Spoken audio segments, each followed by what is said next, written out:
Okay, well, welcome to Plants, Consciousness, and Transformation. I'm Terence McKenna. I know many of you. We will meet here today and tomorrow, 10 to noon, 1:30 to 5.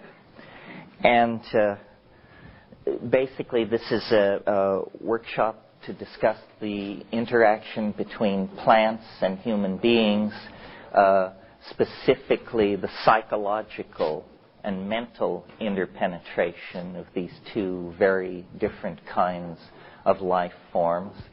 And those of you who are concerned about a paper that you may write relative to this class, I'll say a few words about that before the afternoon session, so don't fret about it. It will all come clear in time. I think of this course as Plants and Mind, and the way I like to teach is to just begin to lay out the basic pieces of what is a very complex interdisciplinary puzzle. And hopefully, at some point, your specialties, your passions, your interests will ignite the whole thing, and it will have then a dynamic of its own. We could discuss these matters for 2 days, 5 days, 10 days, or as I've done for about 40 years, 35 years. There is no end to it. And very few areas of human endeavor dissolve the disciplinary boundaries of Western academia as thoroughly as the study of human and psychoactive plant interactions do. There are important issues here in biology and botany, in biogeography, in ethnography and ethnology, in psychology and neurophysiology, in the study of symbols. The number of disciplines that have to be brought to bear on this subject is, I think, a central clue to how important it is to understanding our humanness. And I represent a radical point of view on these matters, and I don't imagine I was invited here to dumb it down. So, if you had Darwin, you'd get natural selection. If you had Freud, you'd get sexual repression. So you've got McKenna, so you're going to get psychoactive catalysis of consciousness, because that's basically why I think these ideas are so important. But before we get to that, let me just lay out some of the field.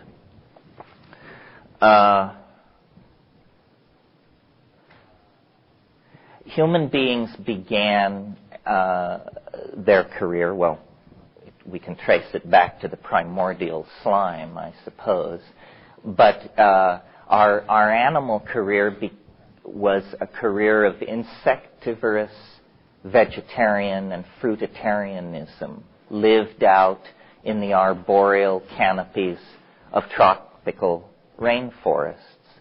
And all animal species, indeed all life, tends to occupy an evolutionary niche and then stabilize itself in that niche. Termites, cockroaches, these sorts of organisms found their niche hundreds of millions of years ago and filled it to perfection and have occupied it ever since. Generally, nature is not progressive in its particulars. Overall, nature is progressive, but its particulars seek equilibrium. And so it would have been in the case of our primate ancestors. They achieved a dynamical balance, as I said, a diet of insects and fruit, a canopy habitat, language of pack signaling designed to convey danger and information about food sources and so forth and so on. And there they would have remained had it not been for the larger ecodynamics of the planet, ecodynamics which are still shaping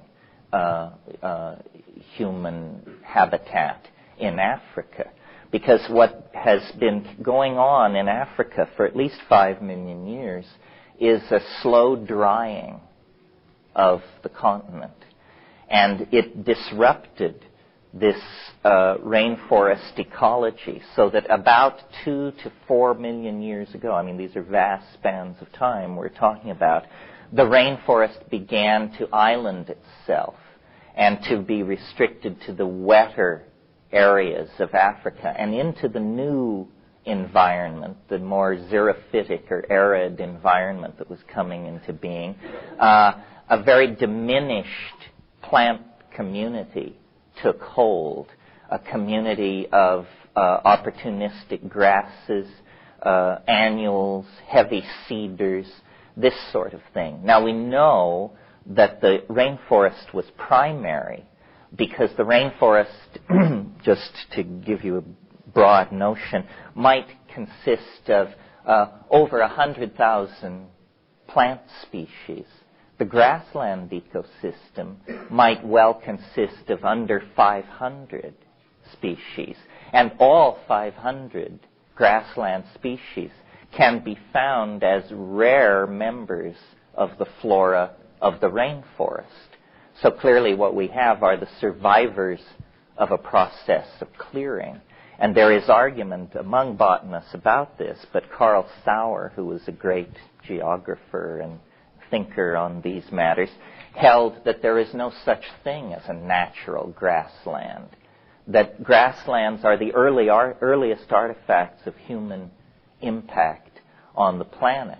Grasslands are created by burning.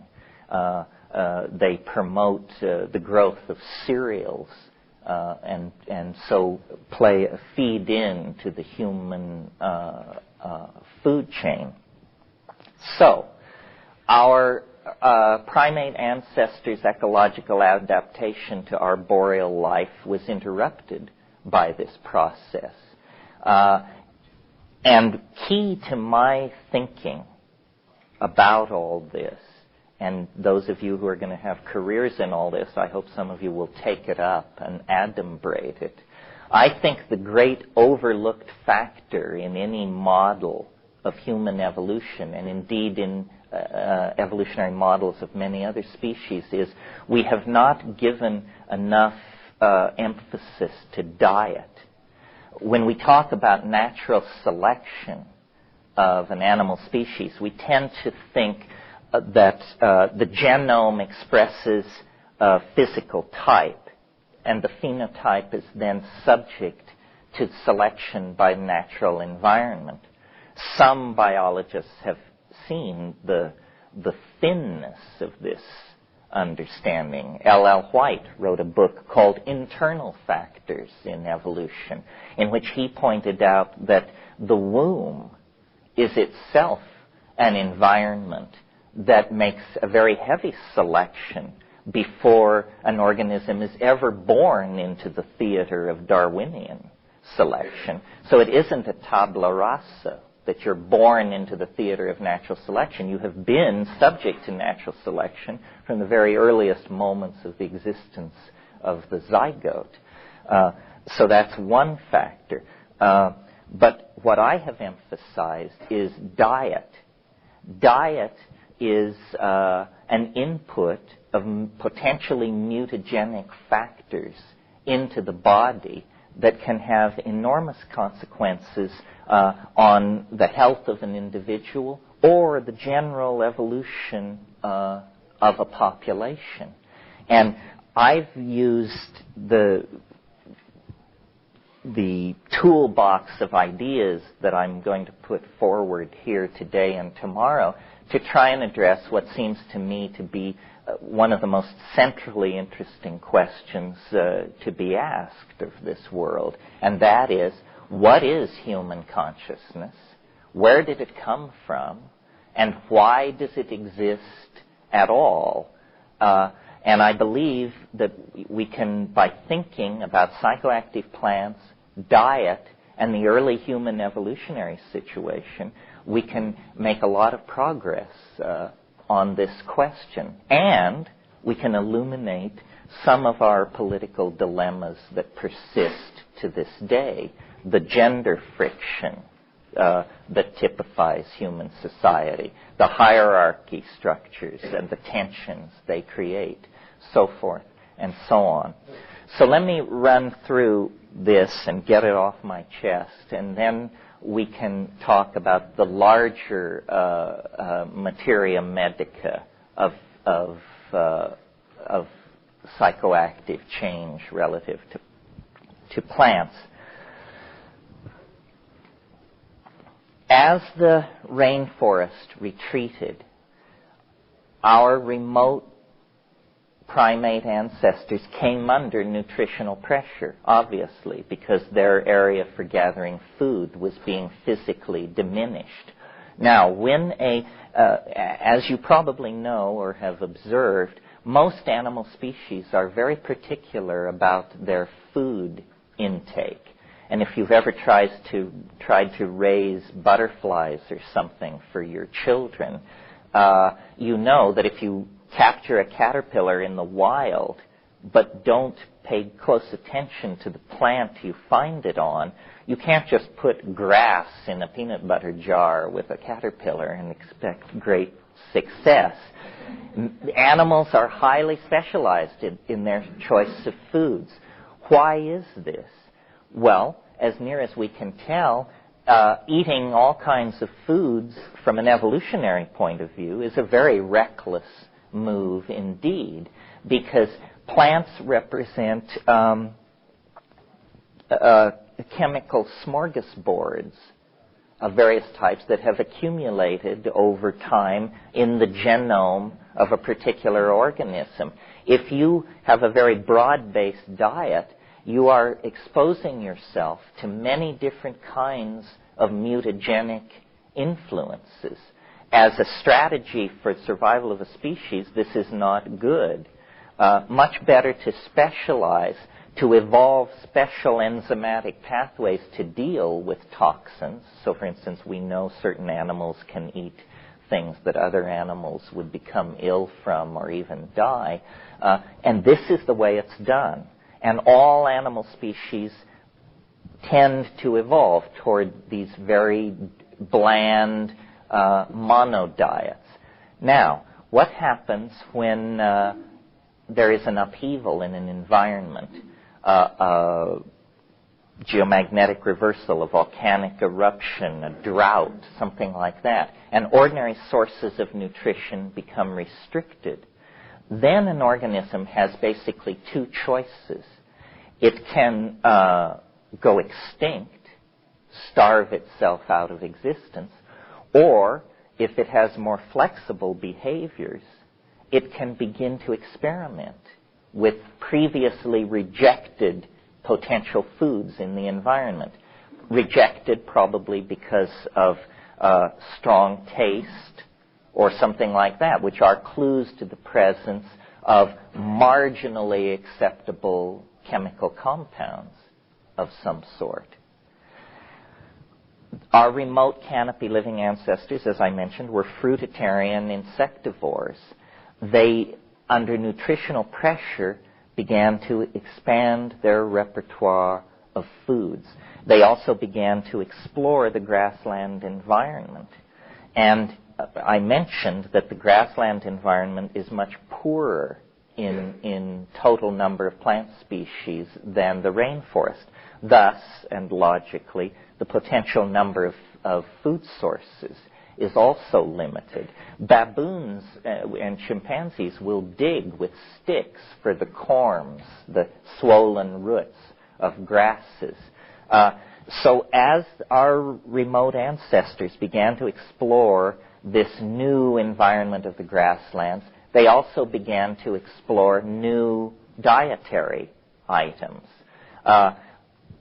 And one of the items that they would surely have observed are coprophytic mushrooms.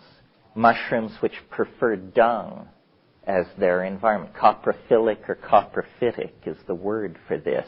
Many of these species of coprophytic mushrooms elaborate psilocybin, which, as I assume you know, is one of the major psychoactive alkaloids. Psilocybin occurs in many species of mushroom. It's unknown outside of the fungi. But I maintain that, in a sense, psilocybin is the best model for human interaction with a psychedelic, or that all other psychoactive plant usages are an effort to duplicate, return to, or somehow evoke the original human relationship to psilocybin. And here is this, and it is not simply its psychoactive properties that make psilocybin a potential catalyst for human consciousness. It is its psychoactive properties in combination with certain other properties that make it uniquely suited to carry out the role of catalysis of consciousness in a higher animal. What are these unique characteristics? Well, first of all, in very low doses, psilocybin increases visual acuity. If you want to go back into the literature, Roland Fisher, in the middle 60s, took graduate students and gave them small amounts of psilocybin or placebo, and he built an apparatus where two parallel strips of metal could be deformed by winding a crank. And he asked people to push a button when the two strips seemed to them to cease to be parallel. And he demonstrated that edge detection is enhanced by small amounts of psilocybin. Well, you don't have to be a rocket scientist to realize that edge detection is at a very high premium in any grassland situation where predation is taking place. The lion moving in the grass 300 yards away as it creeps upon your camp, or the gazelle trying to slip away through the tall grass from your hunting party. Edge detection is the key to success or failure in hunting in that kind of a situation. And it's extraordinary that we can statistically demonstrate this improved visual acuity occurring in the presence of psilocybin. What it would have done, you see, is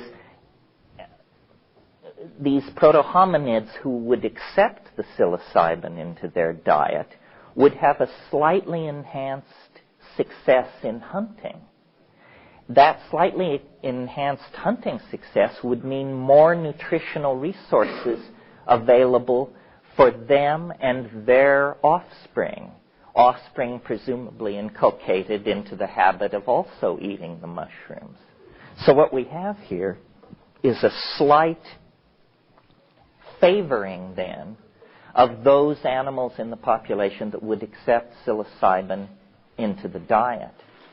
At slightly higher levels, psilocybin is, like all CNS stimulants, causes arousal. And arousal is simply a feeling of unfocused restlessness. You know, it's that 2 espresso feeling. Sleep is impossible. Hands are busy at small tasks. One is aware of one's sphere of awareness extends out somewhat further. And in highly sexed animals like primates, arousal means erection in the male. And this is very important for this theory because we not only have to account for human consciousness, but we have to account for the peculiar dislocation that human consciousness seems to carry with it, that we are both of nature yet not of nature, somehow creatures with one foot in nature and one foot in heaven. And how does this come about. I believe, and I'm willing to argue it against all comers, that a key element to understanding our sociology and our sexual politics and all that is to realize that psilocybin had two effects in the early human populations that were using it. One, we're very familiar with if we're psychedelic sophisticates ourselves. It's the psychedelic experience, the boundary-dissolving, hallucinatory, shamanic apotheosis that occurs with psilocybin. But the other effect is to medicate the tendency to form dominance hierarchies. And this is very controversial. In other words, what I'm saying is that all primates form dominance hierarchies. And what that means, just to remind you, is that the hard-bodied, long-fanged young males take control of the group. They control the children, the women. They order the old, the homosexual, and the young. Everybody is under their thumb. And part of our dilemma as a global society is that though we claim great sophistication, we still live under male dominance hierarchies. Corporations, universities, family structures, long-fanged males are still ordering around the elderly, the weak, and the female among us. And as we are conscious beings and reflect upon this, it creates great social dislocation and political unhappiness and tension in relationships and so forth and so on.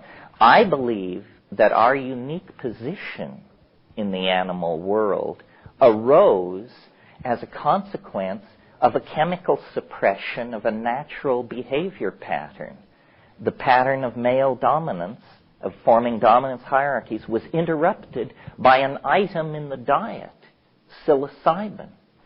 And into this chaos, this egalitarian chaos, which resulted, was a situation in which everything about us that we treasure and hold up as human was put in place.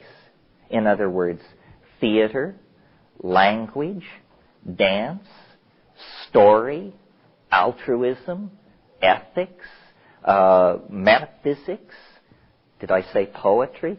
Everything that makes us human came into being roughly 100,000 in the last, from 100,000 to about 15,000 years ago. People lived in balance with the earth, with the larger biome in which they were embedded. There was not product fetishism ushering into enormous toxic processes involving the smelting of metals or the extraction of rare elements from the earth. Now, you could object and say, well, but they just simply weren't sophisticated enough to do those things.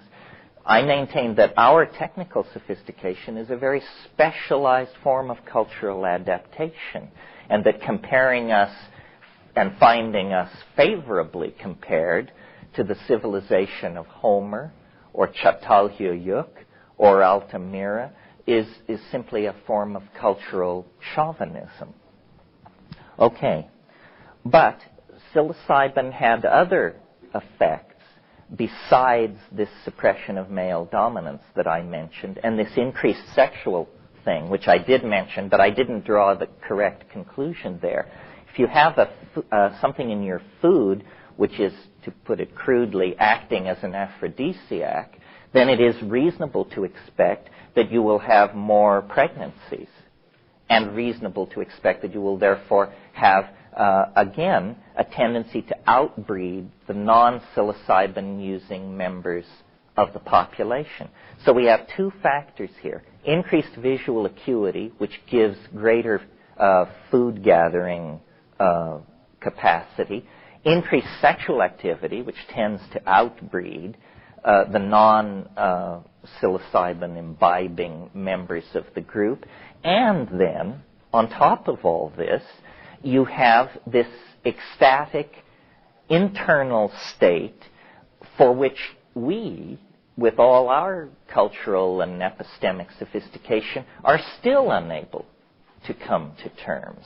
The mystery of the psychedelic experience. Now, these things taken together with other factors working in parallel created, I think, the dilemma and the glory and the opportunity of humanness.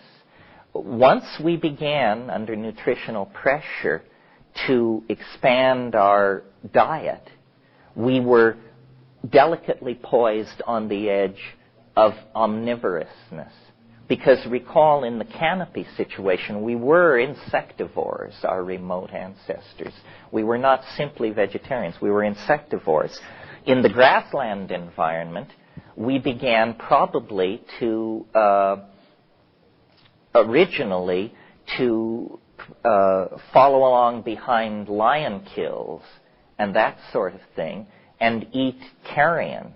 One evolutionary theory says that our suppressed olfactory apparatus, the fact that we have a very limited sense of smell, is because there was a period in our evolution when we did a lot of rooting around in carcasses. This is not the noble image we might have wished, but there it is. If you need a countervailing theory, because you don't like that one, the other theory is, no, we lost our sense of smell because when we stood upright, we got our faces up off the ground, and that's where the smells are anyway, so it all sort of became useless equipment, and we dropped it. A point that I've become convinced of in the last couple of years that is definitely not PC is that I've noticed, and my attention was called to it by Philippe de Vaugelet, who's a friend of mine, carnivores are the most conscious of animals. Cows have very little interest in the habits of chipmunks or birds or anything else. All they do is munch grass. Carnivores, on the other hand, have an acute interest in the behavior of other animals. And in fact, I'm on the brink of willing to argue that the earliest consciousness was not self-consciousness.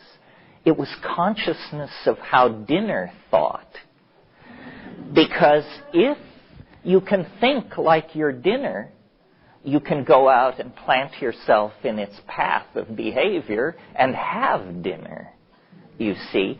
And if you will look at the difference between, a gerbil and a house cat, the intelligence level is striking. And I think that this attention to the behavior of other animals on the part of an emerging habit of carnivorous behavior is going to have to be taken into consideration.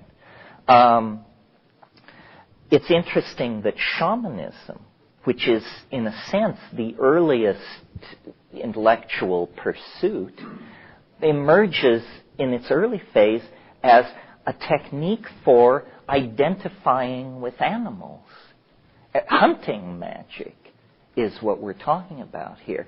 And so I think that there was a very interesting mix of factors and players in the early human evolutionary situation.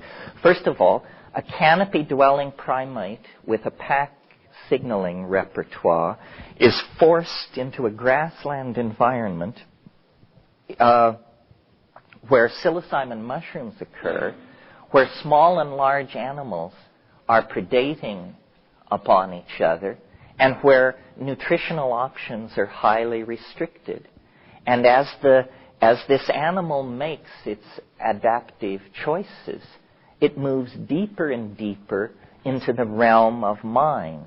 First, the modeling of the behaviors of other animals and the behaviors of plants, because in a hunting-gathering situation, when plants produce fruit, what environments They prefer what other plants they grow in association with, what soil types they prefer. All of these things are cofactors feeding in to an image of the world. And this image of the world, by its accuracy or falsity, decrees life or death upon those who carry it. The omnivorousness forced us into an awareness of other animals. That made us, that put us on the level of intelligence of a hunting cat or something like that.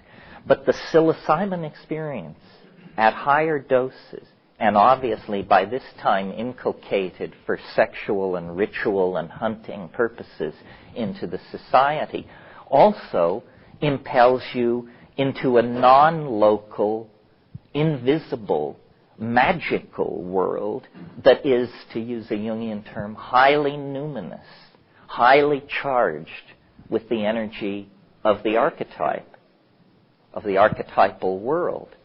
And as I said, to this day, we are not able to come to terms with this. No matter how much Derrida or Husserl or Wittgenstein you've imbibed, it still is a very challenging thing to dissolve your ordinary state of consciousness and abandon yourself to the dynamic of the larger mind that we find ourselves embedded in. For a long time, therefore, up, let's say, numbers are numbers, but let's say from 50,000 years ago to 12,000 years ago, there was a kind of paradise on this planet. Poetry coexisted with a balanced ecosystem. Observational sciences, astronomy, botany, biology, taxonomy, the observational sciences coexisted with the natural world. And then the same factors which created this Edenic situation, which remember what they were, it was the drying of the African continent that caused the rainforest retreat. That same process had been going on, slowly, inevitably, endlessly, and about after the last glacial melt, which began 20 to 17,000 years ago, Africa went dramatically dry. And the Sahara Desert began to form, where there had been a vast grassland dotted by sandstone pinnacles, cut by rushing streams, and crowded with vast herds of game. And that was the theater of human emergence. But when it began to go dry, it went dry rather dramatically. These ice cores coming out of Iceland make this clear. Nevertheless, as late as Roman times, the Roman historian Pliny referred to North Africa as the breadbasket of Rome, because they were growing wheat in vast amounts in North Africa as recently as 2,000 years ago, in areas now where there is nothing. Well, this paradisical African psilocybin matriarchal partnership, psychedelic, shamanic, archaic, whatever you want to call it, society was then pushed into crisis. And a number of things happened. First of all, migrations of people out of Africa. This happens every time there's a glacial melt. Human populations were trapped, or proto-hominid populations get trapped during the glacials, because the last glacial period, the glaciers came as far south as northern Israel. So human populations get trapped, and then in the interglacials, during the melts, they radiate outward. People began leaving the Sahara, settling in the Nile Valley, and this shamanic use of psilocybin was disrupted, because the environment which made it possible was disrupted. And when that happened, and this I'm closing the loop here for you, few of my raps are so sustained. when that happened, the pattern of male dominance the pattern that was genetically never removed, but which had been pharmacologically suppressed for over 100,000 years, perhaps, reasserted itself with a vengeance. It was always there. It had never been bred out. And it must have been an era of enormous brutality, when people's sense of things was that people were turning bad. Suddenly, we get a whole bunch of things come at once. An end to nomadism, the beginnings of sedentary agriculture, city building, standing armies, slavery, male kingship, dominance. All of these things appear just almost overnight. They spring up. And I maintain they are what a monkey would build as a civilization if suddenly all of its worst behavioral tendencies came to the forefront with a vengeance. And that's precisely what happened. In the period when we were self-medicating ourselves with psilocybin, we passed from being an animal into being the peculiarly spiritual entity that we are. We elaborated observational techniques, theories of magic, language. But when the psilocybin was withdrawn, these tools, which had been our glory, became instead our curse. Because instead of using them to produce theater and dance and ecstatic social interaction, we began to use them to support the new and older agenda of male dominance. And it's a frightening thing, to think. People following their cattle across the African plain, eating the mushrooms, seeing the mushrooms as part of the output of the cattle in the same way that meat and milk and manure were output of the cattle. A mother goddess religion, a religion of the land that moves lightly over the soil, no evidence of intergroup conflict, so forth and so on. And somehow, then, this process, which took a long time, of domesticating cattle, because I'm sure you can see how it all worked, how these factors were disparate, and then they flowed together. Human beings followed cattle because they were following kills of lions. You follow the cattle in the same way that the jackals follow the cattle to deal with the lion kills made by large predators. Well, then, in the course of this, you encounter weakened animals or abandoned infant animals, and you care for them. And over 20,000 years, this turns into domestication of animals, husbandry of cattle. But you take away the psilocybin, and I think this is a frightening thing to contemplate. The earliest cities, I will argue, were pens for human beings. That's what a city is. It's a pen for human beings. Some of these dominant males said, well, we control cattle. Why shouldn't we control human beings in the same way? Why shouldn't a king order his people with the same impunity that he orders the slaughter and the movement of herds of goats and cattle? And all of the institutions that we labor under came into being at this moment of transition from the late Neolithic, or from the Paleolithic to the Neolithic, to the agricultural situation. The reason for this, I believe, can be traced to the evolution of consciousness. I mean, consciousness is a double-edged sword. One of the factors, I think, that contributed to the reemergence of male dominance was that at some point, human intellectual capacity reached the point where a distant cause could be connected to an effect, And the effect and cause that were being observed was the sex act.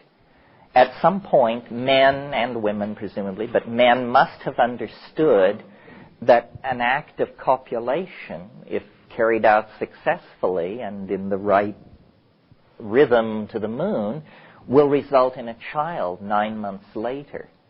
If you don't have that understanding, you have no sense of male paternity. So you have a very tight social bond, because for men, the children are our children, the children of the group. Once you have a sense of male paternity, then you have ownership, and this then becomes very problematic.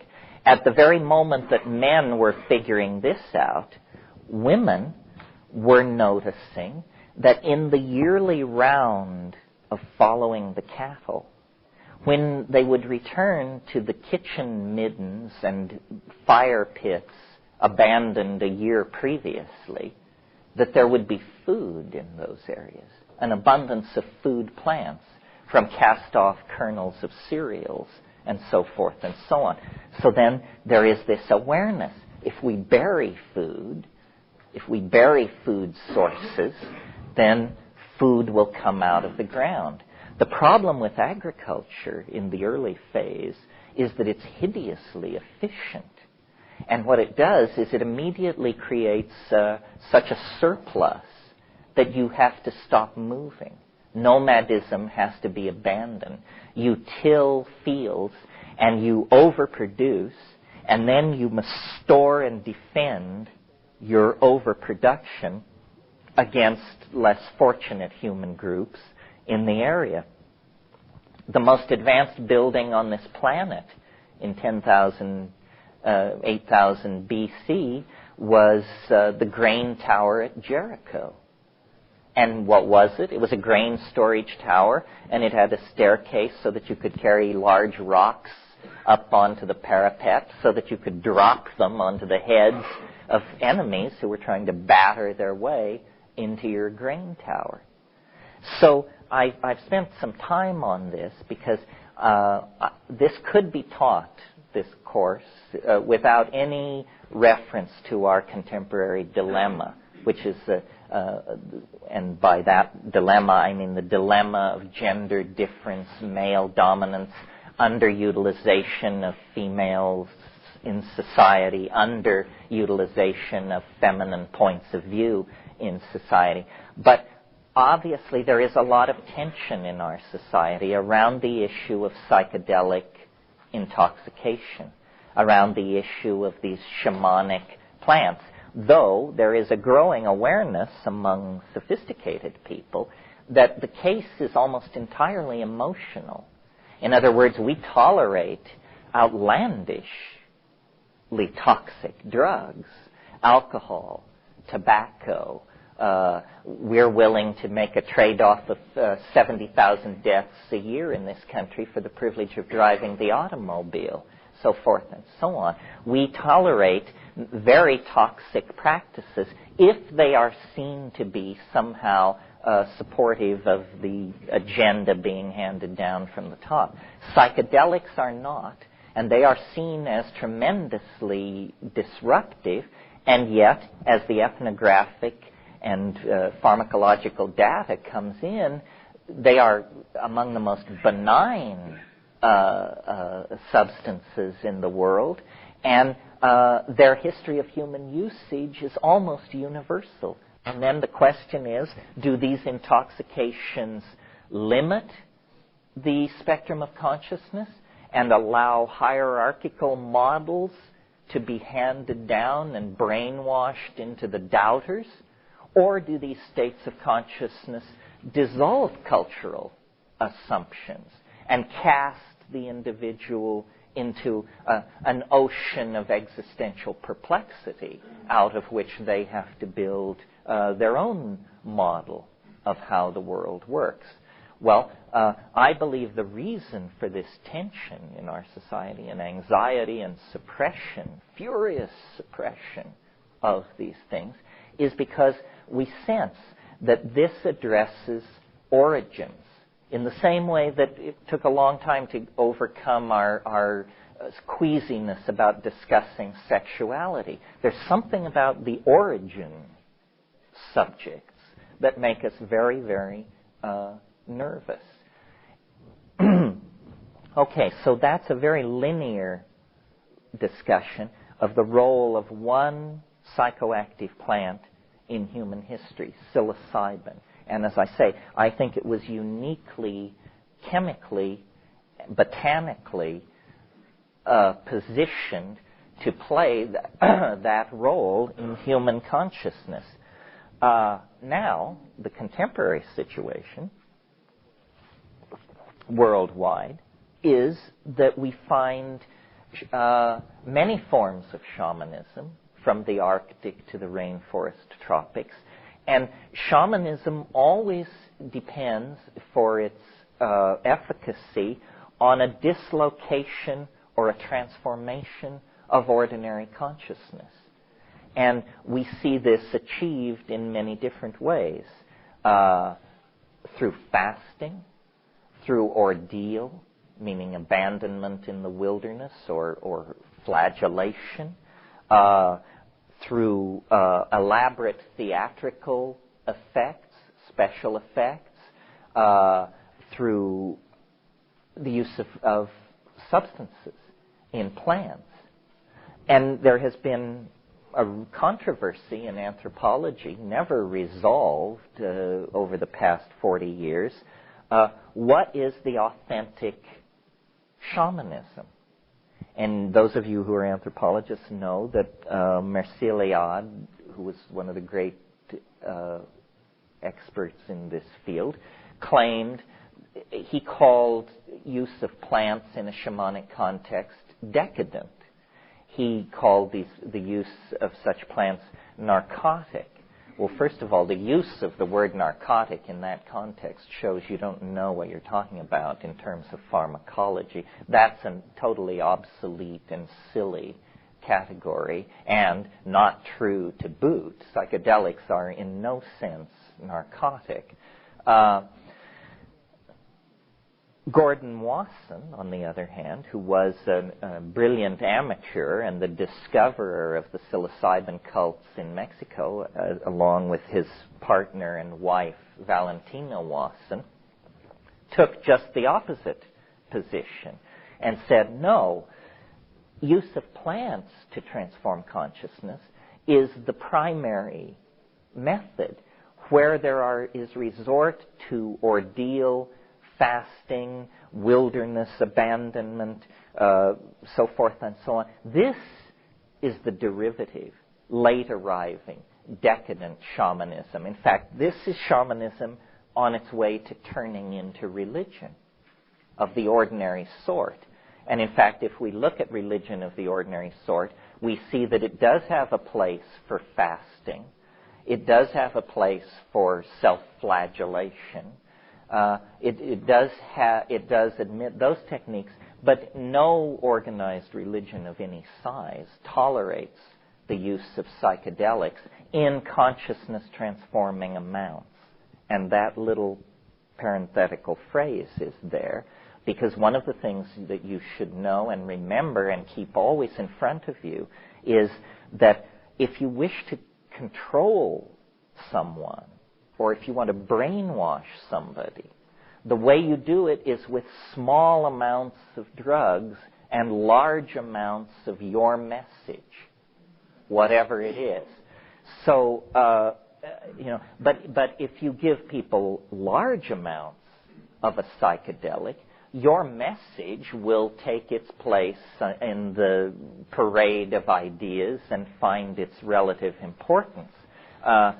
So using drugs does not mean, if you come upon a cult or a group or an individual using psychedelic substance, it doesn't necessarily mean that they are on a path of spiritual and shamanic transformation. It may be that they just are self-enforcing some private Idaho of illusion in which they choose to live.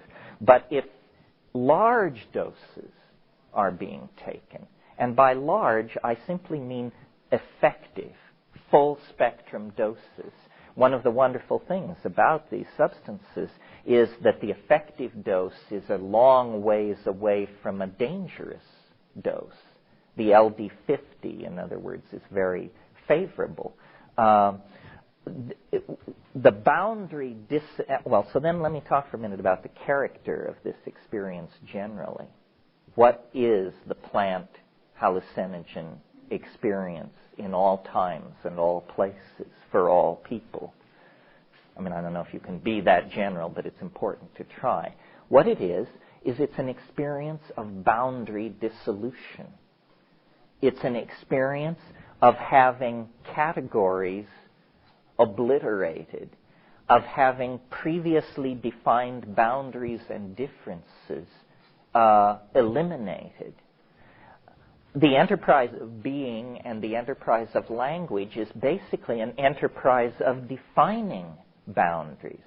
I am myself, you are you, this is now, that was then, we are here, they are there.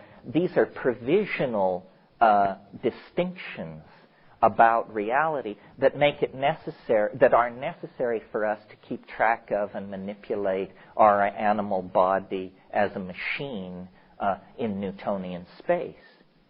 But when a shaman takes a psychoactive plant at an effective dose, he or she falls into trance, becomes immobile, and then the geometry of consciousness, if you wish, is melted and recast in a different geometry. And I use these mathematical terms because I really sincerely believe that at some hypothetical future date, when this is all sorted out, what we're going to realize about the psychedelic experience is that it is the experience of the fact of the higher geometry of the universe in which we live.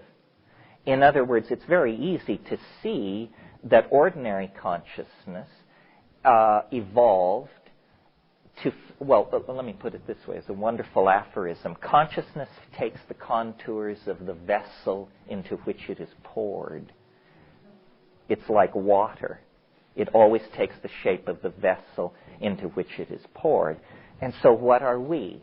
We are, on the large scale, we are animals in three-dimensional space, given to hunting and given to being hunted. So what has consciousness done? It has evolved into a kind of threat, anticipation, detection, and avoidance machine. The purpose of consciousness, the purpose of your eyes, the coordination of your sensa is to navigate you through the world without dying, without being ripped apart by predators or being caught in landslides or rushing rivers, so forth and so on.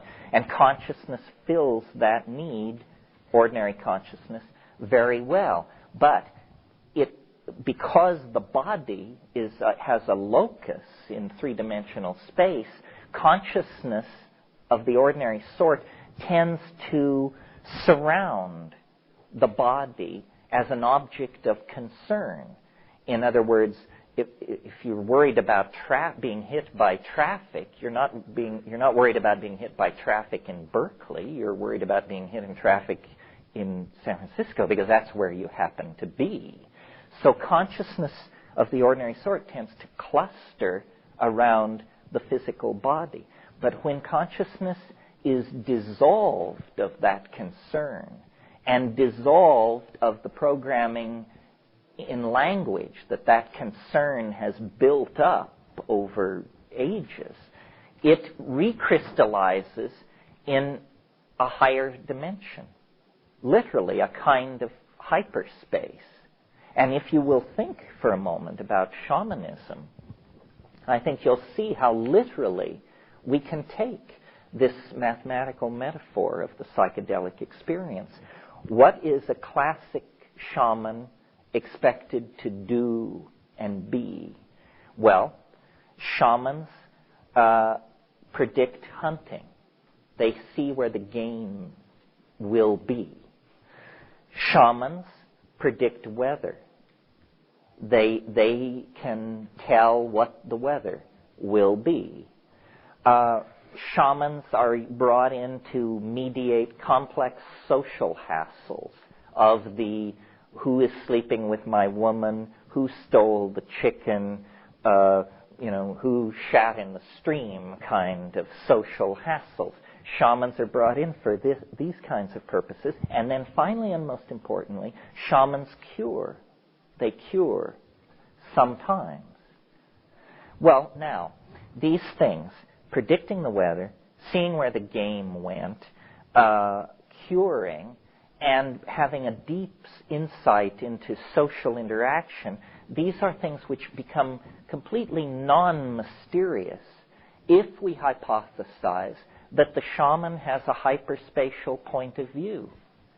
If you went into a mathematical if we had a safe here, and we could go into hyperspace, we would discover that the safe is open, that there is words are difficult here, but there is a side of the safe, or let's say a dimension to the safe, which isn't locked.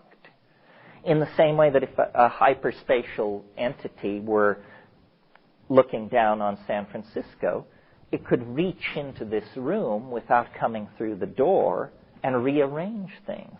In other words, everything that we call magic, seeing the future, seeing into locked boxes, knowing what is going to happen, becomes utterly non-mysterious if you hypothesize that consciousness can unfold itself under this peculiar pharmacodynamic situation into a higher dimensional space.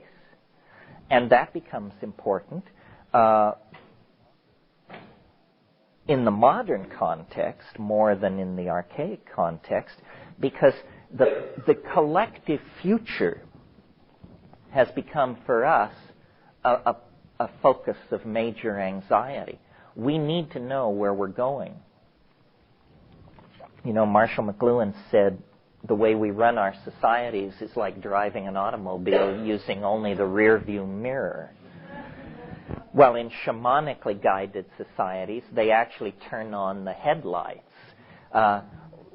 Running by the rear view mirror means you only have past experience to guide you. Running with the headlights on means you actually have an insight into the forward dimension into which you're moving. Okay, so that is sort of a broad sketch of how one plant, psilocybin, may have catalyzed, shaped, impacted human consciousness, how the abandonment of that archaic shamanic style through climatic change created the fall into history, how the fall into history is the absence of this hyperdimensional point of view, and then what we'll talk about when we come back after the break is how can we utilize the botanical and ethnographic and pharmacological data that we have garnered in the last 100 years to recapture, revivify, and explore this dimension of human potential in such a way that we can actually inject some hope into our political circumstances. I don't believe if we remain as we are, half angel, half monkey, ruled by dominance hierarchies, ruled by the most ruthless among us, that we have much of a future on the evolutionary stage. But I think that if we can recapture the lost symbiosis with these psychoactive plants, that we will in fact be recovering a lost portion of ourselves, that history is a progressive dehumanizing of the human experience, and we have now in the 20th century reached the level of dehumanizing where you've got the Holocaust, potential thermonuclear war, Bosnia, Rwanda, you name it. I mean, the scale of brutality, bruteness in the 20th century indicates to me that the struggle for the soul of humanity is reaching an incredibly intense crescendo. And I really believe that the path forward is backward, that we need an archaic revival, and that central to that revival will be the personality and the technology of shamanism. And when we analyze that technology for its effectiveness, we will discover that the most interesting things in the shamanic toolbox are the plants which directly intervene in the functioning of human consciousness. So let's just take a stand-up 5-minute break so you can stretch. And then I've talked without questions this session. I'm perfectly happy to entertain questions. If you want to control the agenda, you're going to have to make some noise.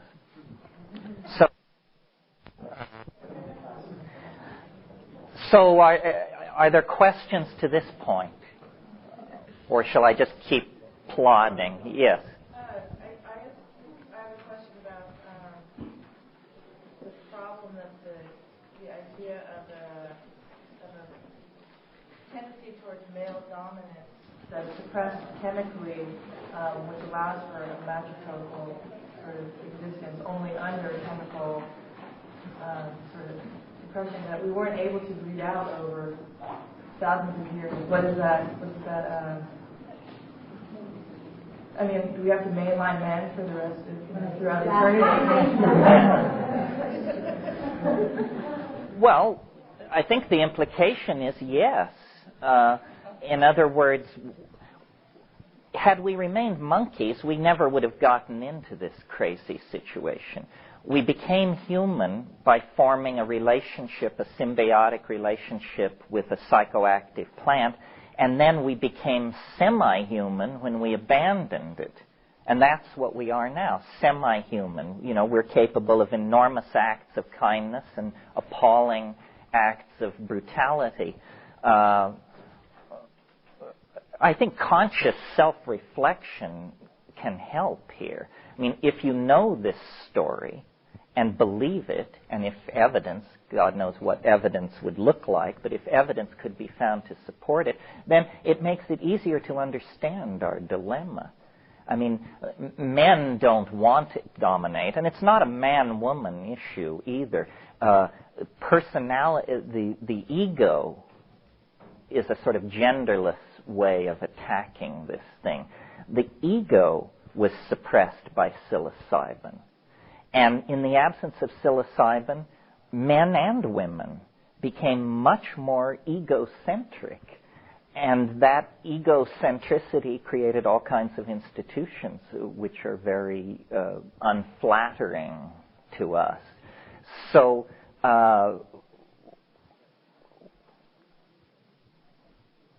we need, I think, to, if this idea were accepted, that this is what happened, this is why we're conscious, this is why we're so uncomfortable with consciousness, and this is where we are, and somehow this dialogue could go on outside the distorting effects of Christianity, male anxiety, and so forth and so on, then I think the conclusion would be we need some very radical social reforms. Not simply, obviously, the legalization of spiritual transformation through substances, but all of our institutions have been built up on the assumption of ego and dominance hierarchy. And deconstructing that is really what the future is all about, I think, and it's a challenge. Does that go to it sufficiently? Don't be shy. It does, except for I feel like, I also feel like just in general, in this theory of the evolution of consciousness, the female is left out. I mean, here we have the theories of erection and arousal and male dominant sort of tendency. I guess it's just that if a matrifocal culture can exist only under chemicals, what is the implication of that? I mean, yes, transformation is necessary. Well, I don't call it matrifocal. I call it partnership. I don't think there's a pendulum swing between patriarchy and matriarchy. I think there is partnership, which is appropriate role expression. Everybody does what is appropriate to their position, and then there is the assigned role of the hierarchical situation. I think it was in Science last week. Here is a frontier that is breaking right now, which is it's just being realized that men and women are incredibly different anatomically. And at the microanatomical level, I think there was a list of 40 physical differences between the brains of men and women. And in a sense, this is pure speculation, but I believe that, especially in the archaic situation, well, we don't even have to talk about the archaic situation. In 1800, the average American woman gave birth 13 times. The average American woman in 1800. So you put a statistic like that against the phenomenon of menstruation, and what you have then when you look at women is a life absolutely rooted in the rhythms and the fact of nature. Men are it's more like a closed system. It's sealed off, and there isn't this connection into the biological world. So men are potentially more capable of getting off the track, if you want to put it that way, meaning leaving this Gaian creed of symbiotic self-reinforcement. It's very obvious in the years I've been doing this. This looks to me like a fairly balanced group, but my groups tend to be heavily male. And women, in my own experience, tend to be far more casual psychedelic users than men. If you just look at cannabis use, usually women are very casual. A woman who is truly a smoker is a rare thing. Well, that would go along with menstruation and birth and breastfeeding.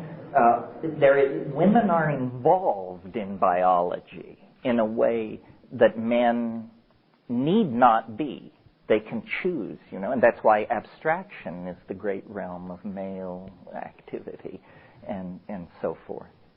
I guess I want to pick up your example of women in the 1800s giving birth so many times and point out that also was an aberration that came from what I consider to be the learned behavior of males into domination. That when women were in control of their own reproductive cycles, there was not that many births. They were appropriately spaced because the sexual activity was not dominant. And the women determined when sexual activity would take place based on what was best for the community and the offspring.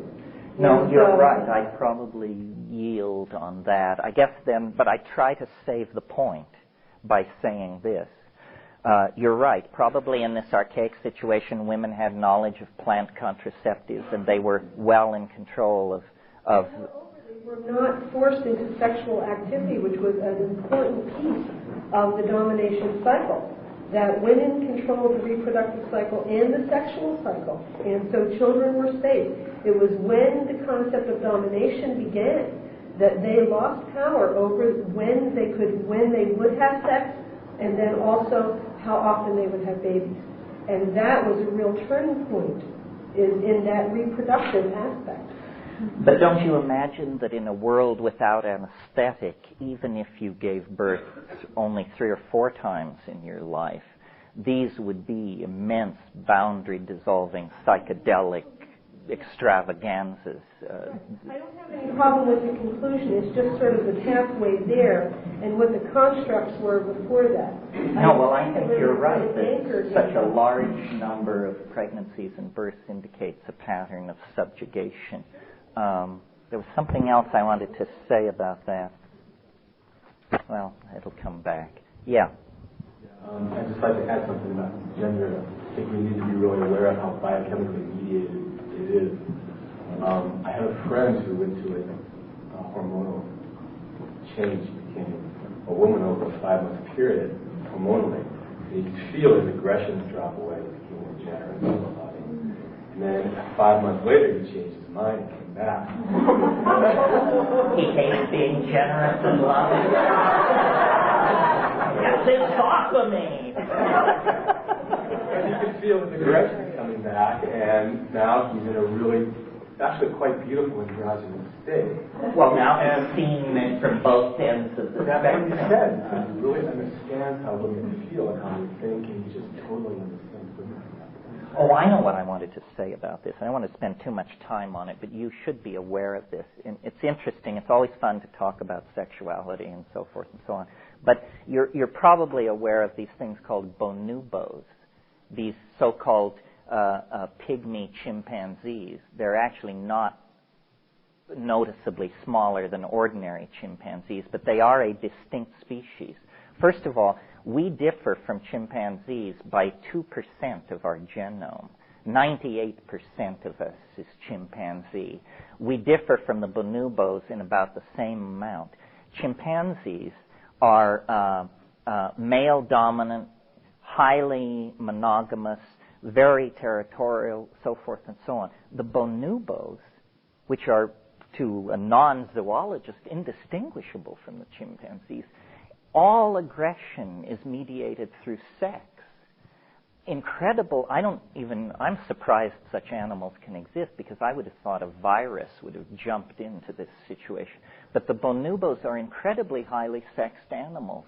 All forms of sexual activity are going on almost constantly, and all aggression and all social difference and everything is ameliorated by sexual activity, usually initiated by the females. Well, if you look at these two animals, chimpanzee and bonobo, you can't tell them apart. I think what it means is that this matter of our sexual expression and dominance and so forth and so on is riding on a cusp of some sort. We can go either way. That's why we're the only animal species where there is no defined style of pairing. In other words, we have monogamy in some societies, polygamy, polyandry, a whole smorgasbord of social and sexual arrangements that we will tolerate. No other creature is like that. And I think it indicates that we are in a zone of ambiguity on this matter, and that means we have a lot of leeway. We can send ourselves one way or the other. We can build a nightmarish, male-dominated, crypto-fascist kind of situation, or we can go the other way. Bonobo or chimpanzee, we're looking down both those roads. Yeah. Are you saying that basically as a species we have not been stabilized, such as the cockroach or the Well, we've been destabilized. I think we were stabilized in the chimpanzee dominator mode, and then 100,000 years of psilocybin use put us closer to the bonobos. Now, the bonobos are almost extinct. There's only a few thousand of them left. They need to be studied. There was a paper recently, I can't give you the citation, but if you write me, I can, studying chimpanzees in Africa. They would only leave the nest, they would only leave the trees and descend down onto the ground to forage, but the only thing they would do this for were mushrooms. Well, curiously enough, the pygmy chimps are really the only animal where any success has been gleaned in the sign language communications and the more modern versions of that. But the pygmy chimps are the ones which can use the message boards actually to some effectiveness. The only ones that appear to have language ability. The oaks for dolphins, whales, and regular chimps. It's still a blank. But the pygmy chimps, they're doing it. So here we have the language thing come on the cusp for them. So it would be very interesting to know if psilocybin, they might be an image of us 500,000 years ago. In other words, were we to go extinct and the bonobos to flourish, there might be another anthropoid species take the stage in 1 million or 2 years. Yeah. This is sort of a question for mainlining psilocybin. In my experience, I've seen many men, especially a lot of heavy hitters in the psychedelic movement, take high doses and don't care one hoot about gender issues or justice or equality. So I'm not sure that has any. I think the psychedelic experience can reinforce all your prejudices, that psilocybin itself can't necessarily open you up, melt boundaries, have you seek out justice. Well, I guess I'm more of a believer than you are. I just say they didn't take enough. And and the other thing is, you mentioned these were heavy hitters in the male heavy hitters in the psychedelic movement. It may just be that some people can't be saved. That Christ himself couldn't lift some people out of chaos. I haven't had that experience. I mean, I think that... Well, I think it was serious of you to ask the women in the psychedelic movement about their experience.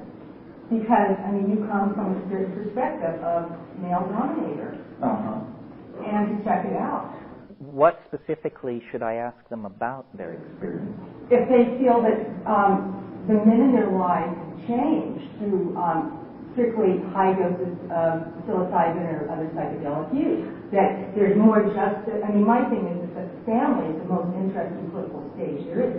Is there justice in the family? Is there a partnership model happening in the family? Is the father actively taking care of the children in the family? Well, that's a sort of a different question. I liked your first question better. Do they see in the men in their lives a tendency toward a softening or justice? But the stage of that is really a relationship, the family. Yeah, the problem I have with that is I think the modern family is, first of all, a very modern invention and basically a cauldron for the production of neuroses.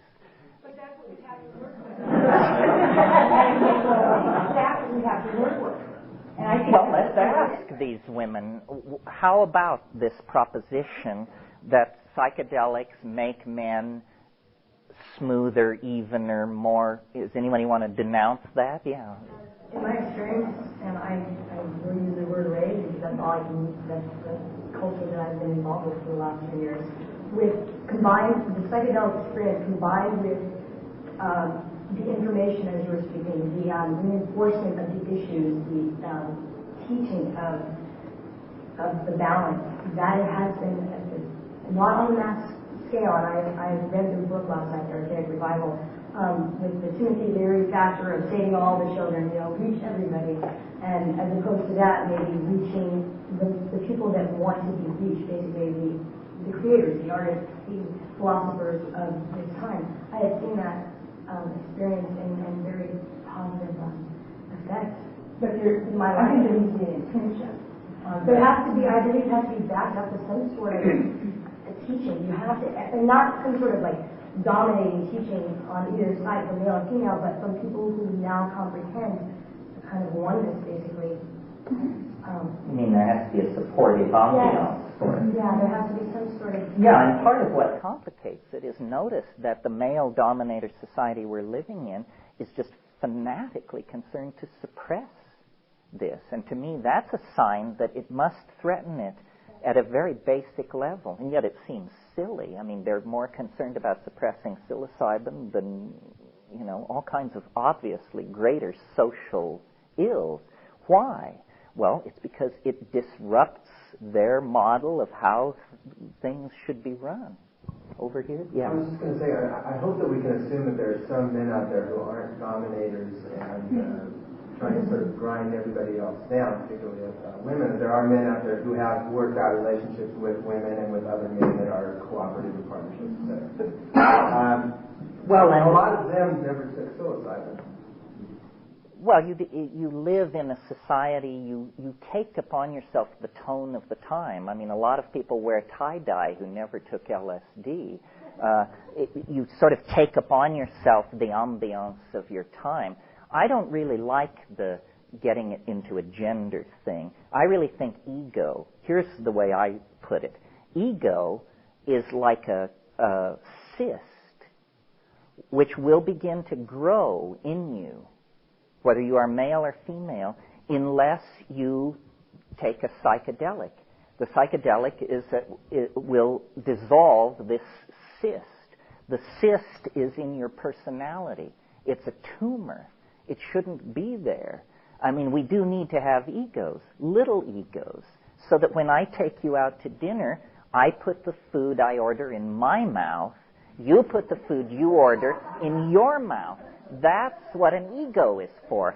But if I start giving you orders, then that's completely inappropriate. So rather than genderize it, which I think is a mistake, because let's face it, after thousands of years of this maladaptive cultural style, many women are hard-driving, egomaniacal, ambitious. It's a bad style, and men may be born into it, and women may be infected by it, but there's plenty of it around in men and women. Yeah. I've been involved in like the psychedelic sort of therapy, and basically people are drawn to it if they're willing to look at their own shit, and that's what the mushroom does. And curious enough, that's what comes from. And the person who's willing to do that is like the dissolution of the ego, and it has reverberations for people who won't or aren't in a position to do that, or they're so involved in protecting their ego that they're not in that place yet. But that both men and women benefit from that, and it goes beyond that for people who will or will not use that. Yeah, that's a good point. I mean, we should at some point in all of this say, obviously, not everyone should take psychedelic plants. Well, then the question automatically follows, well, who shouldn't? Well, in practical terms, we all know people who are lightly here, who have diminished self-esteem, so forth and so on. For them, ego dissolution is not the goal. They have been so victimized by egomaniacs that they have no sense of self. So for them, they should be encouraged to build up an internal structure in their personality and a coherent reference point in the self. But that is a state of dis-ease that most of us are not like that. Most of us are ordinary or more toward the spectrum of ego dominance, and we profit from the psychedelic experience. Women, I think, are less excited by psychedelics because they experience, by and large, it has less of an impact. I mean, I've seen many, many people change their lives on a dime, like after a big LSD trip, but most of those people were men. Most of those people were men. Yeah. I wanted to ask what you thought about traditional indigenous cultures such as the Aborigines in Australia. I stayed with a group for about 3 months down there, and I found it to be a very male-dominated, aggressive culture, and yet they were using shamanic and psychedelic plants for ritual and ceremonial use. Well, I mean, here's what I think. Once this African paradisical partnership thing was disrupted and people were scattered to the four corners of the earth, the memory never was lost. And there is even what's called a nostalgia for paradise today, throughout time, the belief that in the past it was better. And since the Renaissance, it's been fashionable to dismiss this as a kind of naivete, the grass is greener kind of thing. But I think probably things were better, and that our nostalgia for paradise is what has caused us to be so subject to abuse and use of drugs. No other animal shares this pattern of behavior. Sometimes elephants will push down fences to get to rotting fruit, and birds get drunk and fall down on their little feeders and this sort of thing. But human beings addict to a startling spectrum, not only of substances, but of behaviors. We addict to each other. I mean, heroin withdrawal and a broken heart look and feel exactly the same way. abandonment, bursting into tears, insomnia, inability to eat. Does this person have a broken heart, or are they getting off junk? You can't tell. And we tend to addict. And I think this is a kind of, we feel in ourselves a certain incompleteness since the breakup of the African Partnership Society. And, alcohol doesn't quite do it. Cannabis is good, but doesn't quite go far enough. We've tried all kinds of things. And interestingly, in the last 100 years, the science of ethnography and anthropology has scoured the world and brought back to us data which we didn't have 120 years ago. Data about peyote, ayahuasca, datura, psilocybin, morning glory, so forth and so on. The materia medica of the remote human cultures of the planet is now available. And I think it comes not a moment too late. That's why I called my book The Archaic Revival. I really see the whole cultural impulse of the 20th century as an impulse toward the archaic. In other words, if you think about it, it begins with Impressionism. Well, what is Impressionism except LSD 30 minutes in? In other words, the sharpness goes, the colors brighten, everything begins to blur, the boundaries are beginning to dissolve. It's contentless. It's ideologically empty. It's just how things look. They look this certain way. Well, then, 20 minutes later, ideas are beginning to accompany this melting and flowing of perception. We've now reached surrealism, and Freud and Jung, the discovery of the unconscious. Well, then it keeps going. It gets more and more intense. Now we don't see dreamscapes, distorted gargoyle-like figures melting watches and burning giraffes. That has all been now replaced by just a blur, an energy storm. Now we're in a Pollock of some sort. We're down at the quantum mechanical level where energy is flinging itself around. And at the same time, things like jazz, which carried with it a heavy content of sexual looseness, the flapper era, that whole thing. People weren't Victorian ladies and gentlemen, that they had the cannibalistic drive, the Oedipal drive, the this drive. Hitler proved that, 500 years of Western ethics have you shoving people into ovens as a political course of action.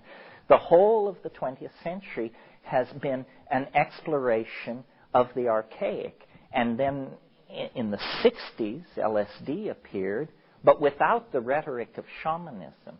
LSD, for those of us who lived through it, was presented as the latest thing after penicillin and birth control. It was better living through chemistry. It was now we have penicillin, and now we have orthonovum, and now we have LSD. It was better living through chemistry. You've all seen the poster of the kids in the hate holding the banner. In the 70s, it was realized that the psychedelic experience need not be confined to LSD. It was generally realized, and that there were all these ethnographic usages: ayahuasca, peyote, datura, morning glories, so forth and so on. And then late in the 70s, the shaman became the paradigmatic figure for cultural emulation. And that's basically where we are now. The nation-state is dissolving. It's a creation of Renaissance rationalism. Electronic media is retribalizing the world. Pharmacology is throwing open a vast cornucopia of psychoactive substances. And the legacy of psychoanalysis, modern art, quantum physics, and phenomenology have propelled us to the brink of a neo-archaic understanding of our world. And now it has to become more explicit. I don't think there's much chance of survival without a major effort to reestablish archaic styles and institutions. And it's not an easy thing to do. I mean, if you're idealizing 70 naked people with no physical culture who are following along behind their cattle on the plains of Africa, and you want to take their social institutions, psychology, philosophy, and aesthetic and lay it on to a global electronic culture of 7 billion, there's going to be some creative twisting and turning in all of that. Nevertheless, I believe it can be done. Now, there's one more aspect of this that I want to touch on that's sort of philosophical in general, and that is, we've talked about the psychedelic experience. We've talked about how it dissolves boundaries and changes cultural values and so forth.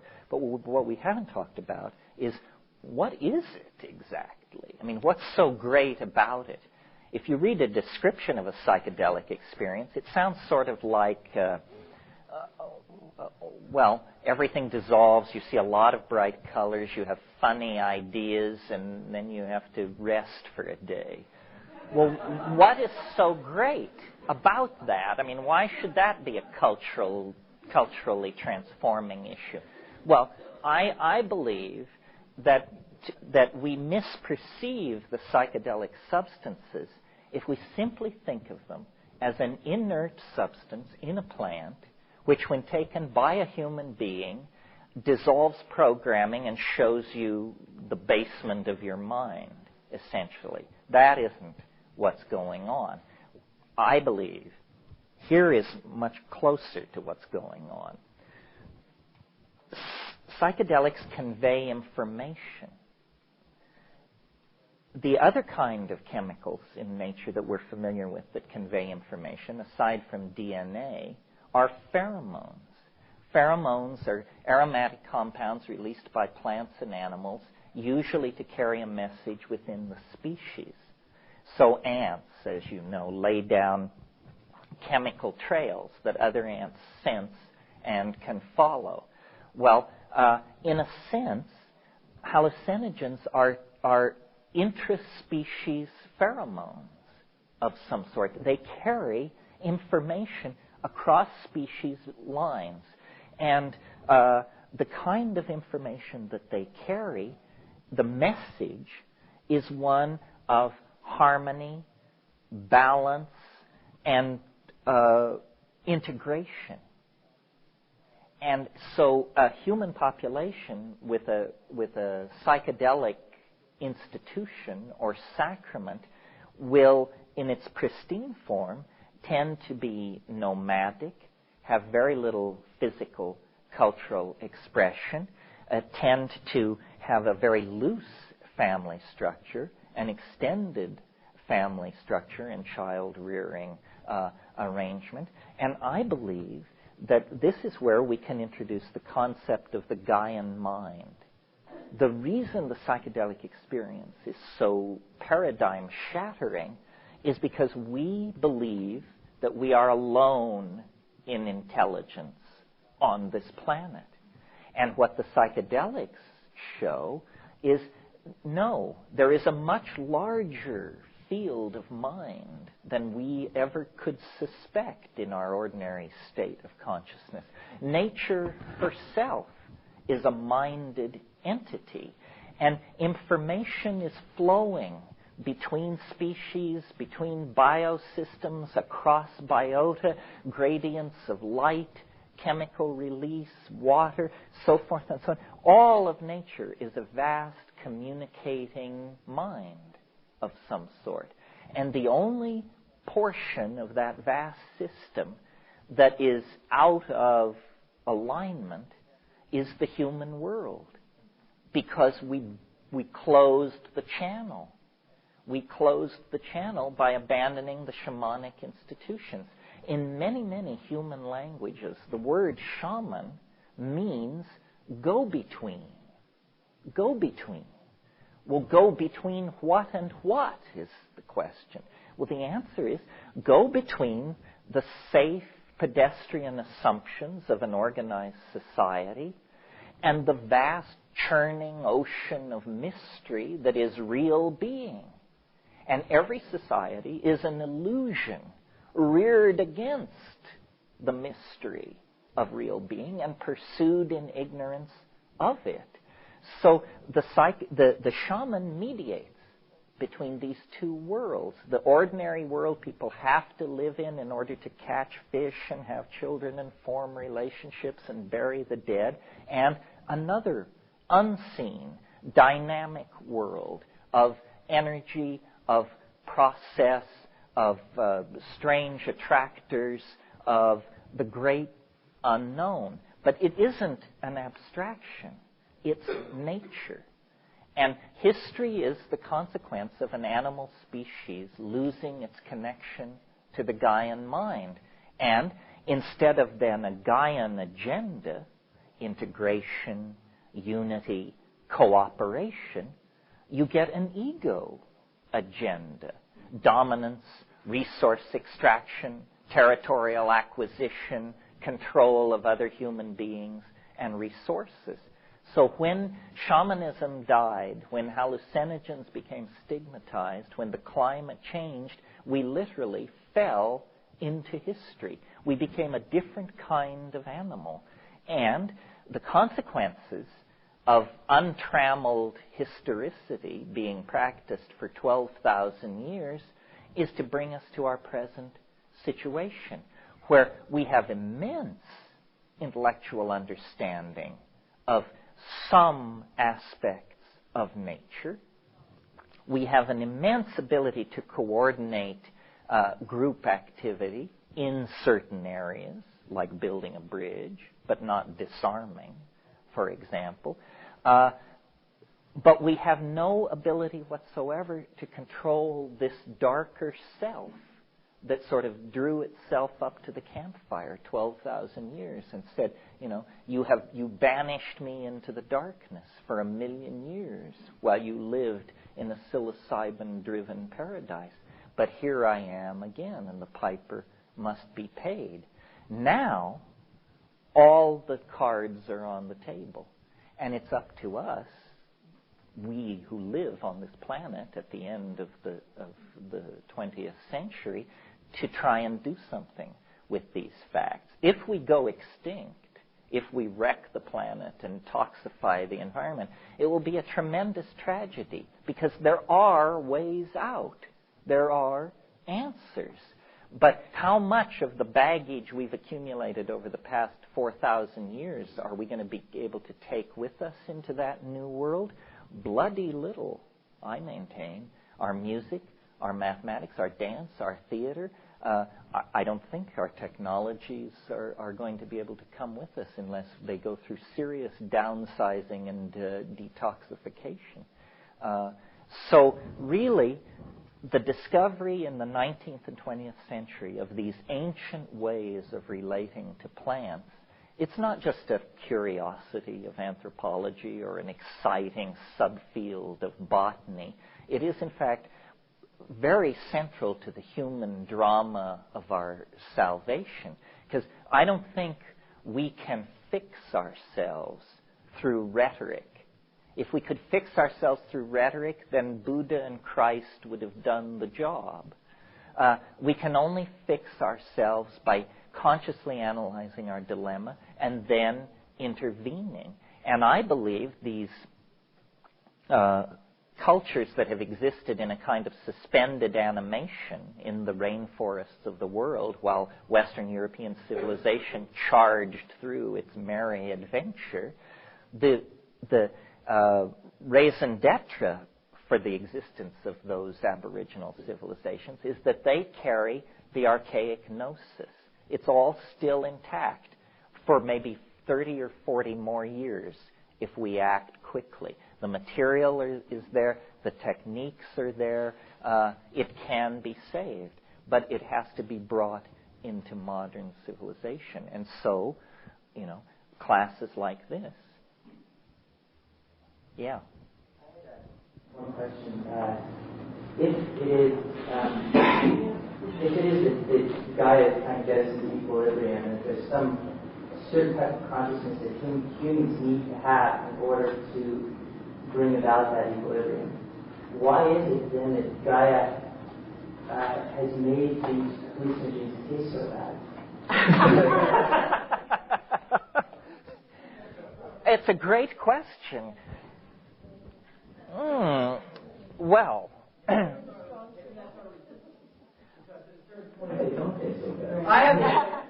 here's an answer, and then I have Because an the essential thing we all need is courage, and most of us don't have it under every circumstance. That's a good answer. Really, that's very deep. You have to say, I'm going to do this because my life is dependent on it, where my future is, whether there's an existential future, whatever. I don't want to go to hell. I want to uplift myself, and I'm going to do this because I know there's love in the world, and I'm going to prove it because I'm going to be it. And I will now offer a tremendously down interpretation of the same thing. These things are all alkaloids. It may just be that in this universe, alkaloids are always bitter. So that Gaia herself, it's like, can God make an object God can't lift? Can Gaia make an alkaloid that isn't bitter? I don't know. It's a challenge. I know that alkaloids taste bad. My question is that are these alkaloids something that we really should be taking? Trying to figure out the role of these hallucinogens in our consciousness. I see, I don't doubt that when we were pre-humanoid and we were running through the fields and we saw a mushroom, we were like, okay, I can see it. It visually looks like something I can eat. It doesn't have a spine. It's not running away. And don't doubt that it probably even tastes good. Now we see fruit and it's colorful, it's sweet, and maybe the consciousness that we have when we eat fruit is just a different consciousness than we would have if we eat mushrooms. But I know that mushrooms taste bad, peyote tastes bad. That tour practically kills everyone that doesn't die from it. And there's a recommendation. Well, I think we have tremendous resistance. I think the private issue, certainly for me and for probably most of you, it's easy to take psychedelics the first time because you don't know what you're getting into. Ever after that, you have to really have a little chat with yourself. And there are barriers to overcome. I have to think about this question of sweetness. Yeah. I think that you made a point there. We see fruit and its color and all that. I think we're very conditioned in our eating habits and everything. Like you said, we're almost over-civilized to eat a very specific and very, taste, touch, smell-oriented realm of foods, basically. And I think that probably our ancestors who probably picked up these mushrooms in the first place were not that, they ate insects. They went from insects to mushrooms to meat. It was more instinctual and a lot less with all of the language build up there where you're sitting and analyzing something. You mean that good and bad is an aesthetic judgment when you're a hungry primate. It either kills you or it doesn't. There's another issue around bitterness, the taste of alcohol. The bitter taste has a very important therapeutic role. Quite apart from psychiatric effects of summary alcohol, there's 6 or 7 physiological responses when you taste something bitter, all of which are vital to immune function and homeostasis in general. And from holistic medicine perspective, you can really say that some of the causes of the explosion of autoimmune diseases and degenerative diseases that we don't let the bitter taste. It really could be that simple. And yes, they do taste better.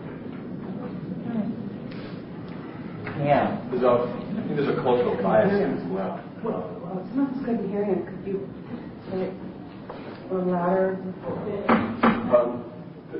When you taste something bitter on the back of the tongue, bitter receptors, there's a series of reflexes that are triggered off by the brain, one of which is the stimulation of all the digestive enzymes being released. There's all the exocrine glands stimulated. The liver is stimulated to work a little bit more efficiently. There are certain forms of depression which are lifted. The whole range of things like that.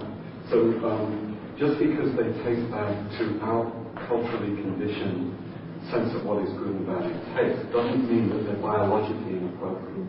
It's increasingly becoming clear that things that taste like that are actually very, very important to homeostasis and wholeness in general.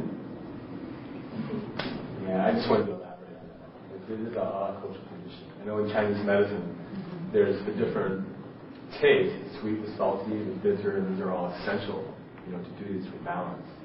It's a book, I think, by Timothy John McGill. It has to do with, it's a whole book on bitterness and the kind of biases that are against that. Our culture's because think about the taste of scotch or anchovies or something like that. I mean, clearly, we can train ourselves into these things. And cultural values have a great deal to do with it. You'd be amazed what you can eat if everybody else is eating it. It's pretty simple to just say that it's a flag. I mean, the reason that they're bitter is so that you don't consume 50 times the dose accidentally. If they were tasted like nothing, or if they tasted really sweet, our response would be to just overconsume, and they might blow our brains. So the people who survived were the people who definitely knew what they were getting into when they took these things. And in the case of the psilocybin mushroom, which is the hallucinogen, or at least I'm arguing it is here, when I first encountered it, it took years for me to build up a gag reflex. I really liked it in nature. It didn't taste bad. I used to say it tastes like cold water. That's what it tasted like to me. Now I do have a gag reflex, but I think that has to do with, accumulated association to it. Yeah. Could you talk a little more about, you referred to, I think probably maybe the mushroom in particular, as being the most or one of the most benign substances chemically that either go in the brain or the body as a whole. It was very rewarding, but after waiting the first 90 pages of the Invisible Landscape and getting the stuff that I can understand, some of that was mentioned in there, and if you could maybe elaborate on it a little more. Well, I guess it's important to talk about toxicity. This is an issue, and drugs, what you have to understand is all substances are potentially toxic. You can kill yourself with water if you will drink enough of it. In the case of drugs, the toxicity usually lies much closer to the effective dose than it does with water. Pharmacologists have a concept called LD50, which is a horrifying idea, but you should know it. LD50 is if you have 100 rats and you give them a drug, the LD50 dose is the dose at which half the rats die. And what you want in a drug, whether it's a psychoactive drug or a cancer drug or anything, what you want is a drug where the effective dose is many, many times lower than the LD50.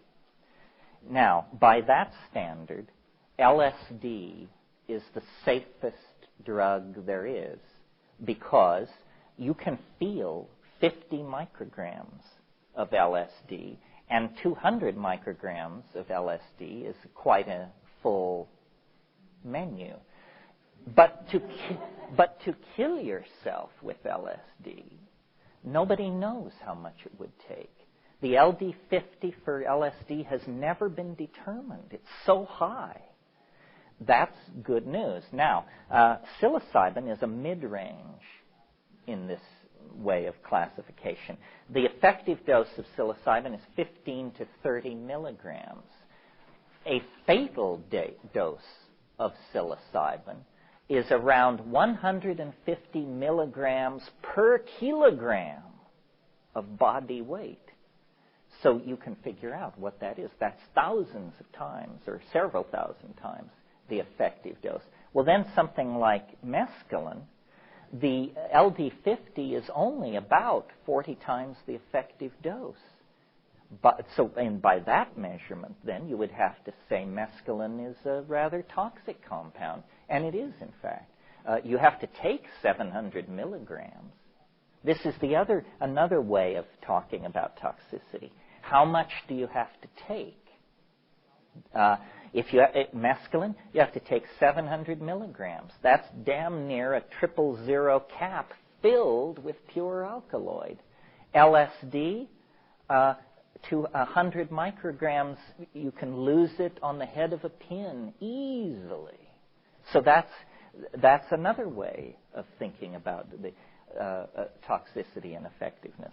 And then there's one other parameter. How long does the drug last? If you take a substance and 48 hours later you still have your phone turned off and you're lying around in warm baths and wishing for a massage, then you took a toxic substance. It's not supposed to do that to you. It's not supposed to leave you with backaches and insomnia and a wreck. Well, by that criteria, then, DMT must be one of the safest drugs there are because it carries you to a titanically psychedelic state of mind and returns you in under 10 minutes to the baseline of consciousness. Now, it takes 70 milligrams of DMT to do that. So then that's, it takes a lot more than it does LSD. Now, interestingly, and then I'll let you go to lunch, we ran a little over, so we'll go to 12:30. Here's some new data that you may not have. A new psychoactive plant has come onto the scene with a new psychoactive substance in it, previously unknown to science, in a chemical family previously unknown to contain psychoactive compounds. And this new compound can justly claim, though very little is known about it at the moment, and the experience itself is absolutely white-knuckle terrifying, can claim to be the safest psychedelic in the world because it only takes 1,000 micrograms, 1 milligram of this substance. Now remember, it took 70 milligrams of LSD. 50 to 70. 1 milligram of salvanorine alpha smoked will deliver you into a freakishly alien reality for about 15 minutes, and then you will return. And we know almost nothing about this drug at this point. We don't know it's LD50. But it's only the second compound ever discovered that is active in the microgram range. It is an isoquinoline. It is in a chemical family unknown to contain psychoactive drugs. They've all been alkaloids or tropanes or something like that. Suddenly, late in the game, here is a plant. You can get high on the plant, although you have to work at it, and it's not dramatic. It's like the first half hour of ayahuasca or something. But if you isolate this compound and smoke it, it'll turn you every way but loose. And this is new data that has just come out. It should inspire those of you who are field botanists or ethnographers. There is a vast number of plants in the literature that are listed as suspect hallucinogens. What that means is somebody said, or some Indian told some botanist, we take this and we see things at night, or something. Salvia divinorum was known for 20 years, but nobody could find the compound and nobody could get off on it. Well, now people are getting off and the compound has been discovered, and they're looking at near relatives of Salvia divinorum, including a Ukrainian mint and some coleus species. And we're finding in microgram and smaller amounts a whole family of these new psychedelic isoquinolines. And what they will mean for us, it's hard to say. I mean, previously DMT held all honors for, weirdness, the depth of the call, as Heidegger likes to say. Now salvanorine alpha is on stage, and there's lots of work to be done. Yeah. Or B9 was, when you've written about DMT, you mentioned it as very similar to brain chemistry that is already there. Or if we're all walking around in a serotonin hallucination and don't know it. And DMT, is it closeness in chemical structure to what's already there that you refer to it as benign, or? Yeah, I mean, I think it's fairly logic. It seems reasonable to say that, first of all, you don't want to insult the physical brain in any time, anyhow, because you only have one or two. So you have to keep care of your brain. It's very interesting that the most dramatic hallucinogen, and now I'm talking about DMT, let's leave salvinorin alpha out of this because not enough is known about it, but the most powerful hallucinogen actually occurs in human metabolism. Every single one of us, as we sit here, is elaborating DMT in tiny amounts. We're also elaborating 5-hydroxytryptamine, or serotonin, in quite extensive amounts. So I believe that ayahuasca, from this standard of judgment, is probably among the safest of the hallucinogens because it's essentially brain soup. There's nothing in it that you don't already have in your brain. It's just got more of it and in a different proportion. Oh yes, they occur in the pineal gland. 6-adenyl-glumerotropane is actually 5-hydroxytryptamine. 6-hydroxytryptamine. So a lot of these compounds are elaborated in the brain. LSD is not. Salvinorin alpha is not. Ketamine is not. Mescaline, close, but not. I mean, there are amphetamine-like compounds in normal metabolism, but that isn't one of them, yes. This is a question that you might want to do after or when we come back, but it's a twofold question. One is, what is your opinion as to how these different substances open up different aspects? You know, each has their own little niche.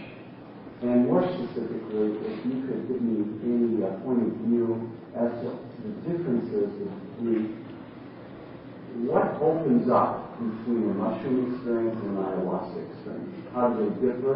And do you have any point of view as to the different windows or the different dimensions that different drugs open? Sure. I mean, it seems to me, and somebody with equal experience might differ, but it seems to me that the best model is like a target or a bullseye. The various substances exhibit more and more of their unique character the more you take. In other words, if you take a low dose of something that's psychedelic, it will clarify your vision, stimulate you, and you can't really tell whether you've taken psilocybin, LSD, mescaline, or what have you. As the dose increases, the specific characteristics of these substances begin to emerge, and often they're contraintuitive to a chemical way of thinking. For example, ayahuasca and mushrooms, psilocybin is 4-phosphoryloxy-N-dimethyltryptamine. When you remove the phosphorus group, which happens as it crosses the blood-brain barrier, you get something very much like DMT. However, when you take psilocybin, you don't get something like a DMT trip. You get, in the case of psilocybin, the most startling quality of it is that it speaks. It speaks in English. It tells you things. I mean, this sounds preposterous unless you've had the experience. It sounded preposterous to me for years. I just could not imagine what my friends meant when they said these plants talk to you until I had a conversation with it. So psilocybin speaks, and it's a kind of a Spockian kind of message. It's about enormous machines in orbit around alien planets. It's about galactarian destiny and the history of the local cluster over the last 500 million years. And it's an enormous scale, and it's about races, worlds, technologies, civilizations, on and on and on. Switch over to ayahuasca, which is chemically almost the same animal, and it's about the waters. It's about birth, death, femininity, health and disease, relationships, energy flows between people. It's very human. It's very feminine. It's very organic. And in closing, well, these are quite different messages. I mean, if you had one in the absence of the other, you would have an unbalanced view, I think, of what is going on. However, then, if you take these things and push them all, do double doses or triple doses, I'm not recommending this, but I'm just saying it has been done and we have the data, what begins to happen is everything migrates toward the DMT flash. The DMT flash seems to be sort of like the center of the bullseye. Now, I haven't personally had enough guts to smoke salvinorin alpha. I've watched people do it, and if you're going to do it, I suggest you don't watch people do it. Because I was gung-ho till then. But assuming it lies somewhere on this spectrum, what seems to be happening is all of these things propel you toward deeper and deeper states of boundary dissolution. At the first level, you simply dissolve the boundary between yourself and the part of yourself you don't want to look at. That's called dealing with your stuff. At the next level, you dissolve the boundary between yourself and other people. And this is bonding situations and that sort of thing. At the next level, boundary between yourself and your memories of the past. All of your experience is returned to you. And beyond that, you dissolve then into what Jung called the collective unconscious or something like that. And then beyond that, Gaian mind, cosmic mind. I mean, I'm no fan of these hierarchies of named, hypostatized spiritual entities, but that's the basic idea. And finally, and astonishingly, I think the elf workshop of the DMT flash lies very close to the center of the experience, of what is possible.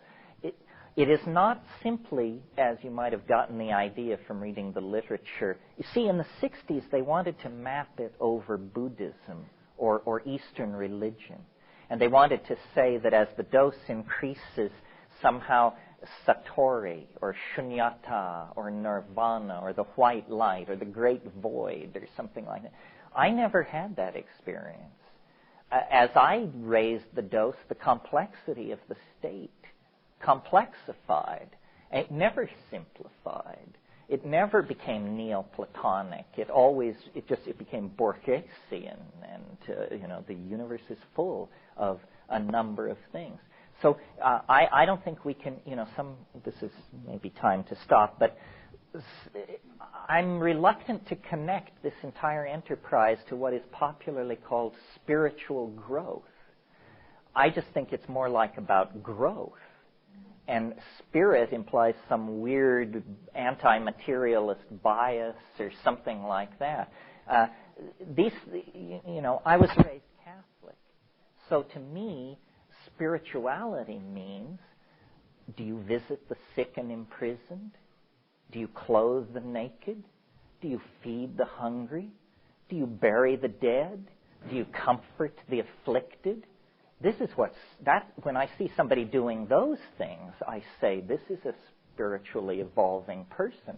When I see somebody taking psilocybin, I say, there is an explorer. But I don't try to lay on some moral judgment about good and evil. I think that's inappropriate. Spiritual accomplishment is manifested by moral action. And the role these psychedelics play is they may make moral action easier because they show you your memories and your debts and your mistakes. But intrinsically, they are not tools for spiritual development. They are tools for the exploration of mind. And we don't know what that is. And we probably won't figure it out this afternoon. But anyhow, we'll come back here. And since it's now 12:30, let's come back at 2 o'clock. We'll place 2 announcements, actually. The first one is the constraints and the rules on the paper, that those of you who are taking this for credit, we'll meet at break tomorrow morning and discuss that. So don't worry about it until then, but it will be discussed. This is for those of you who are writing a paper. And the other announcement is Sound Photosynthesis, which distributes my tapes and videos and a lot of other people's tapes and videos, are taping this event. And we'll provide those of you who want it with a tape of this event when it's finished, for a fee, of course.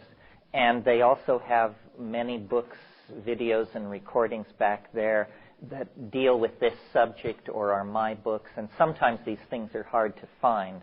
So if you're looking for something and you see it, buy it, because you can't always be sure that it'll come back around.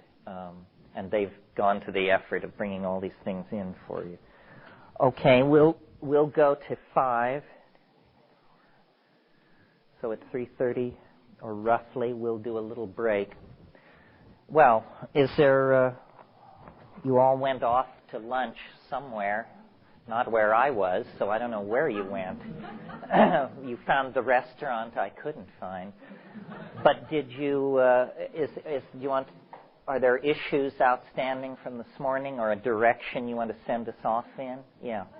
I keep getting the feeling that maybe psychedelics used more for teaching rather than continued use in terms of what later they were saying about needing to be mainlining all the time. I can't see that that's what the purpose is. That maybe once you learn the territory, you learn the state, that the onus is on you then to operate from that more and more and more and more, rather than keep taking more psychedelics. Well, I was just talking to this reporter from the San Francisco Bee, or from the Sacramento Bee, about this very thing. I think if you're stupid, there's just no hope.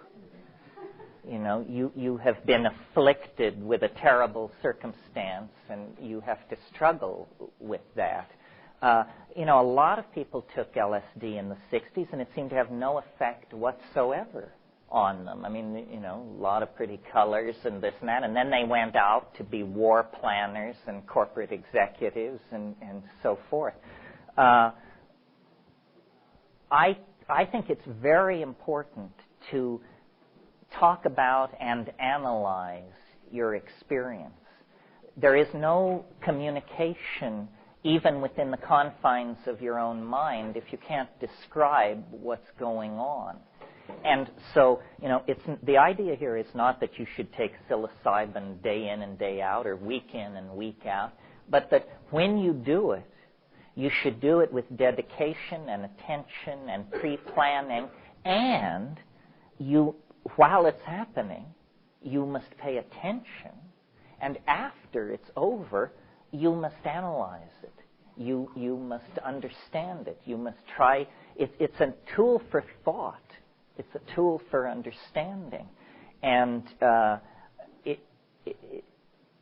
as far as education is concerned, I think one of the reasons I keep coming back to CIIS is because unspoken in what's going on here is the idea that modern psychotherapy of the transpersonal sort is an embryonic kind of neo-archaic shamanism.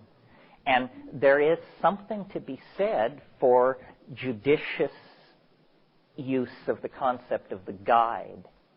I think that the guide should, first of all, be very psychedelically experienced. A therapist who has never taken these substances can't guide you because they've never been there. But in the presence of a skilled therapist, all kinds of progress in dealing with personal issues and complexes can be made. People say this stuff is escapist, but nobody who's ever taken it will line up behind that.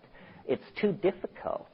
I mean, I've had people say to me, I've heard people refer to psilocybin as silly-cybin, and said, I've never had a bad trip on psilocybin. And I think to myself, gee, I wish I were you, because I don't think the goal with this stuff is to get through it without ever having a bad moment, sort of unscathed with the parental seal of approval stamped across your chest. The goal is to learn, and learning is often painful. And the most important lessons are often the most painful. I mean, if you're going to have to drop an attitude or a way of relating to somebody or an opinion about yourself or something, these things are painful.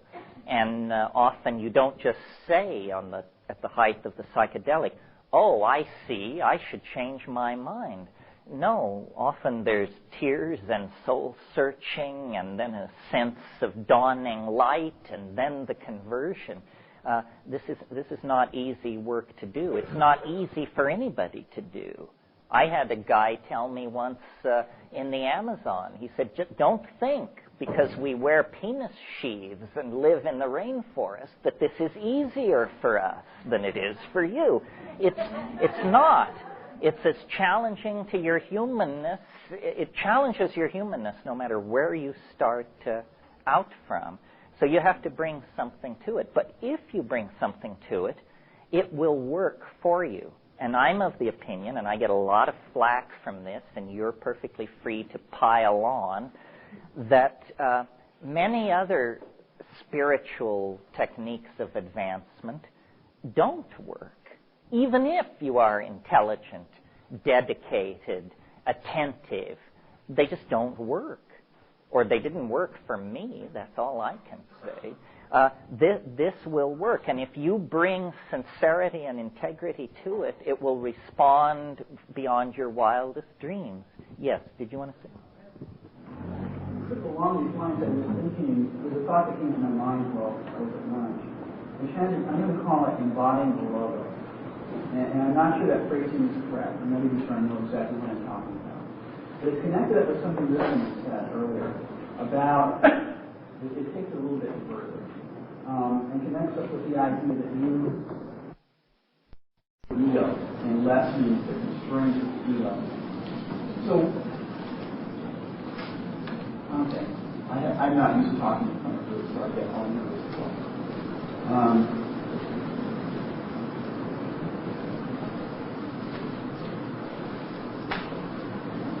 It seems to me that there's a certain quality, like you were saying, that has to be brought to the experience in order for it to be a good value. I mean, now I can get really loaded and see all kinds of things, as you said, and come back and not be substantially different, unless I'm willing in some way or other to begin to embody what it is, this gnosis that I saw. And that, at that point, begins to change the direction of the course of my life.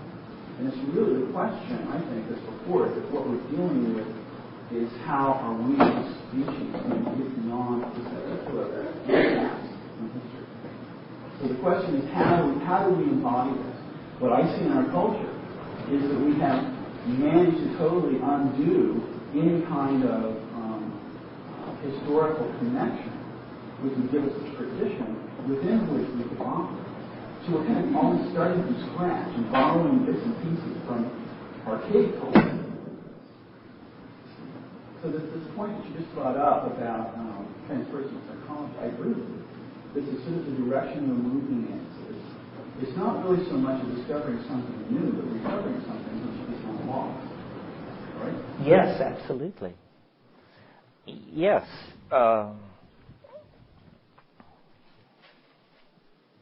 Well, I don't really hear a question. I agree with what you're saying. It is a...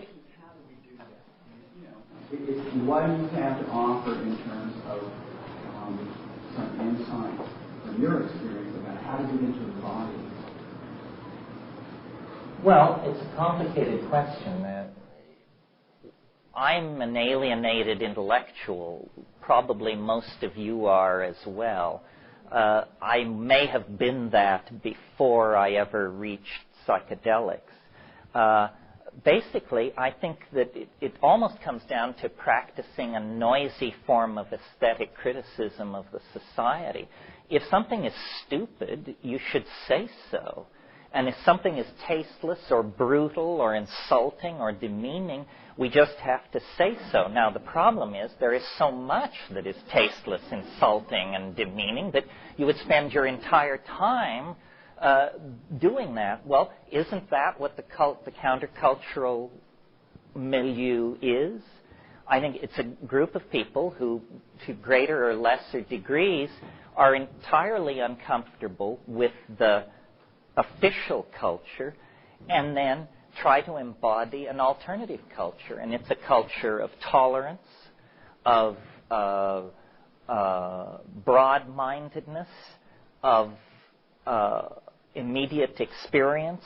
It's not a work ethic culture. It's not a pile-up wealth kind of culture. It's a culture that lives in the moment. I mean, and to my mind, what we can do is be more adamantly countercultural and creative.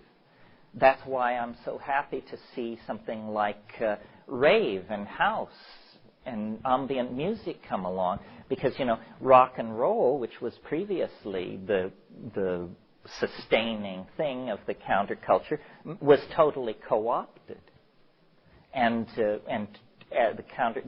official culture turns all criticism into a fashion statement. That seems to be how it operates. So in terms of embodiment, I think what we have to do is be creative. At lunch, I was saying, you know, the crisis that we're in as a planetary society is a culture of consciousness. There ain't enough of it. That's what happens when women are raped in Bosnia. That's a failure of consciousness. That's what happens when rivers are polluted with DDT. It's a failure of consciousness, a failure to correctly appreciate cause and effect. And if there is anything which increases our consciousness, I don't care if it's a religion, a food, a drug, a sexual product, a magazine, if there is anything which increases our consciousness, we should find out what it is and get with it. And once you've increased your consciousness, a little, a lot, some, it's not doing any good then unless it is embodied. And the way it's embodied, I think, is by pushing the art pedal to the floor. It's the only pedal which we have been allowed to touch. We don't get to touch the international investment profile pedal or the international diplomacy pedal. Those are all reserved for the masters. But art has been ceded to us.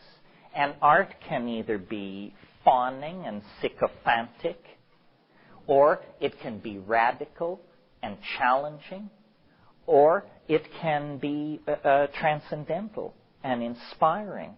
And I think what we've accepted in the arts in the last 20 years is the idea of immense fragmentation and personal expression. This is exactly the wrong thing, because what that is ego. We don't care what Jeff Koons thinks about the person he's sleeping with and all this other stuff. This is just self-indulgent nonsense. The idea that art should save humanity is very out of fashion in the cynical 90s. But I believe it. And I believe that the technologists who are working at our elbows are giving us tools more powerful than we or our critics ever imagined could exist. And if we use those tools for the explicit purpose of creating a new cultural agenda, it will be done. You know, we're all a little confused about this, but those folks over on the extreme right wing, the Pat Buchanans of this world, they know exactly what's going on, and they call it cultural war. And while they're moving up their tanks and digging foxholes, what are we doing? You know, wandering around asking what's happening.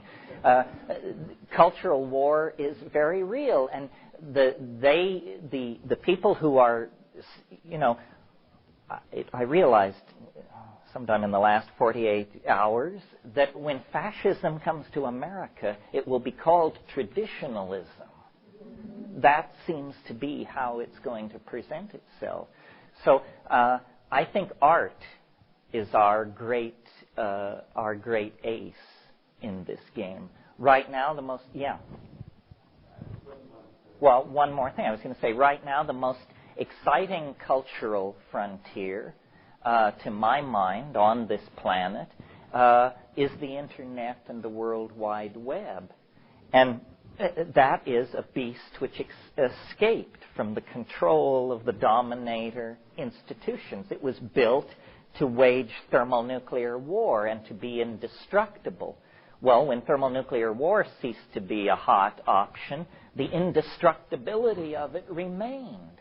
And now it can't be turned off, it can't be controlled, it can't be regulated. And look who's on there. I mean, guys with long hair and girls with short hair. And this drives the masters crazy. So I look at the Internet as a vast canvas, and to which we are each invited to make our own contribution. And if we cede 3D to the orthodox culture, then we should make cyberspace our own. One of the things that I didn't stress enough this morning was the visual acuity empowered by psilocybin leads to hunting success.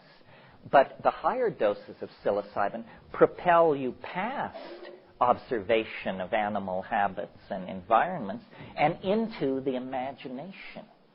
And I think, that the cultural compass of this species points toward the imagination. That's where we're going to live in the future.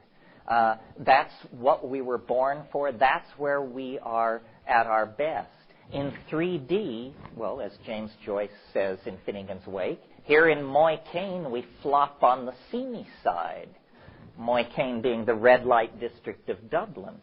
But up Nient, prospector, you sprout all your worth and you woof your wings.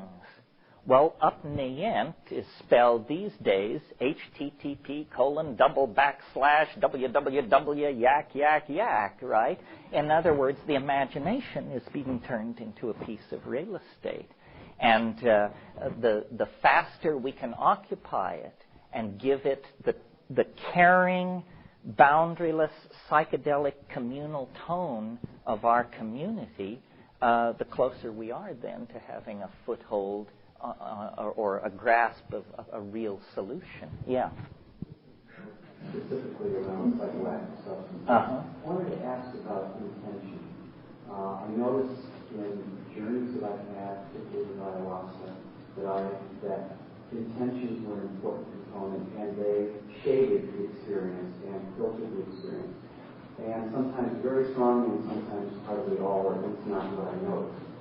I'm curious any comments you have on the issue of intention, and also the intention as it relates to different substances. You get the same result, you get the same influence with the various substances with intention. Well, I would sort of agree with you and sort of differ.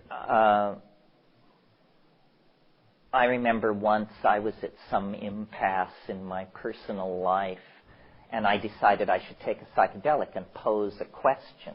And they sometimes say you should pose a question. And I had never done that. So the question was, am I doing the right thing about my life? And, well, the answer came back, what kind of a chicken shit question is that to ask a galactarian intelligence? Well, I suppose that was the answer I needed to hear. It put my problems in perspective. I realized, you don't ask Freud to clip your fingernails, for God's sake. So, in that sense, I'm not sure about intention. But the way I understand intention is that you should very conscientiously control set and setting going into it. Don't take these things in crowded, noisy, socially complex environments on an empty stomach with people you don't know. That this is definitely a bad strategy to follow. And it's, dancing your ass off in a noisy environment is a perfect strategy for clearing your system of a drug. I mean, that if you take a drug you don't like, what do? You go outside and chop wood for 3 hours, and then you feel much better because you physically worked it off. The way I like to do these things is in silent darkness, on an empty stomach, at strong to stronger doses, not recklessly high doses, but what I call effective doses, alone. And this last thing just seems to throw people, this alone.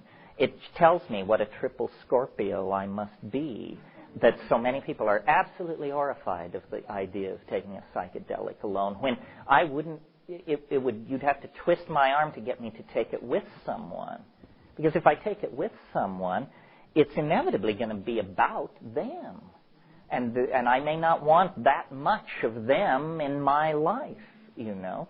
Even if I take it with someone and they never say a word, and we both lie side by side not touching, I don't drift deeply into my trip. I find myself listening. Are they breathing? I can't hear them breathing. But now, so maybe they're dead, but maybe I just can't hear them. So if I disturb them, that's not cool. On the other hand, if they're dying, and as a courtesy, and then my mind just, you know, it just goes into a tizzy. Well, maybe you're not as neurotic as I am. But, yeah. A question related to what you're speaking of around the methodology of this usage. And I used to adhere to a similar model in terms of high dosage use on my own, and then became involved in the Roquette type group, which for a variety of reasons I've left, including, I guess there's another part of that, which is that there was a tremendous amount of undercurrent deception and guru abuse in the group, which unfortunately I didn't become aware of until quite a while later. So I guess the two-part question is, now I've returned back to the previous model, basically taking it by myself. Now, so I'm wondering what you think of a highly structured Roquette-type model, and secondly, whether you have any thoughts about guru abuse in the use of psychedelics. Do you all understand what he's referring to by the Roquette-type model? He's referring to a person, a psychiatrist, Salvador Roquette, who's operated in Mexico for years. I've never met him, so correct me if I'm not doing it justice. But as I understand it, this is basically the assault theory of psychedelics, where you give people, first of all, you give them multiple substances. It may be LSD, it may be LSD with ketamine, a lot of substances, and then a lot of input. It can be music, but I've heard of cases where he took a group of Jewish housewives from Long Island and showed them Holocaust footage. Well, it depends on what you're after here. I mean, if you're trying to break people down, this sounds like it would break me down. I would not know how I could even survive something like that. But I think my theory is almost exactly the opposite. I say there should be very little input. I don't think you need to go out and buy a lily tank for your basement, but as close to that as you can get is good.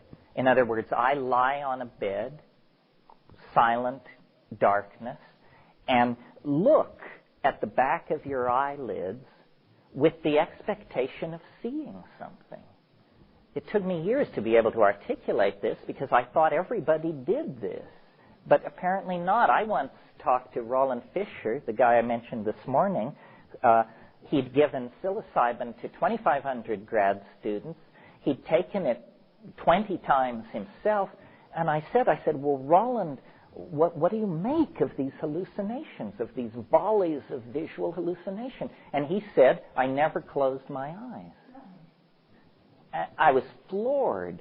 I mean, that is so antithetical to my instincts with the stuff that I couldn't even imagine it. Then your question about guru abuse. I I don't know what it is in me. I guess it's just deep cynicism. I discussed this once with the mushroom, and what I was told was simply this. For one human being to assume that they could attain enlightenment from another human being is like a grain of sand on the beach assuming that it can attain enlightenment from another grain of sand on the beach. In other words, all grains of sand are alike. Didn't you know that? And all people in this particular area are alike. How many gurus have to be caught with their hand in the cookie jar or the nookie jar or whatever it is before you get the message? They are just like us. And that may be granting them a level of moral sophistication they lack as a class. What I truly believe is nobody knows anything. The more generous position is, well, the Buddhists have a piece of the action, and the Mormons know something, and everybody has a piece of the action. The mushroom says nobody has a piece of the action, that no one knows anything. And that's tremendously liberating, and it carries a responsibility for you to take yourself seriously. You have no other source. Everything else is going to be hearsay, secondhand, rumor, thrice told. Yourself is your instrument for the exploration of these dimensions. There is spread through the world a lot of what I call, and I hate the gender bias in calling it this, but it would be dishonest to change it. I call it wise old man woman. Wise old man knowledge. It could be wise old woman knowledge. There's a lot of this all over the world. If you go to Asia, you will see men sitting in doorways at evening, smoking their pipes and watching the sunset as their grandchildren play at their feet. It's a safe bet. This person never took LSD or psilocybin, and yet they've attained a certain kind of existential validity, wisdom, comfort with the phenomenon of their own being. And that can be taught and handed down and talked about and inculcated and cultivated. But this psychedelic thing is something very different. I don't think anyone can lead, because I don't think anyone is in a position to lead. If you counter by saying, what am I doing? I'm pointing toward an open door. That's all. The method and the material is what you need to take away from this weekend. The opinions of Terence McKenna are simply that, and worth just that much. But if you take the techniques and the materials, you can create your own world of meaning and coherence. Yeah. By strong dose, how many grams dried mushrooms? 5. If you weigh 145 pounds, 5 dried grams. Weigh it. This is the other thing. People don't weigh their doses. They eyeball it. Well, the ego, in a frantic effort to save itself, has an amazing ability to overestimate the weight of mushrooms. When you actually show somebody 5 dried grams lying on a plate, they usually pale visibly at the very thought that that's what you're talking about. Yeah. When did that 5 dried grams include capstan? Doesn't matter? Capstan doesn't matter. I just wanted to add that there are species that are quite a bit stronger than others. Yes, good point. When I say 5 dried grams, I mean Stropharia cubensis, Psilocybe cubensis, which is the commercially cultivated one, the large, silvery, stiped, golden-capped mushroom. Some of the Pacific Northwestern species are twice as strong or 3 times as strong. But if you were to have just applied this literally across the board, you probably get further faster than if you are careful. What about taking that field around in the area? Well, you know what they say. There are old mycologists and bold mycologists, but there are no old, bold mycologists. If you're going to do that, learn your taxonomy or join the San Francisco Mycological Society or something. Many of these things are hard to confuse with anything else, but Psilocybe semilanceata is in fact easily confused with a species of Galerina that you don't even know there's a problem till 12 hours after you've eaten them, and at that point you're dead on arrival. There's nothing science can do for you. Your liver has just turned to mush. So what I believe people should do is cultivate mushrooms. I mean, you want to take the alchemical path. The cultivation of mushrooms is an incredible spiritual and physical discipline. It will teach you all those good Lutheran values: cleanliness, punctuality, attention to detail, how to keep a clean workspace, for God's sake. And then you are absolutely confident, and you have also obtained karma-free mushrooms outside of the cycle of inevitable criminal syndicalism and the karma that carries with it. And I've participated in it plenty myself, so I'm not knocking it. But it would be nice if people would produce their own mushrooms, because inevitably you produce more than you can use, and then, can help people out down in 5B or something. Yeah. Okay, and how much does it take of wet? How long does it take to grow mushrooms? Oh, start to finish, 6 to 7 weeks. It's not like growing any plant you've ever grown. Mushrooms are not a plant. It requires, the sophistication normally reserved for an 8th grade science project. You have to be able to cook petri dishes and this sort of thing. And then? How many days fresh? Fresh. If you will dehydrate the mushrooms, you'll discover they're 90% water. So 5 dried grams becomes 50 wet grams. And again, this is a plateful. So figure 10 times more than if it's dried, or if you're a little conservative, 8 times more than if it's dried. Yeah. Is there any book that you can recommend in that whole procedure? Current books or your books? Well, 2 books I would recommend. The book I wrote with my brother called Psilocybin Magic Mushroom Grower's Guide is still in print from Quick Press and they have an 800 number here in the city.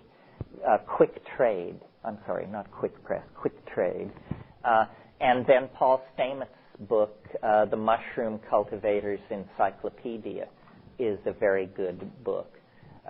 If you are serious about this, try and find someone who's done it and get them to teach you, because it's very easy to do, but doing it without being shown by someone is a little like trying to assemble a complex toy on Christmas Eve.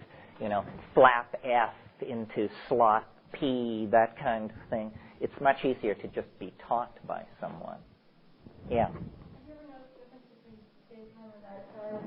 I had a dream that I slept in the early part of the evening to wake up at midnight to then do mushrooms at 1. It was like I had a dream about that. I'm wondering about doing it in the middle of the night or during the day. I always do it at night. Yeah, that's the best one. And the reason is a practical one, and that is, and this gets us into another realm, but I'm a hallucination chauvinist. I really like hallucinations. To me, the hallucination is the proof that I am connected to the other. And so if I take a low dose and don't hallucinate, even though I may have insights and write cover pages with ideas and so forth, I consider the trip to be somewhat of a failure.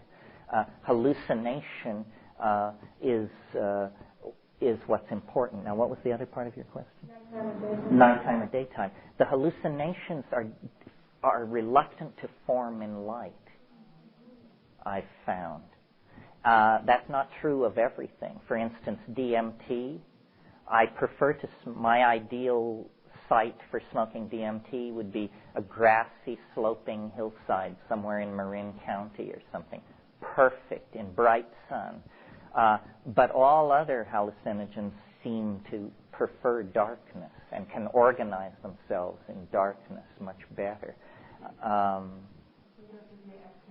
Sounds that happen in daytime. Everybody sleeps. It's quiet. It's quieter, although, boy, there are some weird sounds in the middle of the night. It sounds like the entire house has been surrounded by a motorized platoon or something. I mean, yeah. I don't think I have a question on kind of a religious level. I'm trying to think about where hallucinogens fit into a religious, spiritual kind of pathway. And I was reading Castaneda about just and I know there's a lot of controversy with Castaneda, but he talks about his idea of an eagle and an eagle's gift.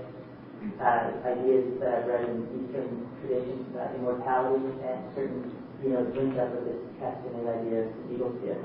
And that certain hallucinogens lead people to a certain way that they can be so that they can, get by the eagle. I know that, I was thinking just some of the stuff that, that tour that you do, sense your body seems to fit into that well. That just different plants fit in different ways. I was wondering what your opinion is, or what your own ideas of not simply just using it as a healing tool for society, as a healing tool for a person, and not only using it as just expanding and connecting up your mind with other people's minds, or the world mind, or guiding consciousness, but also in relation to even more obvious stuff like a religious immortality. Well, I think the sincerest form of religious worship is an act of understanding, that the universe wants to be understood by its creations. There is a need for dialogue. So when you take psychedelics, the way I think of it is once you get past the personal stuff, then the model for the psychedelic voyager that I use is the fisherman for ideas. Ideas are the proof of the pudding. And so you put your little boat out on the sea of mind and let down your nets. And what you're hoping for is that minnows don't swim through the net. Minnows are ideas that have a certain striking peculiarity but are utterly, ultimately unsatisfying. An example would be to spend much time meditating on why your little finger just fits your nostril. It's an interesting insight, but you can't build on that much, I think. And if an idea is too large, it'll rend your nets, and you won't be able to wrestle it into the boat. And in fact, you and your nets and your boat will be dragged into the ocean, and we'll just put you in a corner somewhere and look in on you once a week. So what you want is middle-sized ideas. And they can be, any idea counts. It can be an idea for how to reorganize an investment plan, or what quantum physics is really trying to say, or, the structure of cytochrome C. It's a specific problem with an answer. And I really believe that salvation is an act of understanding, that the moral life is a precondition for salvation, but that the final step is an act of understanding. So I take seriously the idea that these things are consciousness expanding, and that we should use them to add to the storehouse of culturally validated ideas. Yeah. I've been wrestling with some issues since lunch, and I'm just trying to think how to articulate it because it's kind of confusing me. I'm wondering about how age and intention come into the use of psychedelics. I mean, I know when I was a lot younger and I was using LSD and mushrooms, I didn't have the intention to really use them for personal growth or for understanding. And I did it just to kind of have a good time. And as I got older and my own awareness increased, my use of them change. And I'm wondering what your views are, or if you have any insight on, is there a certain age when you think it's appropriate to use these as part of the process for personal growth as opposed to abuse, which a lot of children teenagers. I think it's more about the culture in which you're embedded. In other words, I'm obviously considerably older than you. In the 60s, we actually did it with fairly high purpose and did it at fairly high doses. I mean, you weren't even getting into the game if you didn't take 500 micrograms. Now people take 70 micrograms and feel that they can hold forth on the subject of what is LSD. I think what happened was in the 70s and then in the 80s, the dose was dialed down, and it permitted people to take it less seriously. And so you didn't take it as a fun thing because you were young. You took it as a fun thing because you were young in the 80s. And that was how the 80s dealt with it. You can dismiss LSD as just kind of a fun thing if you keep the dose down under 100. But once it starts climbing, it begins to be more and more profound. I have noticed as I age and my peers age that we seem to get more sensitive to it. Which is not to say that we don't need to take it, but that when we do take it, we don't need to take quite such flattening amounts as in the old days. But I think once you are conscious of your identity and of the world you're in, sometime around 16 or so, then I think it becomes just a matter of circumstance and predilection and intelligence. I don't think, psychedelics work with intelligence, but they can't increase it beyond a certain point. And some people are just, I almost said shallow, and then I decided simple, and then some people just are beyond the reach of these things somehow. It just doesn't address their agenda. What this seems mostly to have an appeal for is slightly culturally alienated members of a ruling elite. I mean, where are the black people who should be at this thing? Where are the Latino people who should be here? These things are inevitably incredibly white and male. Why is that? Well, I'm not sure. Yeah. In nature, I guess, is that intention? That's a good one. What I would say is just make sure you are really in nature. Because the reason I stopped taking LSD outside, or psychedelics outside, was because every time I would take them, something so weird would happen that I just could not stand it. Usually having to do with another person, usually a stranger. I mean, you can go up to the top of Mount Whitney, look around, make sure nobody is there, drop, and within 15 minutes, the ranger wants to see the camping permit, the army is doing helicopter maneuvers, 30 Cub Scouts show up. I mean, it's uncanny. So and some people like to do that. I mean, some people's idea of a good time is to take 500 mics of LSD and wander around Lower Manhattan meeting people. Listen. What you just said, what do you think on people that take psychoactive drugs around a lot of people to absorb, like, a learning experience from interaction with other people? Say, like mine, a similar mind. Well, these have to be small doses because at effective doses, you're lying on the floor as dead. So, yeah, I mean, and you learn what you can handle. I mean, some people can take vast amounts of LSD and it would never enter your mind that they're loaded at all. And other people, you look over at them and they're bursting into laughter and can't behave themselves.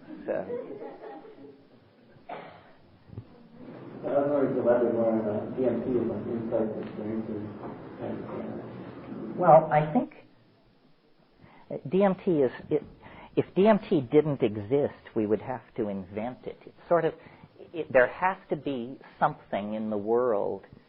There has to be a weirdest thing.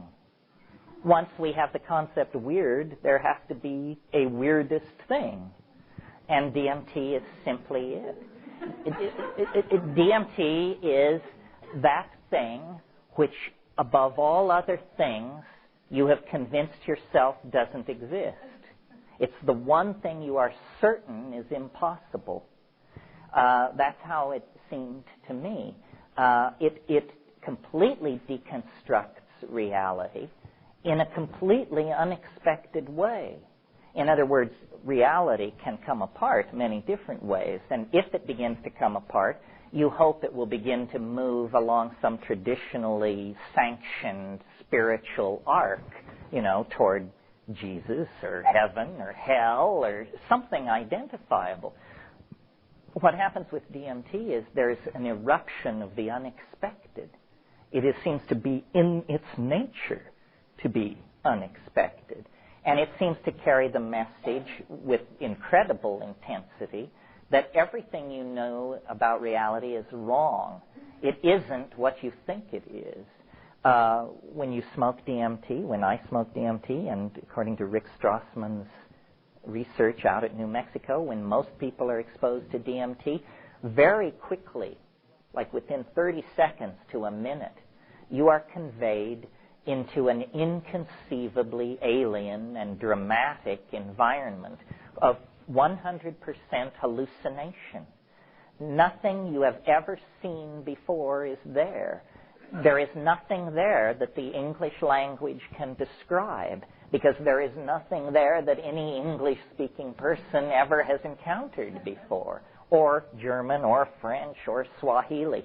You are conveyed into not a unitary world, not the white light, the one, or any of that, but a complex, multiplistic world of motion, light, color, depth, interaction, and none of it makes very much sense at all. It's a metaphor for what I'm talking about is, imagine that you were a Paleolithic person getting loaded around a campfire somewhere on the grasslands of Africa. And imagine that for a minute and a half you suddenly found yourself standing in Times Square at rush hour. Well, you could sort of make sense of it. I mean, when you came back, you would say, well, there were people, sort of. There were sort of people, and then there was a lot of motion, and then there was a lot of verticality, but basically you're just thrashing and clawing the air in front of your companions. They are not getting a picture of Times Square at rush hour from this description.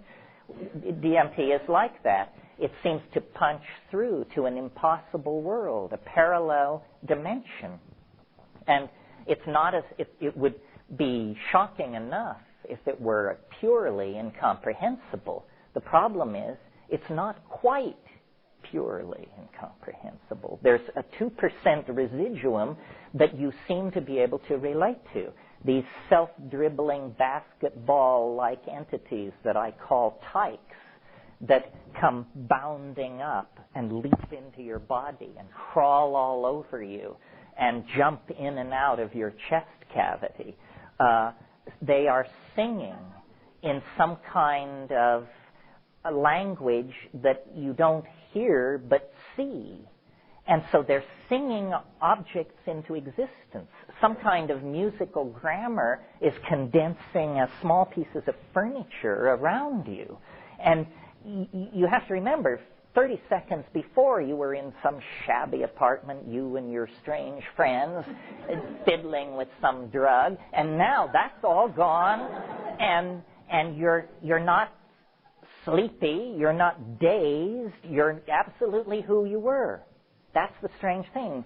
DMT doesn't affect the part that we call ourself. Say, I am who I was, I'm exactly who I was, but what the hell has happened to reality?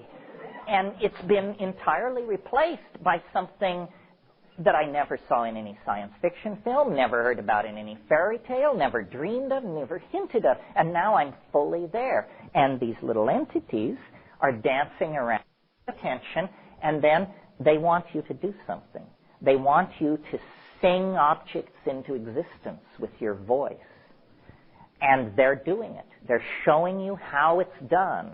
They somehow, grammar is seen in that world. It's as though a switch has been thrown in your neurophysiological machinery, and language, which you used to hear, you now see.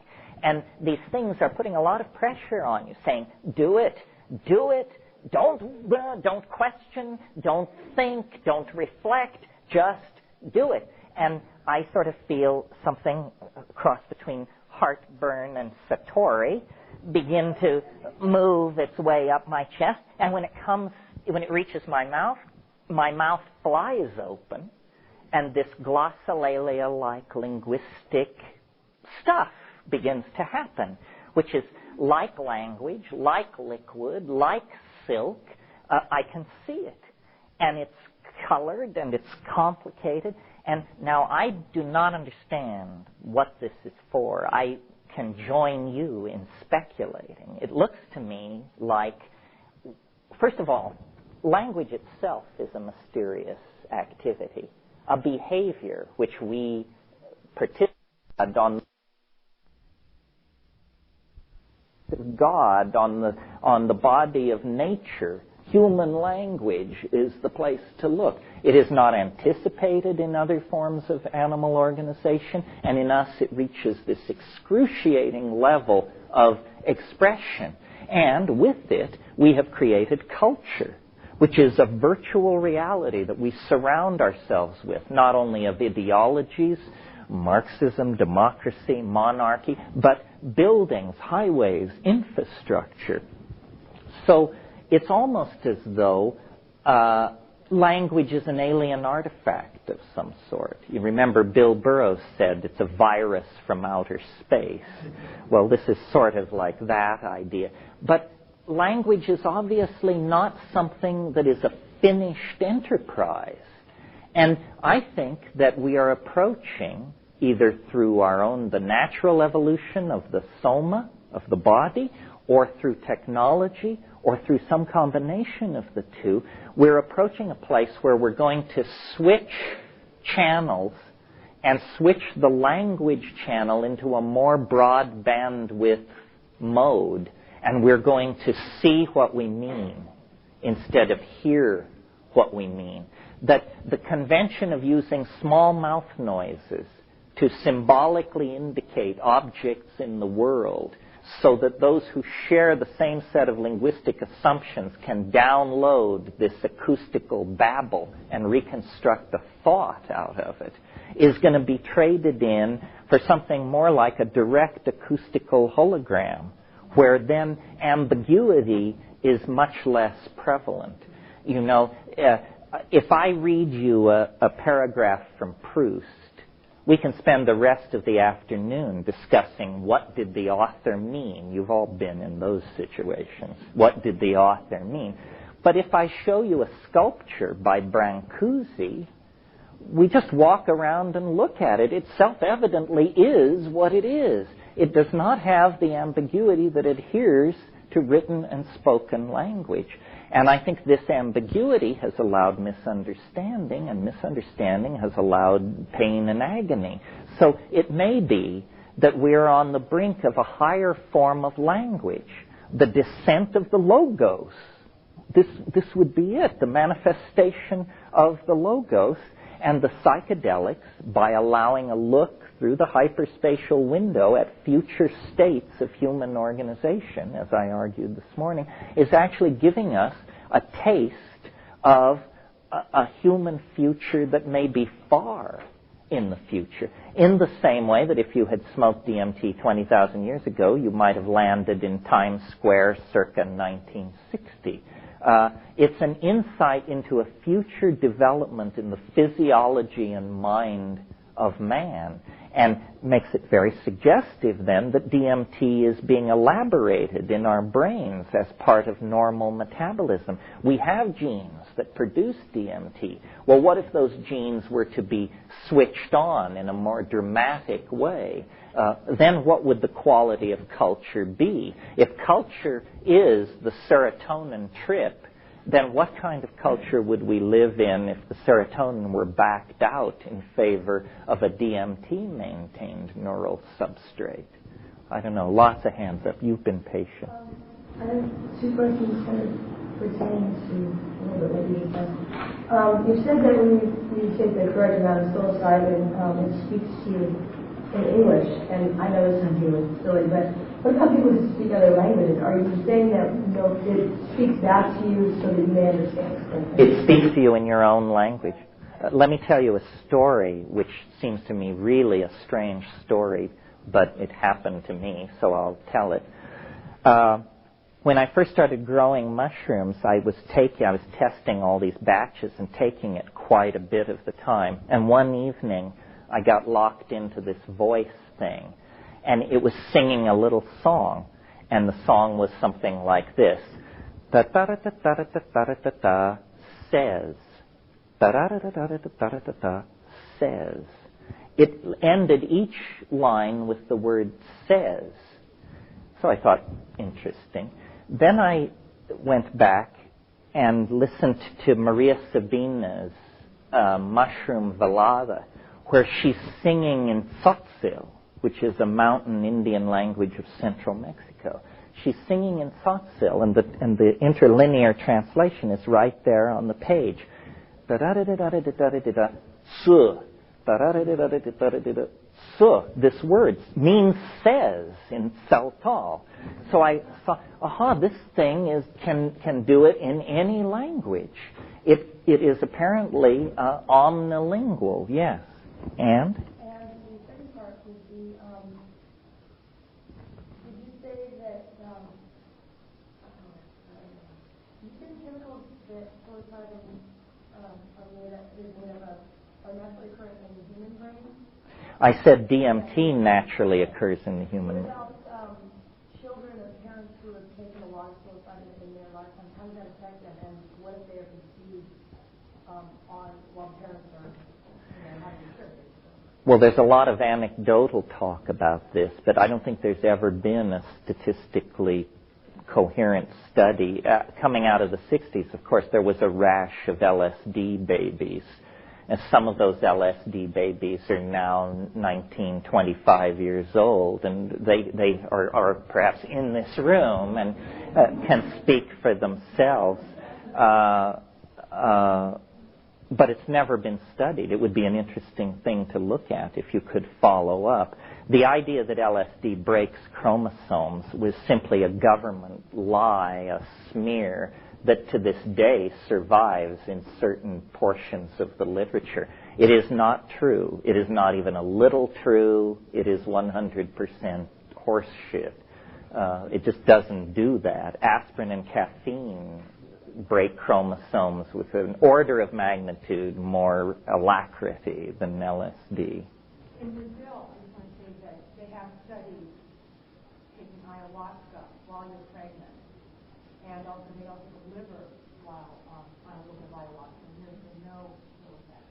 That's right. And my brother did a study, actually, Lawrence Rockefeller paid for much of it, a study of these maestres in Brazil, these Santo Daime people who've taken Uñal de Vegetal, these people who had taken ayahuasca weekly for 40 years, and they did blood studies and tissue studies, and they're fine. In fact, they are slightly above normal in certain indices. It is not what damage it may do, but what you said, the womb is the first environment that, that's where you get your step start. I'm thinking more along the lines of what benefits, can you say, a human animal is ingesting it, if an embryo is ingesting it also, would that have a similar effect that it would on, an adult that's taking it for their own, It just hasn't been studied. Many of these LSD babies were also born into very loving, communal, neo-archaic kind of settings, and they had lots of unconventional nurturing and raising too. So it's very hard to separate all these, to tease these factors apart. Yeah. I wanted to go back to what you were saying about this question on rules. Uh-huh. It seems to me that if we're truly to have an archaic revival and the whole study of shamanism, revivalism, how do you bring about true shamanism within our modern culture without it falling into that kind of thing, like people start to idolize an individual, and yet still bring someone like a shaman into a community? And indigenous tribe shamans are often not necessarily idealized like they are in brewery situations, but they're respected and they're thought of as being more learned, and they often have the archive of knowledge that often not everyone in the tribe has. Well, you know, Merciliade, in his great book on shamanism, he subtitled it The Archaic Techniques of Ecstasy. What a shaman is in command of are techniques, and they're not based on his personality. That's where it's different from the guru. If once the shaman has told you his techniques, he's told you all he can tell you. And you then have to apply the techniques. The ideology is fairly absent in shamanism at a practical level. It's basically about experience, not about an ideological preconception of things. The way I handle gurus is just to simply say, what can you show me? And then if you're told, well, you have to sweep up around the ashram here 12 years or so and do daily prostrations, and then we'll cut you in on the good, you just can pick up your knapsack and keep going. Because the real stuff is not hidden like that. When I went to South America and people said, I said, what can you show me? And they said, well, let's just sharpen our machetes and go out here into the woods a half a mile and cut some vine and bring it back and boil it up, and I'll show you what I'll show you. I'm very suspicious of lineages and secret knowledge and situations where somebody decides where somebody else is worthy to ascend to the next level, because you know, man for man and woman for woman, there doesn't seem to be a more scheming, tawdry, and venal subclass on this planet than gurus. I mean, there may be some good ones, but my God, they keep bad company. Yeah. From your last sort of thread I was picking up about, I heard what I am saying in my mind, synesthesia, sort of characteristics when you were describing the DMT, the hearing of colors or speaking words that became colors. Clearly it is a synesthesia. So can that, and you might want to go into that for other people, but I'm really into this whole thing now. I'm not kind of going, can that happen and occur with the mushroom, say, or another hallucinogen than the DMT? No, I think, if you take enough psilocybin, it begins to look like DMT. If you take an 8 or 9 gram dose of psilocybin, at about the 2-hour mark, it'll be indistinguishable from DMT. To address this question of synesthesia, obviously the world is a unity, and it arrives at the surface of your body as a unity of electromagnetic vibrations and light and so forth. But your senses break it up at that point. Your eyes tell you about light. That's a certain range of electromagnetic radiation. Your ears measure pressure waves in the air, the acoustical range. Your hands inform you about the tactility of the world, but the world is one thing. So it's almost as though the senses are reunified in synesthesia in a way that may have been originally intended and is for some reason fallen out of our physiological repertoire, or perhaps exists as a future state. But yes, tasting shapes, seeing colors, feeling music. There are people who have unusual neurological conditions who live in these kinds of spaces, and it's very hard to... Some of you may know the guy who wrote Oliver Sacks' book, The Man Who Mistook His Wife for a Hat. It's a wonderful book. And The Man Who Tasted Shapes, that's right. Hey, what's the story on your book on... You have a book called Synesthesia, don't you? Yes, I'm a little embarrassed by it because it breaks my proletarian mold. There were only 70 copies of that book, and it costs about $1,500. And what it is it's a showcase for an artist named Tim Eli, who is very famous in the world of made books. And he's at the top of the made books thing. So I contributed a text. He made the paper and the binding and set the print and painted on each page of each book in a special, unique way. And it's an art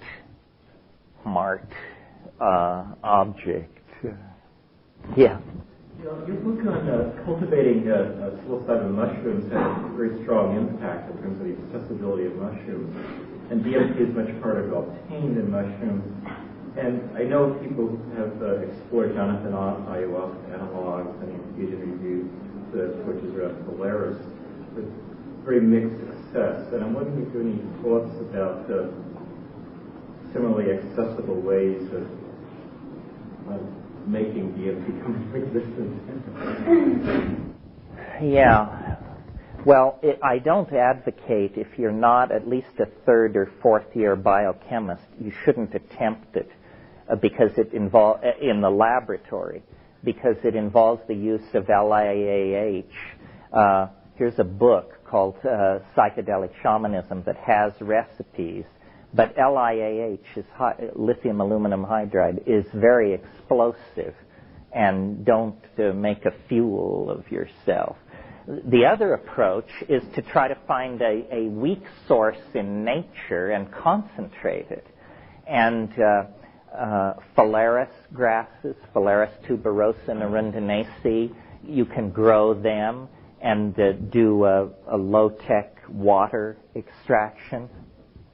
I'm not sure, nobody has ever handed me a gram of DMT created by these techniques. This is all sort of backyard theory, but in theory it should be able to do this. There's also a plant called Desmanthus illinoiensis that grows in the Midwest that has a very high concentration of DMT in the root bark. It's interesting to talk about that plant for a moment because it's only been known that it contained DMT in the root bark for about 5 years. But it could have been used by the North American Plains Indians to produce some kind of a shamanic hallucinogen, but never was, as far as we can tell. And this is an interesting question, those of you who may be going on to ethnography or something like that. Why do some people use hallucinogens and not others? It simply isn't a matter of availability. For example, second only to the Mexican concentration of species in Oaxaca and the Sierra Mazateca is the concentration of over 35 known species in the Pacific Northwest. Yet evidence of use of those mushrooms by the Tlingit, Tsimshian, and the Northwest Coast Indians is very hard to come by, ranging from maybe none to maybe a little tiny bit. But by no means is it established that they did this. This Desmanthus thing is another thing. Why was it never utilized? this new chemical and plant that I talked about this morning has an interesting relationship to all this.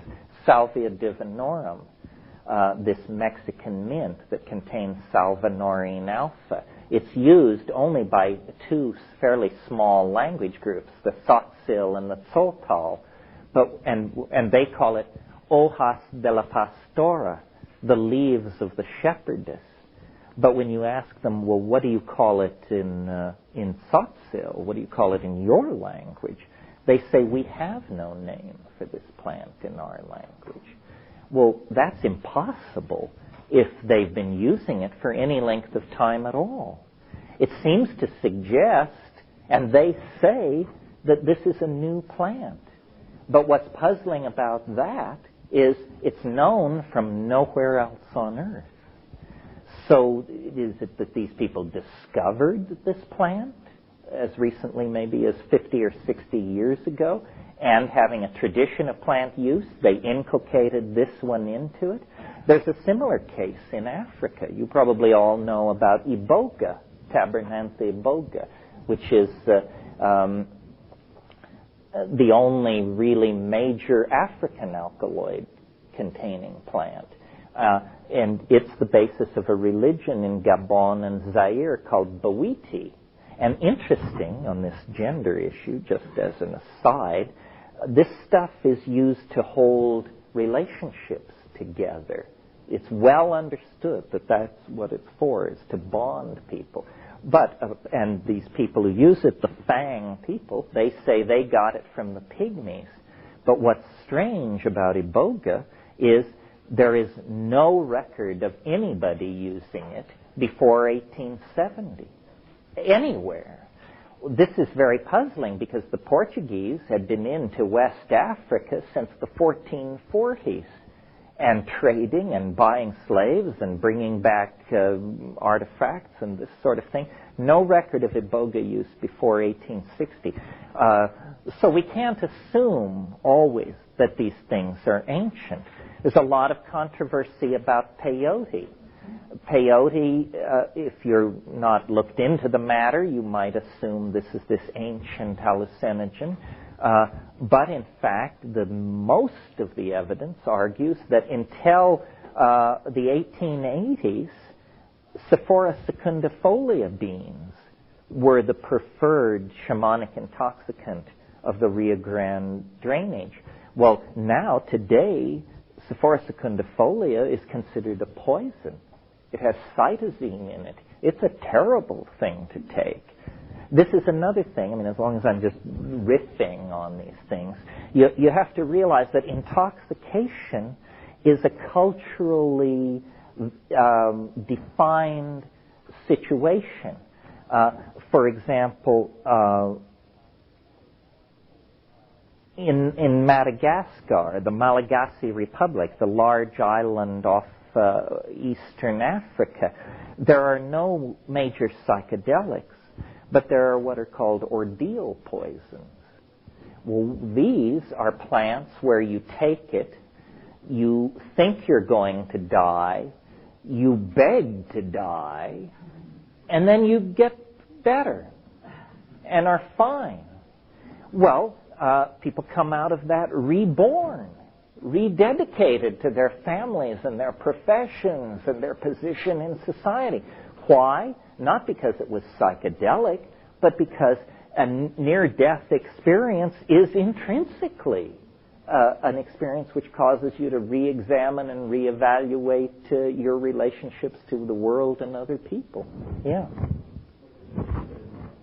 But I heard a couple of years ago a popular underground designer drug in Japan or something that invoked a certain kind of near-death experience with something that I think was described as being a kind of neurological state that the body would undergo in case of very catastrophic, and basically it would give you a certain kind of experience of a violent kind of demise. And that had some kind of popular use. It's not true. It probably will be in time. Some people have nominated DMT for that role. My friend Rupert Sheldrake, he calls it a thanatoptogen. He says, when you really die, when you are beyond any returning, DMT floods the dying brain. And the only way you can have that experience without dying is to artificially induce it. This may be so. I mean, one of the most challenging things about DMT, and we might as well, it's the afternoon of the first day, so we might as well dig into it. What about these entities that I talked about? What about the types, the self-transforming machine elves, the jeweled geometric basketballs? Are we to just dismiss this as hallucination, we whose lives are built on hallucination? Or what is to be made of that? What kind of an entity can have a mind but not a body and be loose inside your mind? I think that possibly, I mean, this is sort of the most woo-woo place we'll pass through unless you bait me. But if you ask shamans worldwide, how do you do what you do?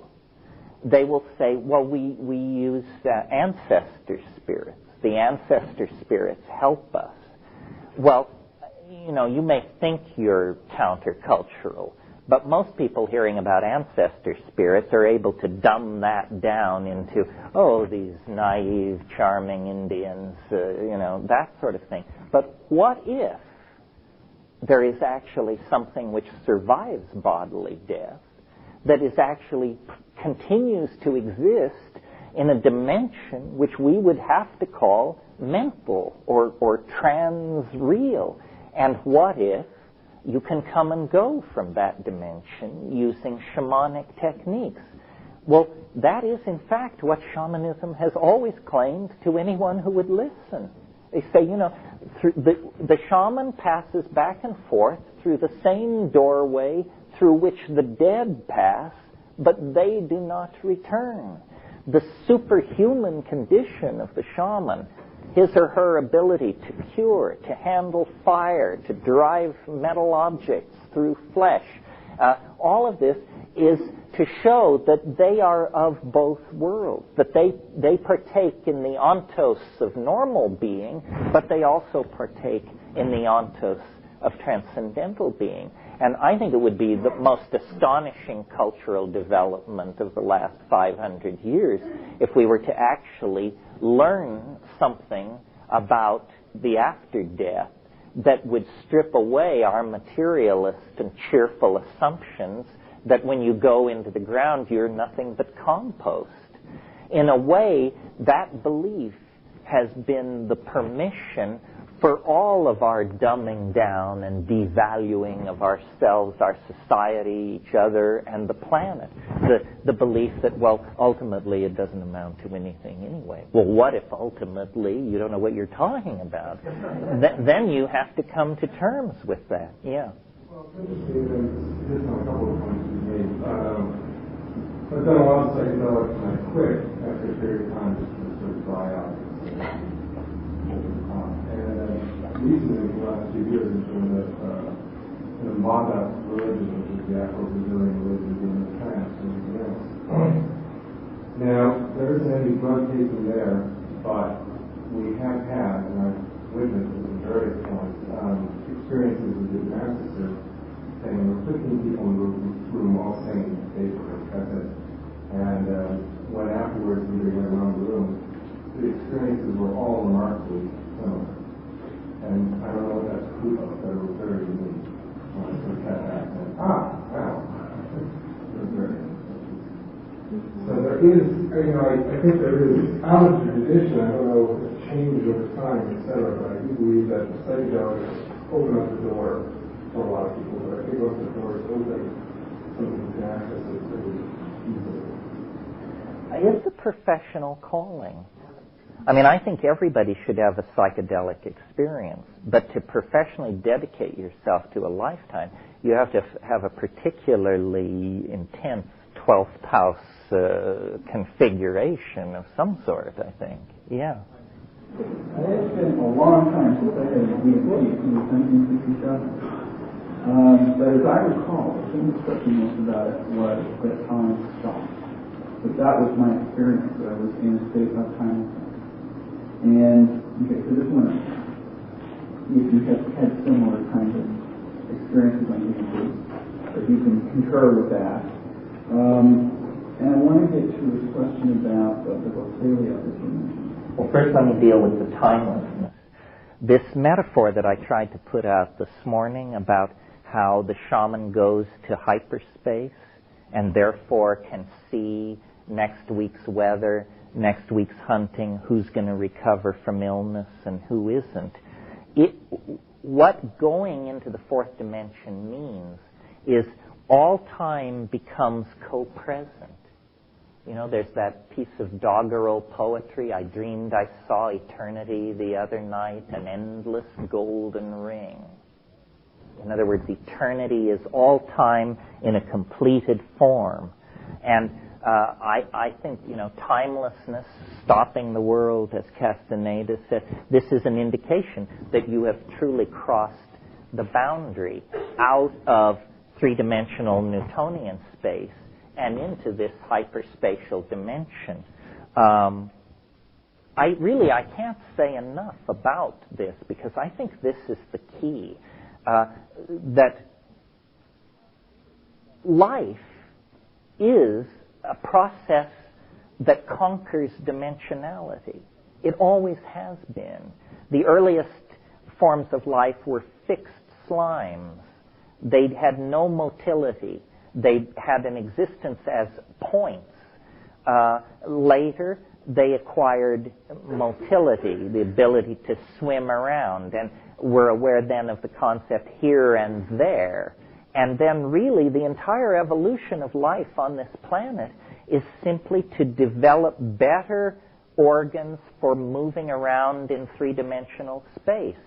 Stronger legs, stronger arms, better binocular vision, so forth and so on, until you get to human beings. And we invent language. And what is language? It's a strategy for escaping from the narrowness of the present moment. Because if you have language, you can say, I remember the time when so-and-so, or you can say, why don't we plan on doing so-and-so? In other words, and when you get written language, then you get history, then there is, in a way, the past never goes away. The past changes into history, and in that form, or the present changes into history, and in that form it stays with us. And now, culture, electronic culture, we dream of an information lossless society where no information is lost. And then that means, in a sense, where no time passes away. You know, we'll have Marilyn with us and JFK, everybody, a kind of eternity. So language is then seen as a strategy for the further overcoming of dimensional limitation. And now, with the Internet about to go visual and all that, it seems like we're again about to take another step deeper into the conquest of dimensionality. But there's nothing new in all this. This is the business that biology has been about since day one. And then the glossolalia. Description of this experience of the energy moving up. Were you saying literally, actually, that there was a sound that you made? There's a feeling. It's, not to be crude, but it's somewhat like a belch or something. It's like a bubble of something moving up, and then when it gets to when it actually gets to your mouth, it manifests as a sound. What I want to get at here is my experience of that is need not necessarily literally be air passing through my larynx. What I'm dealing with is a kind of vibration of energy, which is somehow, and I don't know how it's done, but somehow by some, what we call it magic, there's some sort of activity that's actually taking place in me. Something changes, and this becomes what, as you're describing, as language and speech, because it seems to manifest in this way. Does that sound true? Are you, and I'm trying to find out if you're really talking about, I'm making a really clear connection between using voice and frequencies of vibration. That's one kind of energy. And there's another kind of energy behind that. It could be what we could call the energy of meaning. Okay? Well, there's sound and meaning. And they are not necessarily related. They may not be related, but what we're getting at here is this question of how is it that your little types manifest themselves without body. They manifest apparently the whole world around them, right? But somehow or other, they are transforming energy. Yes, I mean, I always, my technique or my intellectual style, though it may not seem like it, is to always seek for a rational explanation first, and then from there more and more exotic explanations. So I was really floored by this tyke thing, because that seemed to me unambiguously not something which was supposed to happen in the universe as I was told it, that there were supposed to be small non-human intelligences leaping in and out of my chest. And one idea that's occurred to me, and since some of you are interested in psychology, it's maybe worth talking about, plus we get to inject a buzzword here, which is, as you know, it is now understood that we are really not one person. We have many personalities. A multiple personality disorder is simply when you manifest this on a level that irritates other people. Multiple personality order is when you have them all lined up in a row and the right ones always talk to the same people, and so the illusion is maintained. Well, in the same way that, you know, if you had a big mirror, you look in the mirror and you see a reflection of yourself. But now if you lift the mirror up and bring it down on the ground and shatter it, what you see now is not a shattered reflection of yourself, but hundreds of little reflections of yourself, each one whole. Well, may it not be then that what DMT does is it shatters the illusion of the self and says, you're not a self, you're a tribe of selves. And here they are, dancing, performing, singing. They are the fractal adumbrations of the personality. That was the buzzword that I wanted to get in. They are the fractal adumbrations of personality. That's one possibility. The other possibility, souls, like I said, an ecology of souls. That is the conservative explanation. Why is it the conservative explanation? Well, because we are here, and so if we think of them as human beings of some sort, they just happen to be dead human beings. Nevertheless, we see that there are human beings, so perhaps there is a residuum that survives death, and that is what these things are. Other possibilities must range more further afield. A parallel continuum actually inhabited by these things, that they are not human beings in any form, that they are autonomous entities with their own universe. That's one possibility. Another possibility is that these are the long-sought extraterrestrials, that they don't come in beryllium ships the size of Manhattan to take control of our gross industrial output, that that's a crazy way of thinking about extraterrestrials, that they come through a technology of mind, that they come by collapsing space across megaparsecs, and appearing in the mind as a hallucinogenic experience. But then, of course, the question is, why? And why this sense of familiarity? And why this deep affection and concern for suffering humanity? I don't have answers, but I know that these questions need to be answered. The domain is real. Yeah, we'll do a question and then it's break time. I just wonder if there's really that much of a difference. I mean, you're presenting these alternatives, maybe for clarity, as completely separate. But the idea of autonomous entities living in some hyperdimensional space versus the idea of our separate personalities versus the idea of other beings that maybe have a more traditional existence, which is very far away, are they really all that separate? It seems to me that if the mind actually makes its home, at least in large part, in hyperspace, in the everyday world of the mind, I mean, if that's where our thoughts live, then if we take these drugs, they transport us to a place where we see that through another filter. In this hyperspace, that's where the other minds live, presumably. There may not be that much of a difference between those three alternatives you actually proposed. It may be the ego, which you talked about earlier, that is causing the confusion here. We think of ourselves wrapped in this skin, living at this point, and then all this stuff is very confusing. But if we expand our definition of mind to be what you earlier said it to be, then perhaps these entities, I mean, they're fascinating, but they're not so mysterious. They're outside the domain of where they should be. Well, yeah, I mean, you're right, although, well, let's take two of the possibilities. If it's an ecology of souls we're dealing with, then they should have complete knowledge of the history of the planet and everything that's ever gone on and so forth, but they won't have a complete encyclopedia of galactic history or something like that.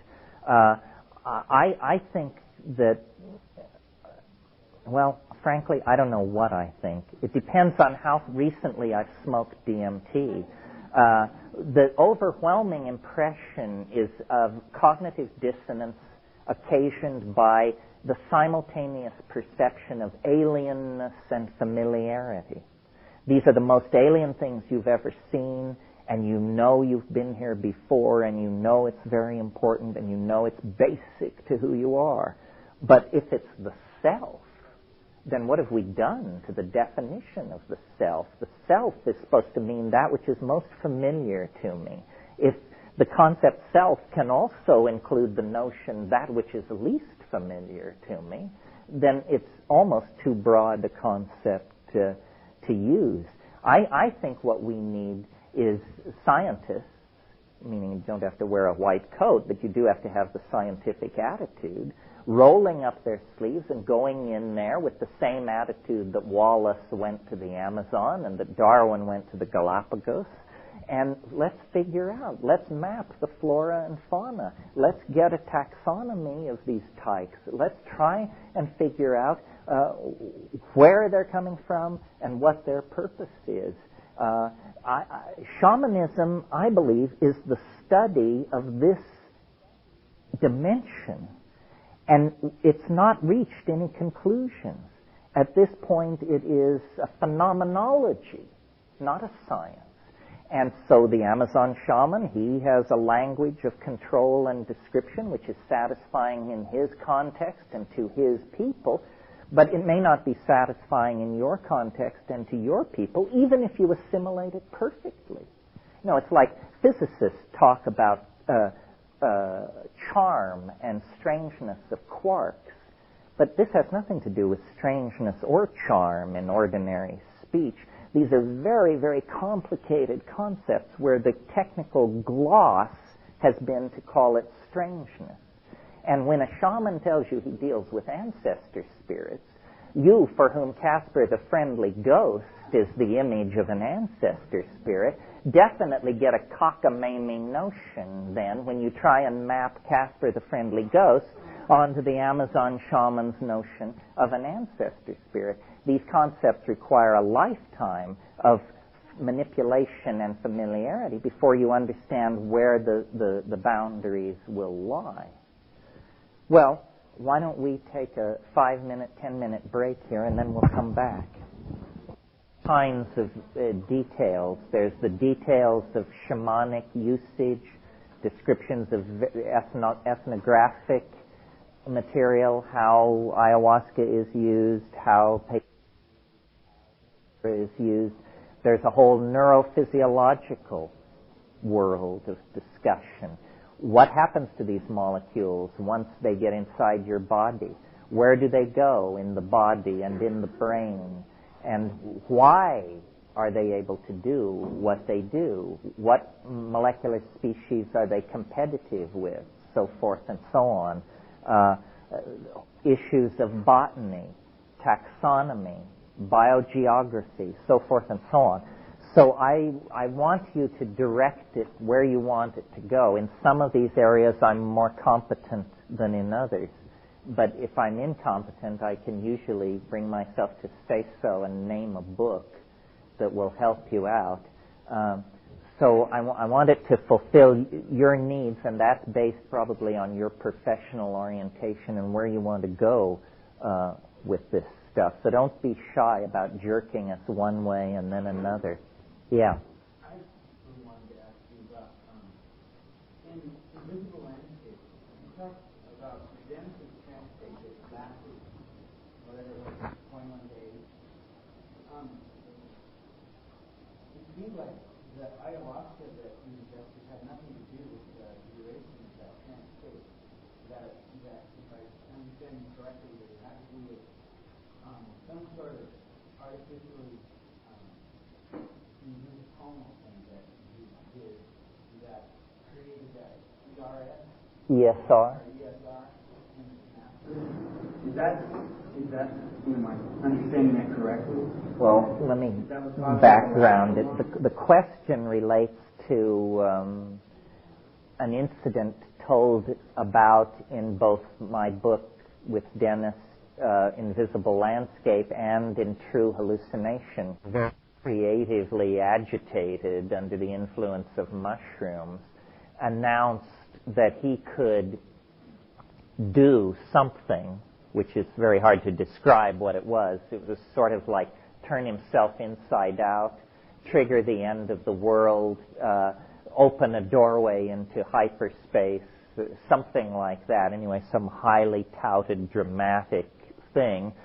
He organized an experiment to test the theory, and the result of the experiment was not nothing, which was what I was betting on, not what he said would happen, which what he was betting on, but a very peculiar incident then was generated where he seemed to lose his mind, to put it simply, for about 3 weeks, but in a very specialized and orderly way.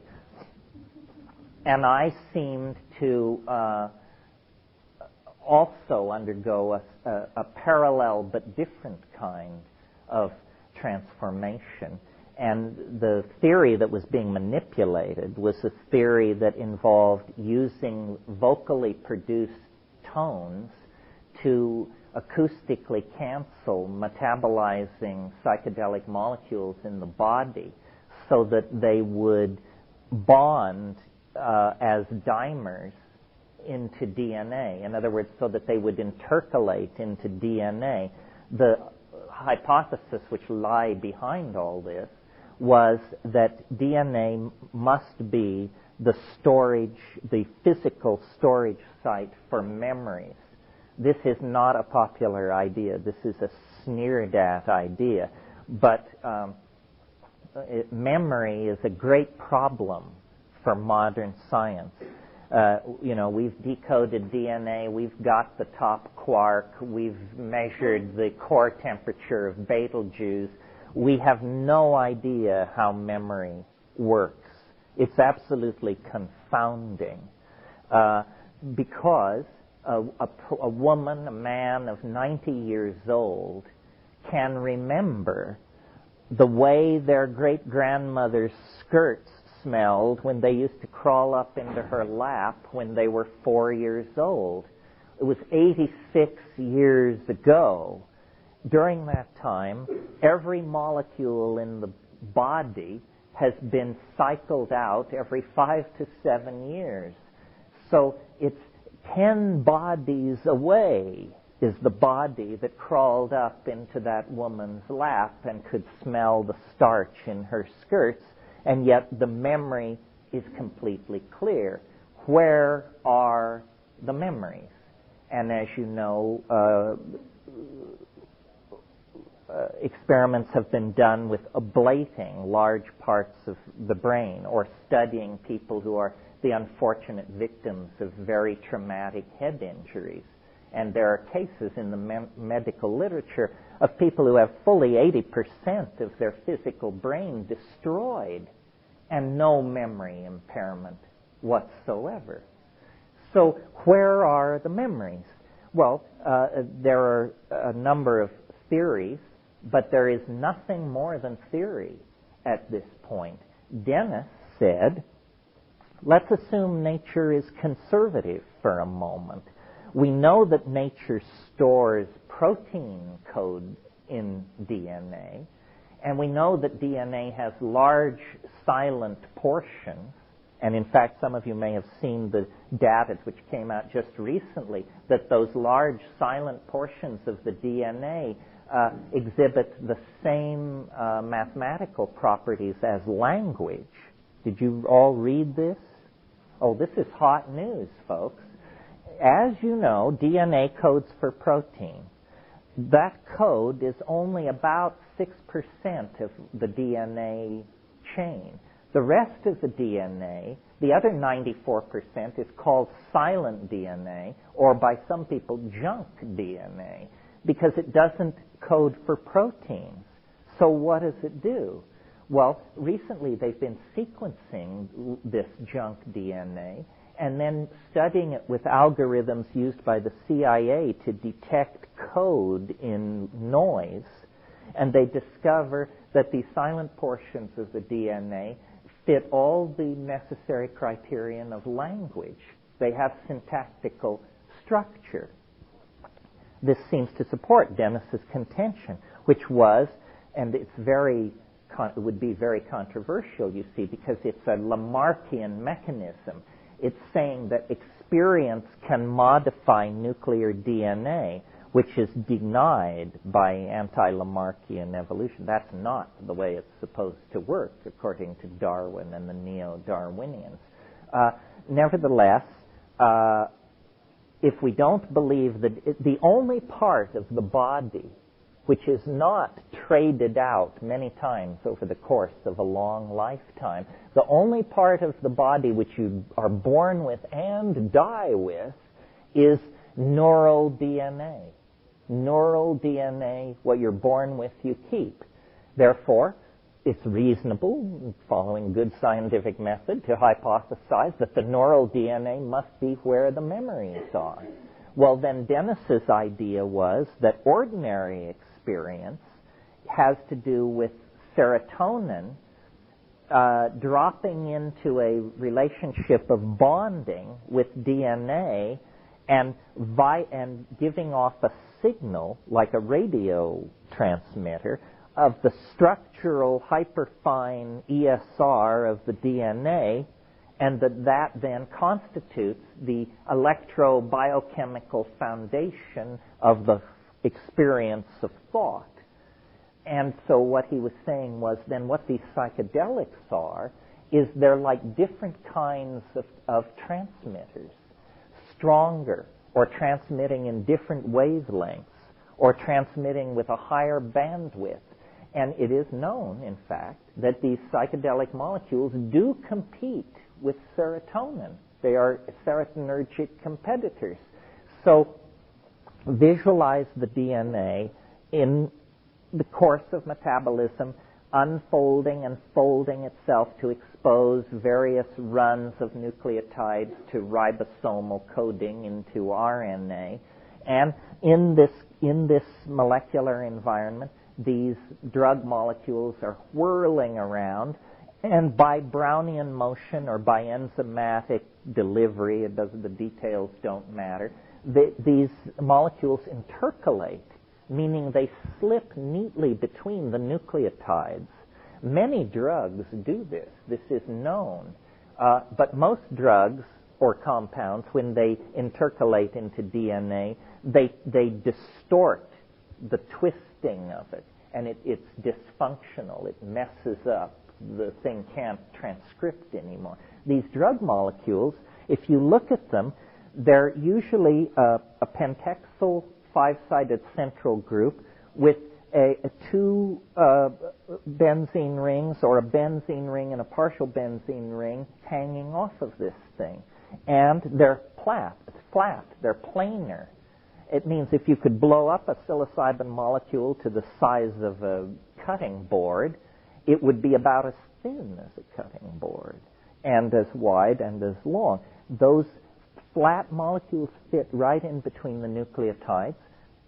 Yes, and when this happens, the electron spin resonance signal is amplified, just as though a more efficient transceiver had been dropped into place. And you can measure the hyperfine ESR signature of DNA in an in vitro laboratory situation. This is not mysterious. So the idea then is that we have a family of molecules, endogenous neurotransmitters like serotonin, acetylcholine, so forth and so on, and exogenous neurotransmitters like psilocybin,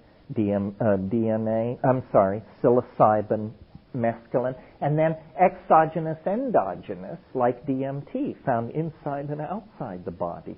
And it may be that what the evolution of consciousness is the slow trading in of low-gain molecular transceivers like serotonin for much more broadband, high-gain molecular transceivers like DMT. So Dennis's idea was to take all this theory that I just laid out and then use acoustically produced vocal sound to cancel the charge of these molecules. And as you probably know, or maybe you don't know, when a molecule becomes superconducting, it will bond into anything. It becomes a hyper-bonding molecule. It will bond anywhere. So theoretically, if you could cause psychedelic molecules during their act of being intercalated into your genetic material to become superconducting, even for a moment, they would lock in permanently. And you would begin to have a much deeper experience of consciousness. It would be much broader, much deeper. He claimed he could do this, but he also went further and claimed, and this is where I am not good at explaining it because I didn't understand it then and I don't understand it now, but he claimed that in the act of becoming superconducting and intercalating, this thing would cause the molecule to undergo something which he named. He called it hyperdextrorotation, which means simply that it would turn inside out. And he said then that you would produce something, and, I'm embarrassed at the strangeness of the concept, but that you could, in some sense, give birth to your own soul. That something could be generated out of your body, which you would have a high degree of personal identification with, because it would, in fact, be the central essence of yourself. It would be, he made analogies to the philosopher's stone, to the flying saucer, to the birth of an idea.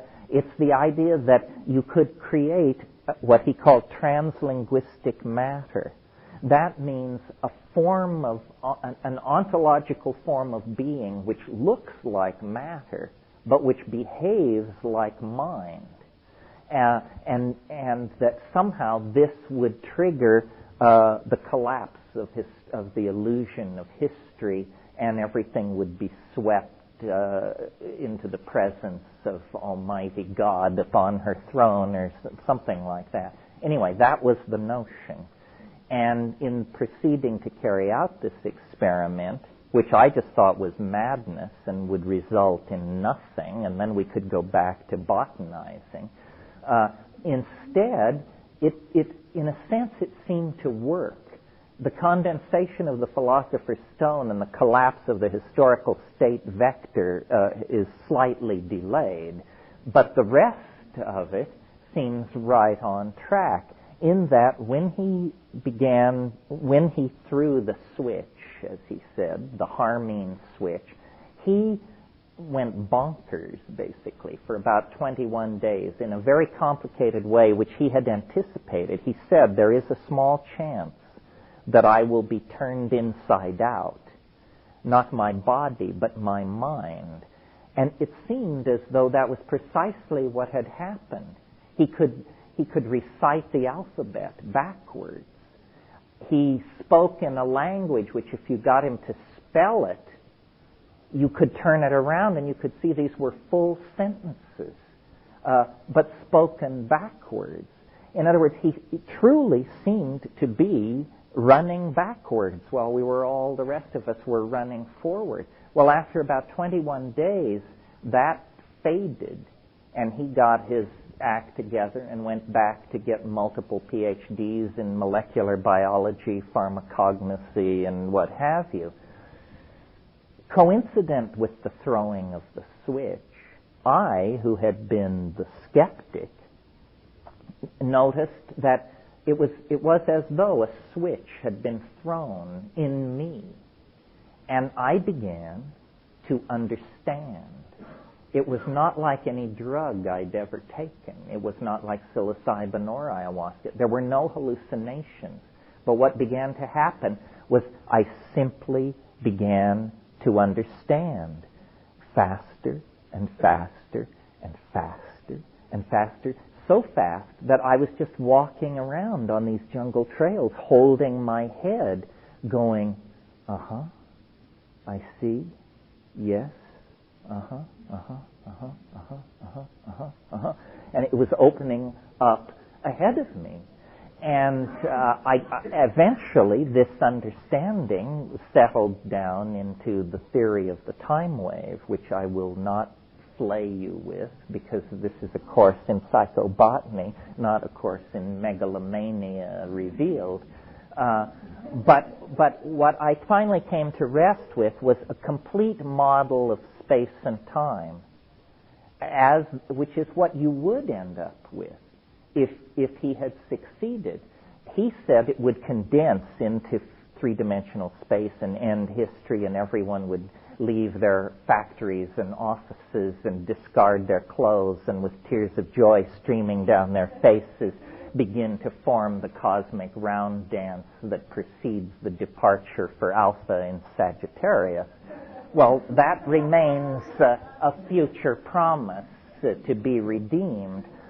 But what happened to me was I obtained this strange idea out of the I Ching that offered me a complete model of space and time and the future and the past, and has continued to be the touchstone of my intellectual life. So I think that, we can argue for hours, although it's probably not worth doing, about whether anything at all happened at La Chorrera. I was there. I should mention I didn't sleep for 11 days. And it was the most amazing 11 days I've ever had. I was absolutely ecstatic. I barely ate. And I was full of compassion and understanding for everyone and their limitations in this terrible dilemma, because we were, 1,000 miles up the Rio Baboon asshole with no airplanes and no radios, and here my brother proceeds to go nuts, and I'm saying it's okay, but the world may end in a few days, and on and on. It took me about 5 years to get myself publicly presentable. in that time, I was a burden to my friends and a joy to my enemies because I appeared to be a social menace. I could back people into a Denny's and hold them there for 16 hours at a stretch with a rap so alarming and appalling that people would just back to the wall to wait to see if I was going to explode. It was simply, it takes a long time. You have to leaven it with humor and self-criticism and convince people that you don't take yourself seriously and all these things to make it palatable. Yeah, that is true hallucination. And I think that, if you want to read an eye-opening book, if you haven't read it, read Thomas Kuhn's book, The Structure of Scientific Revolutions. Because what you'll learn there, to your amazement, is that these great intellectual breakthroughs like Newton and Einstein and Planck and so forth, they don't come out of careful examination of the evidence and conservative adumbration of theories and all. No, they don't come like that. They come like revelations, completely, and then you argue backward to convince your colleagues. You go out and you get the evidence and you argue backward and you convince everybody, and then everybody says, well, it was obvious all the time, and anyway, they knew it 50 years earlier, and on and on and on. But that's what you have to do. So I have stuck with this, my devotion to psychedelics, because it gave me really my greatest wish, which was I want to have a complete understanding of how things work. That doesn't mean there is no more surprises, but it means you at least have a structure that you can pour it into. And I think this is what shamans do. They create a personal ideology sufficient to their needs, and my needs are complex because I live in a society where I'm going to be talking to quantum physicists, mathematicians, historians of science, epistemologists, so forth and so on. So it had to perform at top speed. If you're in the rainforest situation, in a culture, in a monoculture, then it is perhaps not so challenging. But the point of all this is catalysis of ideas. Culture can evolve no faster than its language. It can evolve no faster than the models that it can set up for itself to achieve, and that requires language. So I take the psychedelics to be catalysts of language. They probably caused it to come into existence in the first place, and then they continue to push it forward into new domains. And this great period of creativity that we're living through now in the sciences, in the arts, in the implementation of exotic technologies, I think this is the real legacy of the 60s.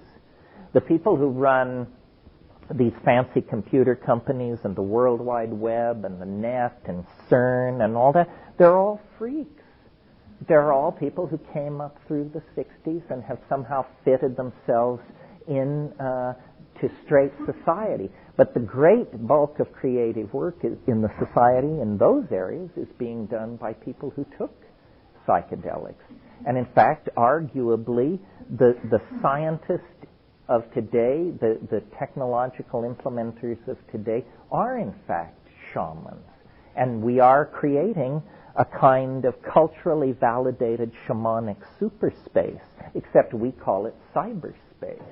But all we're doing with the creation of cyberspace is hardwiring in a male way what has always been there in a female way. I mean, the web of invisible hidden associations that make us a cosmos instead of a chaos. Well, that seems to be an overlong answer to a question I've forgotten. Yeah. Field in relation to hallucinogenic plants and also extraterrestrial origins. Well, first let me talk about morphogenetic fields. For those of you who don't recognize the term, this is an idea which has been developed by Rupert Sheldrake, who's a theoretical biologist in England. It's a very simple idea with very revolutionary implications. The idea can be simply stated like this. Things happen the way they happen because that's how they happened before. That may not sound terribly challenging, but here then is an example of the consequences if you believe that. If you believe that, then it should be possible to teach rats to run a maze in Cambridge, we'll say. And once they know how to run that maze, it should take rats in Australia less time to learn to run the same maze because it's been done before.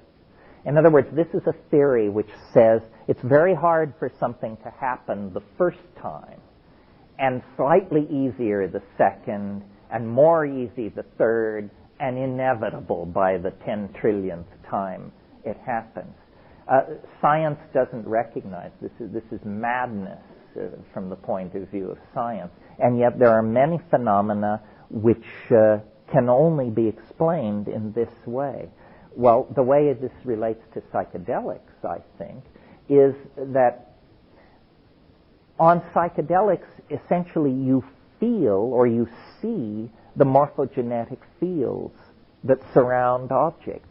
You see not the ordinary.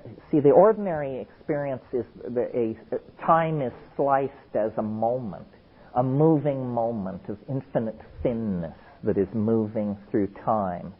On psychedelics, the past seems somehow present in the present.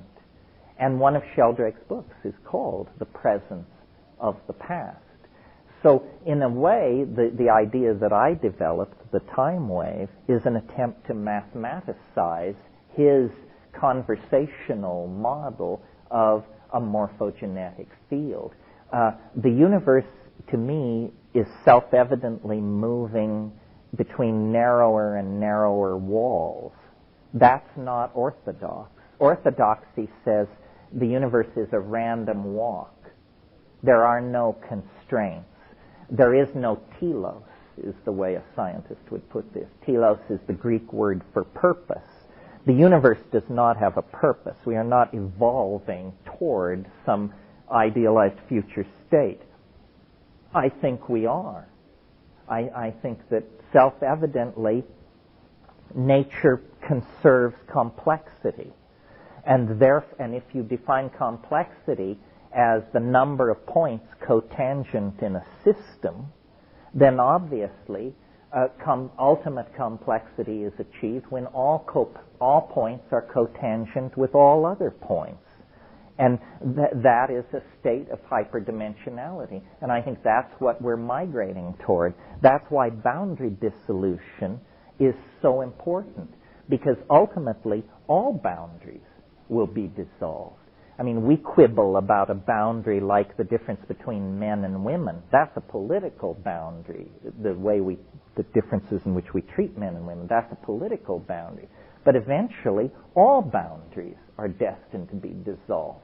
The boundaries between men and women, the boundaries between young and old, but then the boundaries between people and nature, the boundaries between plant and animal, and then even more ultimate boundaries, the boundary between life and death, the boundary between earth and space. All boundaries will be dissolved in the universal process of complexification that is leading toward all points being cotangent. And the psychedelics, because they give you a little bit of hyperdimensional vision, show you this cohering process, which I call concrescence, using the terminology that Alfred North Whitehead popularized. The universe is growing toward concrescence. This is an interesting idea because it's very counter what we've been taught. We've been taught that the universe is basically incomprehensible, unimaginable in its size. We are somewhere in it very typical. Everything about us is typical. Our star is typical, our planet is typical, we are typical, and therefore no value should be conferred on our existence. But this is just simply somebody's idea. Measurements have only been carried out on this planet and in this solar system and for 1 century. So upon what basis do we generalize from these measurements to a statement about the character of the chiliocosm? It seems ridiculous.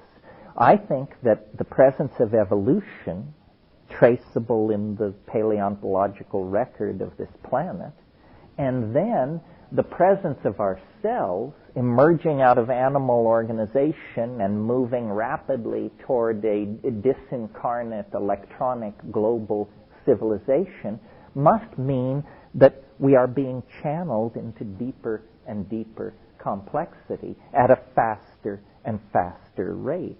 And when you penetrate hyperspace, this is the landscape you see. You see the funnel that is channeling us toward a kind of hyperdimensional nexus point beyond which we can't project because our intellectual equipment can't be pushed past that point. Yeah.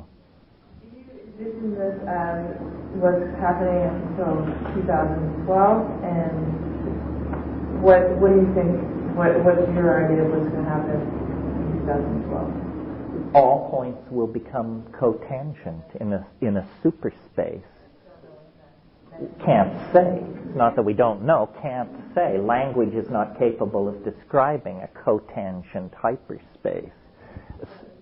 Will that thus open all the dimensions, or? Yeah, basically, you will be everybody. Everybody will be you. You will be everywhere. You will be every when. You will be every which. And every when, which, and where will be you. All assumptions of distinctness will be illusory. And so we can see this happening. I mean, people are fond of saying the Earth has shrunk to a point under the influence of electronic technology. It's a nice way of putting it, but it's just beginning. The World Wide Web further shrinks it. And when the World Wide Web is virtual and an implant behind your eyelids, and, I mean, you can carry out these fantasies for yourself. A little bit. Coming a little bit more sooner than Tipler's thesis. Yeah, mine's the earliest of all of the non-completely insane people, or the latest of the completely insane people. Yes. Well, the Kevin shamans from that live in the Indies at 17,000 feet, they, according to their prophecy, which they're the direct lineage of the Incas, they said that in 1995 they are coming out of the mountains because it is part of their prophecy that they will come and teach the earth how to shift into the planetary consciousness, which is evolving and beginning this year, and then will shift into the next millennium. And that the body of it will come out of North America because we have done so much destruction, and also because we know how to manifest in the body. That the intellect will come from Europe, and that the heart and soul will come from South America. And that they're coming down to teach how to begin to move into this type of consciousness. Well, there is a lot of this kind of anticipation of a great shift. And I think there's more to it than simply the pressure the millennial turn of the calendar puts on us. This garden party is over. You know, there's nothing but crumpled plates and stabbed out cigarette butts in aspic now. It's over. The party's over. And where we're headed now is not clear, but we have finished our sojourn in three-dimensional space and historical time. And our technology and our dreams are about to carry us further. What this means for the rest of the Earth is hard to say. Life once left the oceans. Life once elaborated oxygen to the point where it threatened its own survival on the planet. Dan Joy once said to me, once you strip away the height, it's just another concrescence.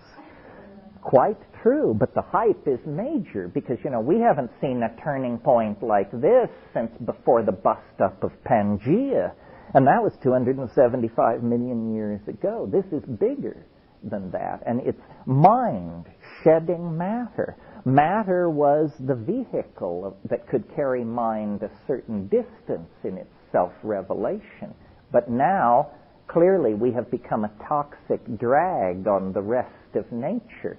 And it means it's time to move on. The womb would like to expel this puppy into whatever hyperspace awaits us. But clearly, if we remain in the womb of three-dimensional space and time, we're just going to mess the joint up, toxify it, wreck the oceans, and ultimately pollute ourselves and everything else to death.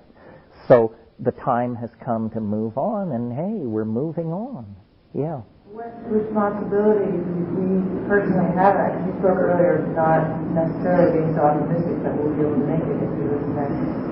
I think the responsibility that we have is to spread reasonable hope. In other words, a lot of people are becoming frightened, and a lot of people will be more frightened. We haven't hit the white water yet. It's coming. But this is the long garden party before the white water. And there are going to be a lot of doomsayers. There's going to be a lot of ugliness, like Rwanda, Bosnia, this sort of thing. Much reason for despair unless you have the broad picture. But I think that our purpose is to educate ourselves about the situation, and that when that task is completed, you will be filled with hope, and then to spread that hope. There is no other ideology of hope on this planet. Christianity is so dramatically on the ascendant because it offers otherworldly hope. It denies this world. It consigns it to the flames and asks you to seek salvation in some other world. Secular humanism and its various forms, capitalism, so forth and so on, offers nothing but more stuff.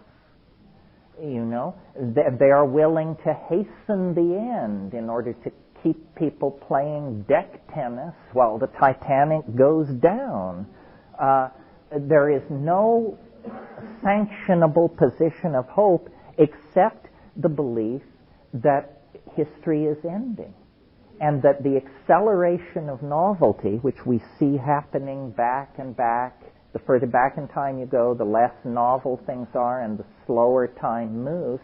Now we have come to the place where time is moving very quickly, so that by a moment in the future as near as 2012, we may traverse as much distance as we've traversed from the Big Bang to this afternoon in terms of how quickly things are going to unfold. James Joyce said, man will be dirigible. It's a wonderful thing to hope for. Do you have any, one thing that, I've been fascinated with the time wave since I first heard about it, but do you have, one thing that's really bothered me is there some objective way to quantify this novelty?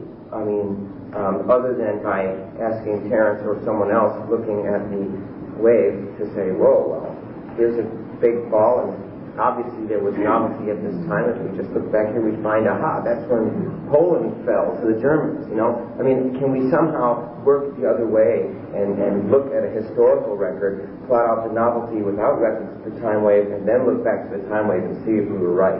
The problem is, you see, that history is not a quantifiable entity. There's no theory that agrees on how we quantify history. Do we give the War of the Roses a 10 and the 30 Years' War a 42? How do we do that? I maintain that we can't scientifically prove it, but we can make a very strong case because the ebb and flow of novelty continues. And we can look back in the past and see that where there were vast descents into novelty, novelty certainly occurred. I'm willing to go out on a limb because next year is a very dramatic descent into novelty on the time wave. I'm willing to go out on a limb and say if next year doesn't deliver, I'll be willing to seriously talk about cashing it in. Because next year is predicted by the time wave to be an enormously dramatic year. And in a sense, we can already see the prophecy fulfilling itself. We know there will be a presidential election next year. We know this society will go mad and rip itself apart for months over that. We also know that there will be a presidential election in Russia next year. They will probably put our act in the shade when they begin to rip their society apart. Revolution in China, that would affect a third of mankind. That's scheduled. That's on the menu. It's possible that next year is the year when even doubters realize that global warming is upon us. In other words, worldwide climate upheaval. So we're going to have some, if not all, of those things next year, and I maintain it could even be the unexpected. As I said to somebody today, if the Kobe earthquake had been Tokyo, the capital retraction from the rest of the world by Japanese banks would have sent us into the Stone Age. And, this gas attack, it was designed to kill millions. It just happened to be botched. The attack on the World Trade Center was designed to kill hundreds of thousands of people. It happened to be botched, but they're not all going to be botched. The nuts are out there. And so I think that what we are seeing is a recapitulation of much of the past several thousand years of history in a very compressed form as we get closer and closer to the transcendental object at the end of time. And shamanism has always been the technique for anticipating and mapping this transcendental object. In a pre-scientific world, you get a vocabulary that is religious. That, there is a force in the universe, not a sparrow falls, but that this force doesn't take note of it. This force is love. This force created everything. This force cares for us. We are its children. It is calling us to return to its essence. I mean, this is a religious vocabulary. But in the 20th century, we've gone beyond that. We're no longer moving in a coinage of emotional terms. We can say, God is physics. God is the universe trying to birth itself into a higher dimension. God is the universe's appetite for self-reflective complexity coming into its fullest flower. And then the distinctions between science and religion are seen to be small potatoes indeed. I mean, we can calculate our way towards the second coming, I maintain. Well, this is somewhat far afield from most people's ideas of what constitutes botanical shamanism, but not mine, because I think that we could have lived in the light of this gnosis and never made the descent into history that we made with the abandonment of partnership society, psychedelic religion, pastoralism, and so forth. We were designed to live in paradise until the coming of the kingdom, but instead we fell into history, which is a kind of hell, where the animal nature was able to reassert its power over the human dream. And we have lived in that, with that paradox now for some 12,000 years, and it's left us fairly frazzled and sketched out, I think. Well, if this is what is on a macro scale happening to the human race, and this goes back to the question some time ago of what should be done, if this is what's happening on a fractal macrocosm, then what you can do to aid this process is just accelerate your own arrival at the omega point. And what that means is psychedelicize yourself. Begin to deconstruct the hold over your freedom that culture, history, biology has on you, and begin to experiment with the concept of yourself as a being trembling on the edge of true liberation. Because I think that's probably what you really are. Yeah. What do you see as you traveled around the world, the dynamics between the mainstream dominator and what could be looked at as an emerging psychedelicized culture? What kind of connections do you see among this emerging culture? What kind of dynamics do you see happening? Kind of a large question there. Well, there are a lot of things going on. The collapse of Marxism was really the collapse of everything, because Marxism and capitalism were balanced against each other like a house of cards. In the absence of any intellectual critique of capitalism, capitalism has asserted itself with a vengeance.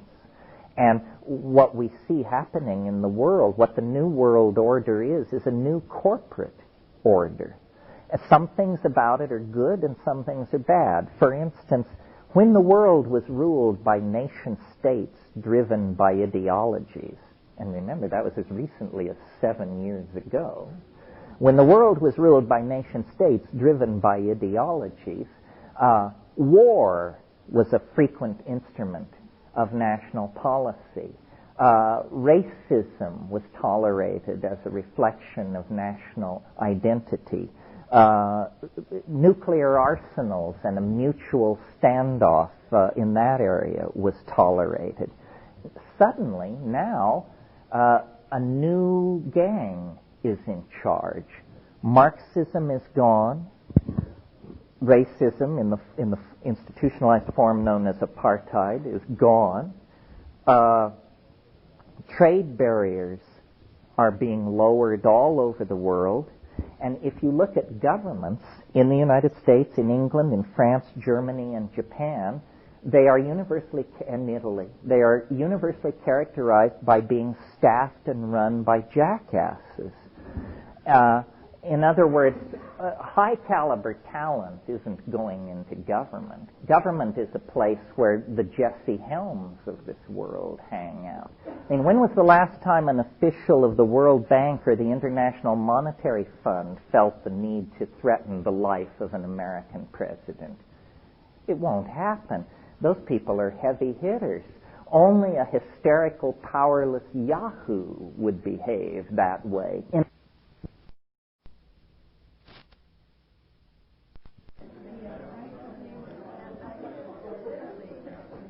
All right, why don't we sort of slowly roll into this? I'm always amazed that so many people can get their act together on a Sunday morning. I know. What happened to the complacencies of the peignoir and all that? Okay, I have a couple of announcements. First of all, I think you found on your chair when you came in a sound photosynthesis order blank. That's if you're just dying to have more tapes of lectures. They have a huge selection, more than anybody else, and you can deal with that. And there's a sticker on those things that begins with the words HTTP. Those who know that this is a website address. Those who don't know soon will. So if you want to check out Sound Photosynthesis website address, that's the URL, the Universal Resource Locator, which I wish I had one now.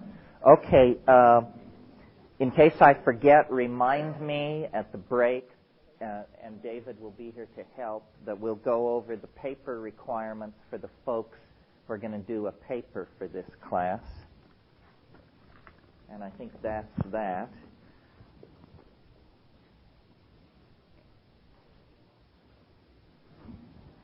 Oh, there you are, on time as promised. I was just saying that at the break we'll go over the paper constraints. Well, I don't want to spend the whole time this morning in Q&A, but we'll do it for a few minutes to let stragglers find their way in, and then I'll flail you with my agenda for a while. If there are, yes. Yeah, I'm curious if any other internet websites that have good access to psychedelic information. Oh, that's a good question. There are a number. First of all, the Usenet, the alt.drugs conference. Most people know about this. There are thousands, a couple of thousand people participating in that, and it's now fragmented into alt.psilocybin, alt.psychedelic, alt.mescaline. There's a whole subset of those. If you don't like news groups, there is an email conference. Anybody here in that email conference? Well, I can't remember. I was in it, but the problem with these email conferences is, you think, oh, great, I'll meet some people interested in what I'm interested in. You join, and the next day there are 80 messages in your email, and you spend hours a day pouring through the email. I just joined a conference where I get dispatches from the front in Chiapas, including all the latest statements from Subcomandante Marcos. I just picked up the mail. There were 130 messages, half in a language I barely read. So, but there's a lot of action on the net. I have a website, too, but I'm not going to give out the public number yet because it's not cool enough yet. It's more like a construction zone with yellow ribbons strung around and a sign which says, someday something really cool will be here. That's how a lot of the internet is. It's a vast, vast construction zone.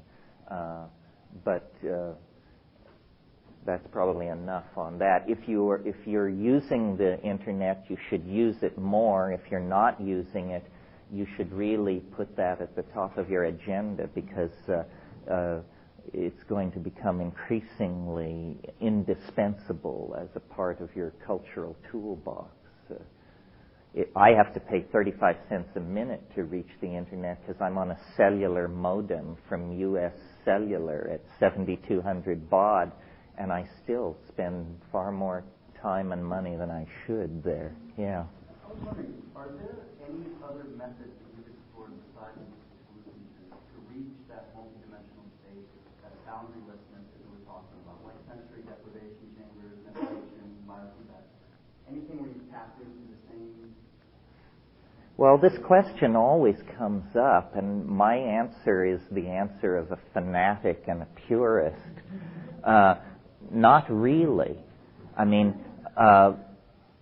the best substitute for psychedelics, which takes a lot more time, energy, and dedication, is penniless travel in Asian countries.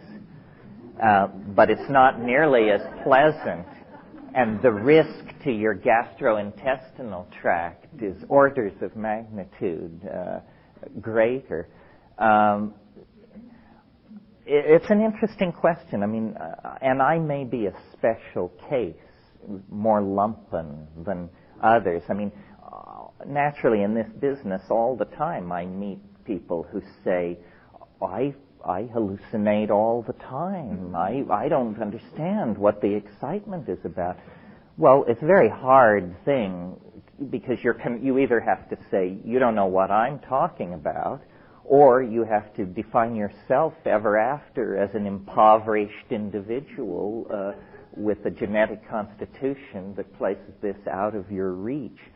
If I had psychedelic experiences not in the presence of psychedelic substances, I would be alarmed.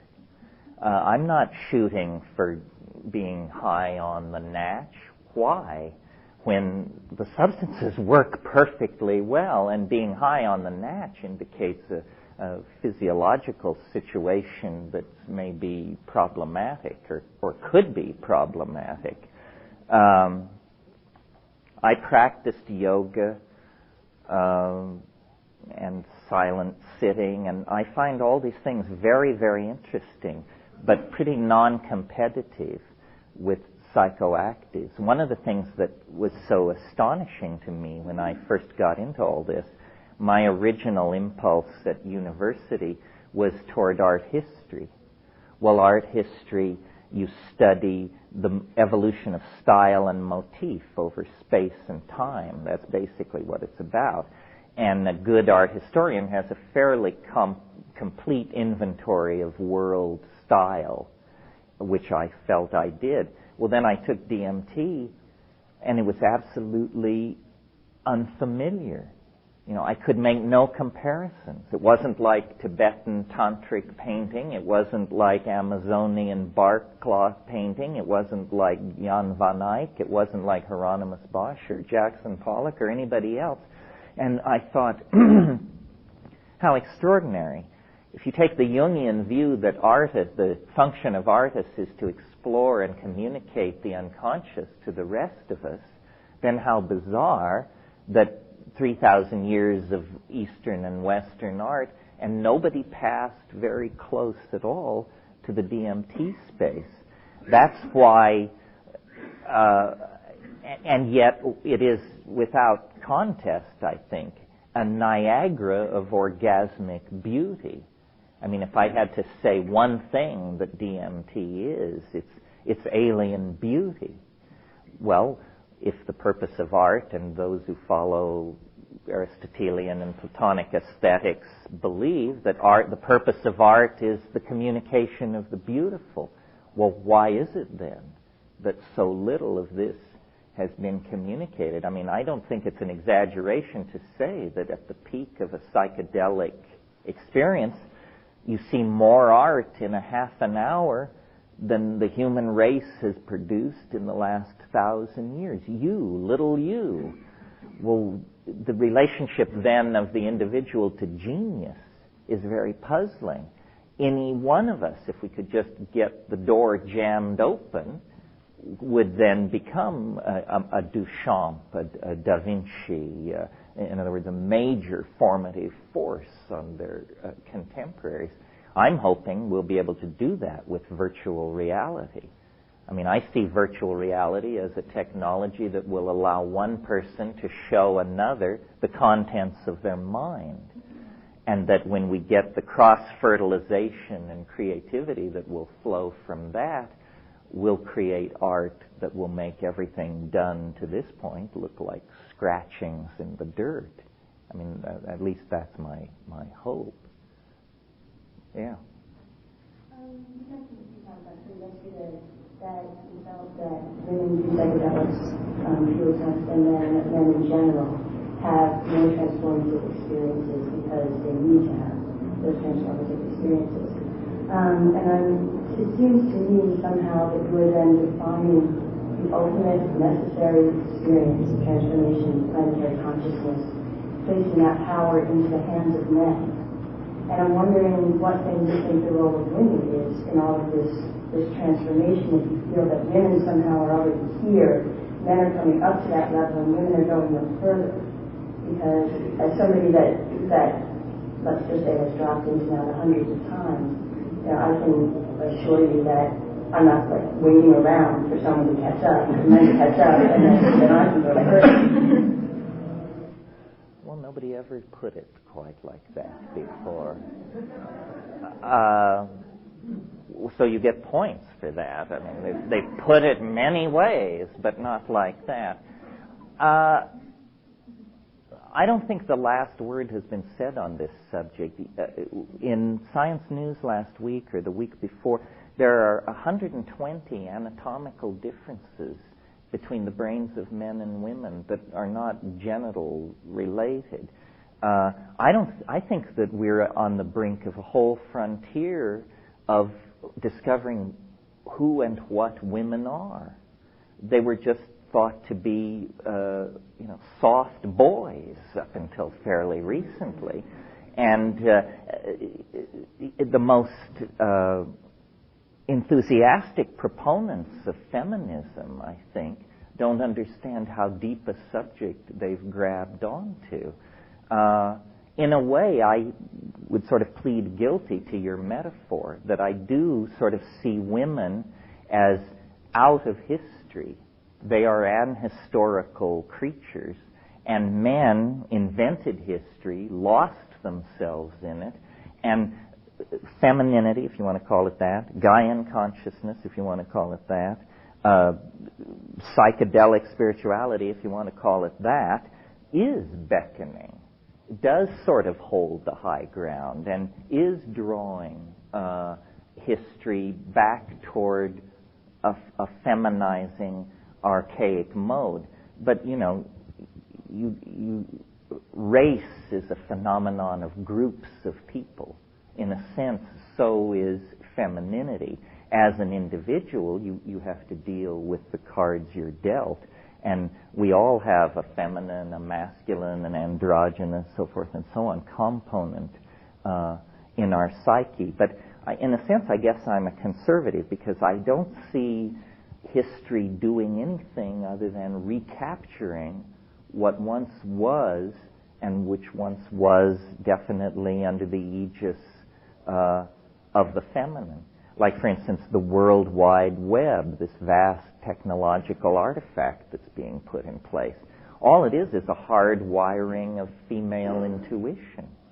You know, it's the engineering mentality is catching up with the feminine outlook. But your question disquiets me. I'm not sure. Again, it's important as an individual not to identify with the characteristics of a group. And it's very tricky because you're constantly dinned into thinking of yourself as black, gay, white, poor. You know. But those are not really qualities of individuals. Individuals are more complex than that. I mean, you may have a gay component. You may have a black portion of your genetic heritage. But don't define yourself as a group. That's a trick that was launched by print in the act of creating this peculiar entity called the public. The public is a fiction of the print-created galaxy. You are not a citizen and you are not part of the public unless you seriously do damage to your humanness in order to fit yourself into such a narrow definition. Yeah. Since the chemicals act on the brain, females have this huge hormonal swing way. I find that I have certain experiences during certain times of the month that I would consider hallucinogenic. And it's a mystery to me, about women and men. There is a difference just in the chemistry of the body. So maybe there is really not an up or down to it. You know, somebody's ahead and somebody's behind. It's just a difference to it. Well, you know, we can talk about this, but since this is a room full of aspiring professionals, this is obviously an area where incredibly good work could be done using ordinary scientific sampling techniques. You probably know it's a scandal how much medical research is done on male human subjects and then extrapolated to all human subjects. I would be willing to bet you, just sitting here, that in 30 years of research on psychedelics, there has never been a study which attempted to differentiate the difference in the response of men and women to the substance. It's like step one, but it's never been done. Again, you know, how does menstruation affect this? How does menopause affect this? How does the postpartum chemistry affect? These are easily answered scientific questions that have never been looked at because of gender bias in the scientific establishment. Yeah. Part of the premise yesterday was kind of like that psilocybin is a counter to testosterone. That's a way of putting it. That drive, that aggressive drive, or that drive that, say, testosterone has, which is perhaps why men are affected more by it. Oh, well, that's a very straightforward theory. if psychedelics inhibit and compete with testosterone, obviously their impact on men is going to be much more profound than their impact on women. Right there, you have a hypothesis. You could. My question was, has there been any research on that, or have they actually had? Has anyone looked at the endocrine system and the hormonal, effect that psilocybin has on changing the body chemistry that actually drives your body? No. The amount of research, the first psilocybin project is underway now, the first one in 30 years, and they're just trying to define the basic pharmacodynamics of the substance. They haven't looked at this stuff. I should say to you, I'm urging you aspiring young professionals into these fields. Let me caution. That's because I'm an enthusiast and I want to know the answers to these questions. Professionally, it's a life of hell. You will not be promoted. Your colleagues will look upon you as a freak. You will find yourself, my brother can talk to this point. It's not a pleasant thing to associate yourself with psychedelics professionally. Yeah. I guess something that I feel like we need to take responsibility for is the use of what is words like profound and transformative, because what is profound and transformative for a male, if it's more profound for a male, it might be just a different profound and transformative that's not on the male scale of what is profound and transformative. And I think that it's irresponsible to say that it is more profound for males, especially when no research has been done on the ways in which these drugs affect. Well, I guess what I meant by more profound is that I think the average male is set down further from where he started than the average female is at the conclusion of a psychedelic experience. One of the things, let me mention this as long as we're on this subject, this is just throwing this out, but one of the things that's always fascinated me is the difference between male and female orgasm, and how male orgasm, here's a place where it seems to be reversed. Male orgasm seems to lie fairly close to the surface and be a fairly unspectacular event most of the time. Why is the female sexual response so much more dramatic? And why is there an orgasmic response at all? In other words, many animals don't have such a response. You can build an urge, you can build a sexual urge into an organism without this payoff of immediate experiential fireworks. There are species of fish where the female lays the eggs and the male swims over them and releases the sperm, and that's sex in that species. I sense, and I've never been able to articulate it, that the DMT flash is very orgasmic in some sense. It's somewhat like a full-body orgasm, but it has components in it which are only encountered otherwise in orgasm. And I wonder what this orgasmic response is for, what evolutionary role it fulfills. It seems to emerge late in animal organization. This is not something you trace back to flatworms or something. It seems most intensified in the primates. And, again, I have no answers, but I would bet when this is all teased apart, the chemistry of orgasm and the neurochemistry of orgasm and the chemistry of the DMT flash are going to be found to be at least cousins of each other in some sense. Yeah. I wanted to make a comment about the gender issue that's been coming up, and I think that in my experience with psilocybin is that it has had an effect of healing and bringing back to wholeness, of balancing. So if you have too much testosterone, like you brought up, or if you have too much of one thing, it'll bring you back and direct you and center you. And since males usually do all the talking, that's why we have said psilocybin has had feminizing effect. Well, it has a feminizing effect on most of the people who have been doing the talking, who take take psilocybin. I've also had experiences where I've been very, at times when I've been depressed and weak, where psilocybin has not made me very feminine. It's actually given me, power. And I felt very like, I remember one time I went out and really liked the sound of bottles breaking.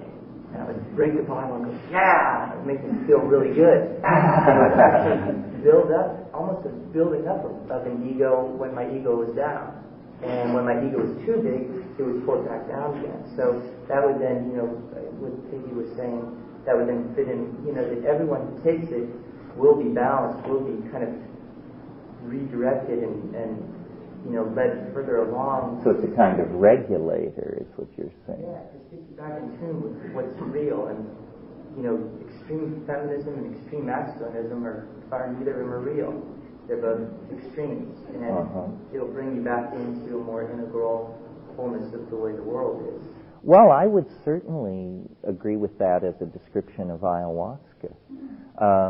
There's a lot of work being done right now. I mean, I'm sure you all have heard of Prozac, which is the most widely prescribed antidepressant in the world now, and 6 or 7 years ago it didn't even exist.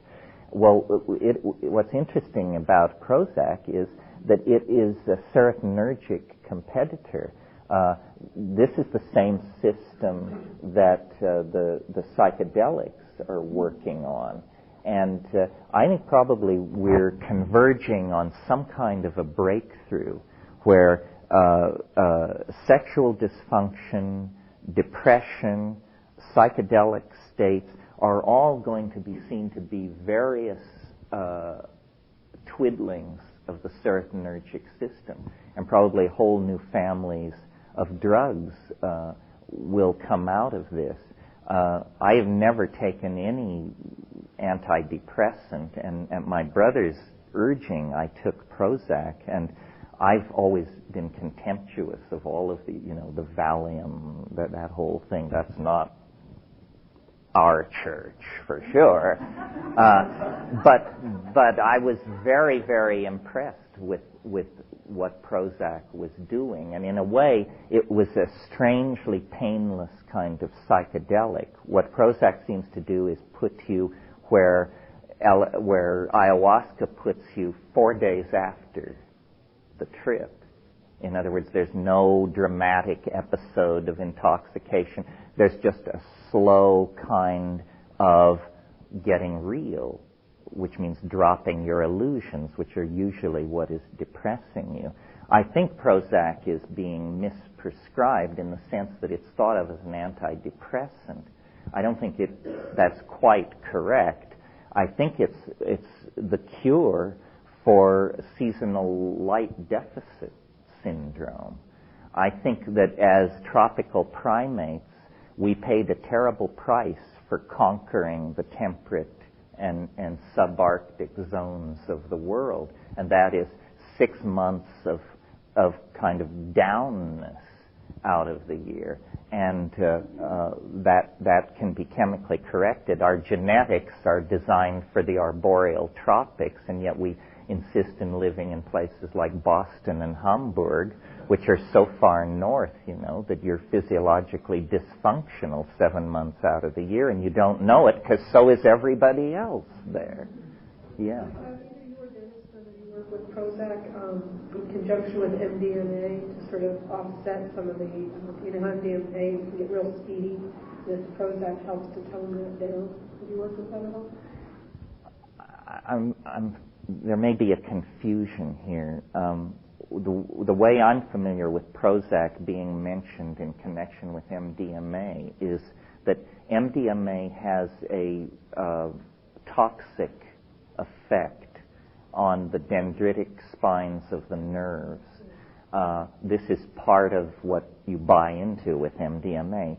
But strangely enough, if you pre-dose yourself with Prozac, not as Prozac is supposed to be taken for depression, where you take it for 30 days and then like that. But if you just take a 20 milligram capsule of Prozac 6 hours before you take MDMA, it absolutely blocks this toxic effect.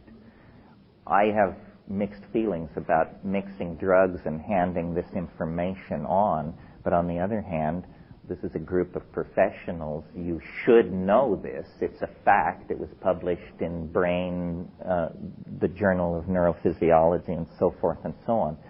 MDMA by itself has a physiological profile that causes me to stay away from it. I have no quarrel with the effect, the experience, but when you can see histological damage to macro structures in the nerve, you want to slow down a little and send a few tens of thousands ahead of you. Yeah. How is that just with doing it once that you'll have that sort of damage or do some damage? Well, every time you take it, it has this effect. Oh, well, but let me say something about this damage that MDMA does. It does damage. You can see it. However, there is no behavioral sequelae. What does this mean? It means you don't act funny. You don't fall down twitching, or your eyes go out of focus, or become manic, or so you can have two opinions about this. Well, if it destroys a structure that then there's no behavioral consequence, you must not have needed that structure. However, when we start tossing out chunks of our brain based on our own judgment, you have to wonder about that.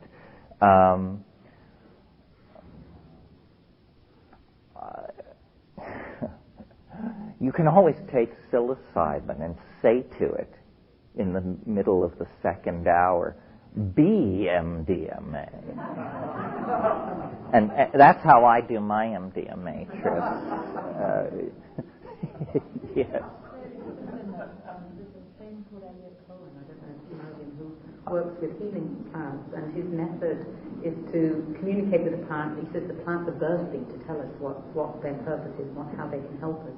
We just have to learn how to listen. So in the same way that you're saying that PC is a communication and information.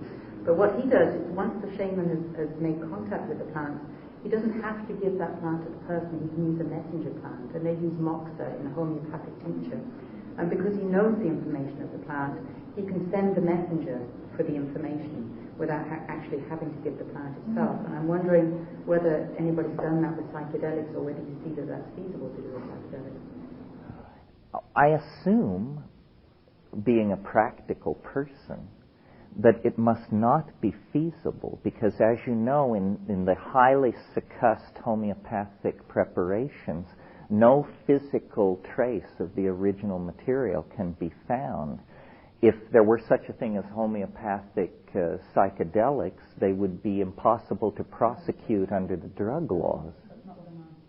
What are you asking? I'm asking if, seeing it as information, that you can actually have a messenger plant. Like you were saying, the shaman is the messenger between the worlds. What he's doing is using a fairly innocuous plant as the messenger between the information of the huge array of pharmacopoeia of what plants can do, and using just a drop of that messenger to be able to give an experience.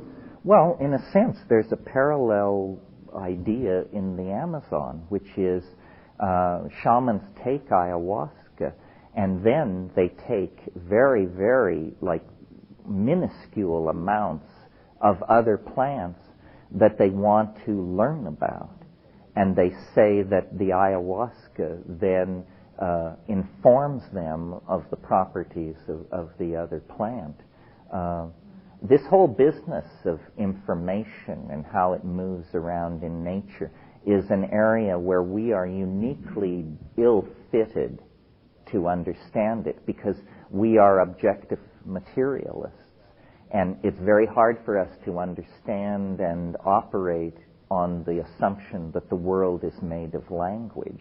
We may say it so, but we don't know how to operationally operate with that perception.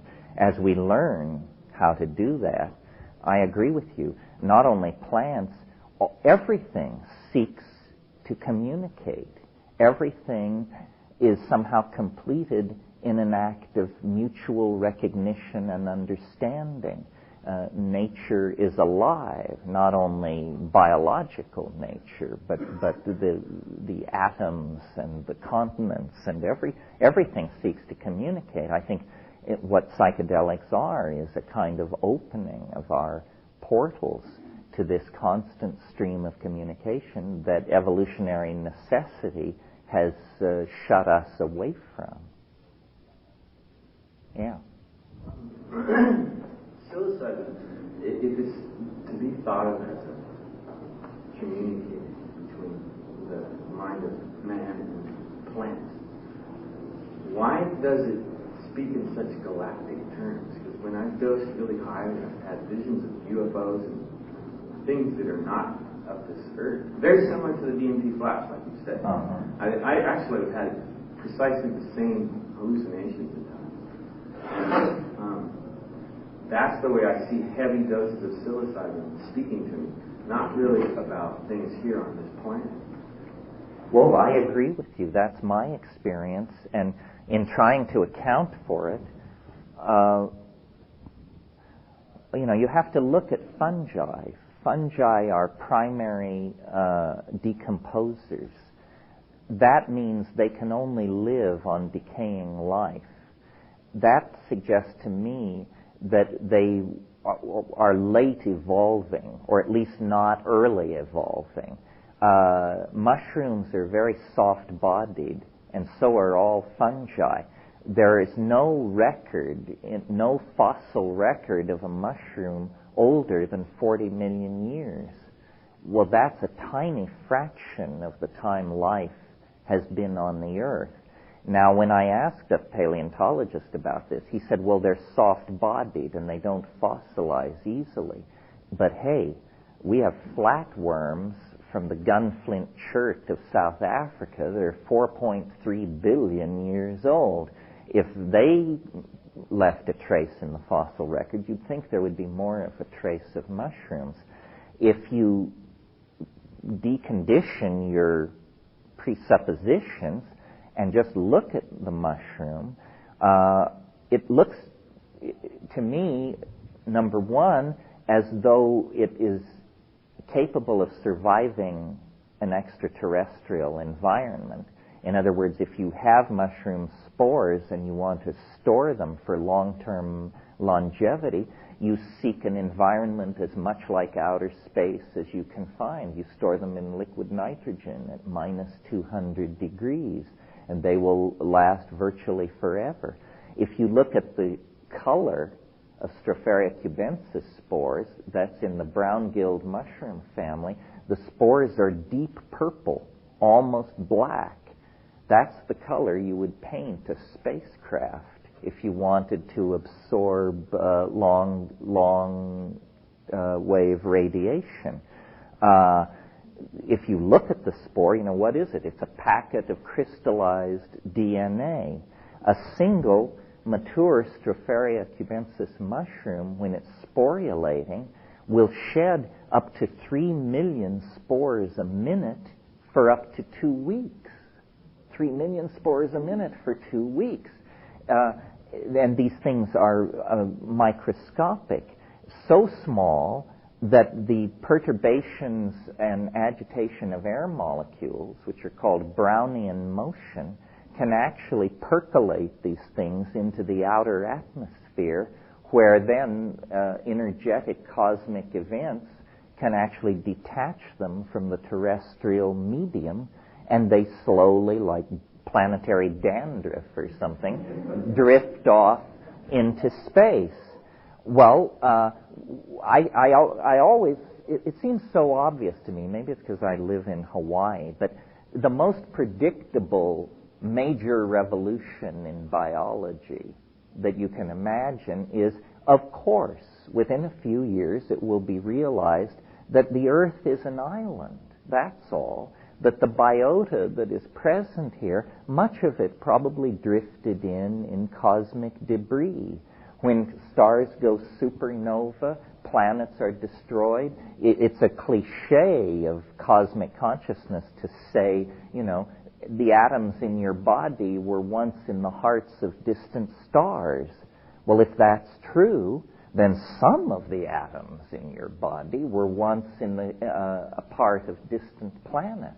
And some vanishingly small fraction may have been part of the biota of extraterrestrial ecosystems. The other thing about the mushroom that's very suggestive to me is it appears to be, or there is a place, a perspective from which you can look at it, that it appears to be not an organism but an artifact. It is incredibly well designed at a very high level of design criteria. For example, on this planet, one of the most advanced ethical systems we've been able to evolve is Buddhism, which teaches vegetarianism. If a Buddhist could design their own genome, they would become a fungus, because a fungus is a primary decomposer. It's the only karmaless place in the entire food chain. There is no karma for the fungi. They don't destroy any life whatsoever.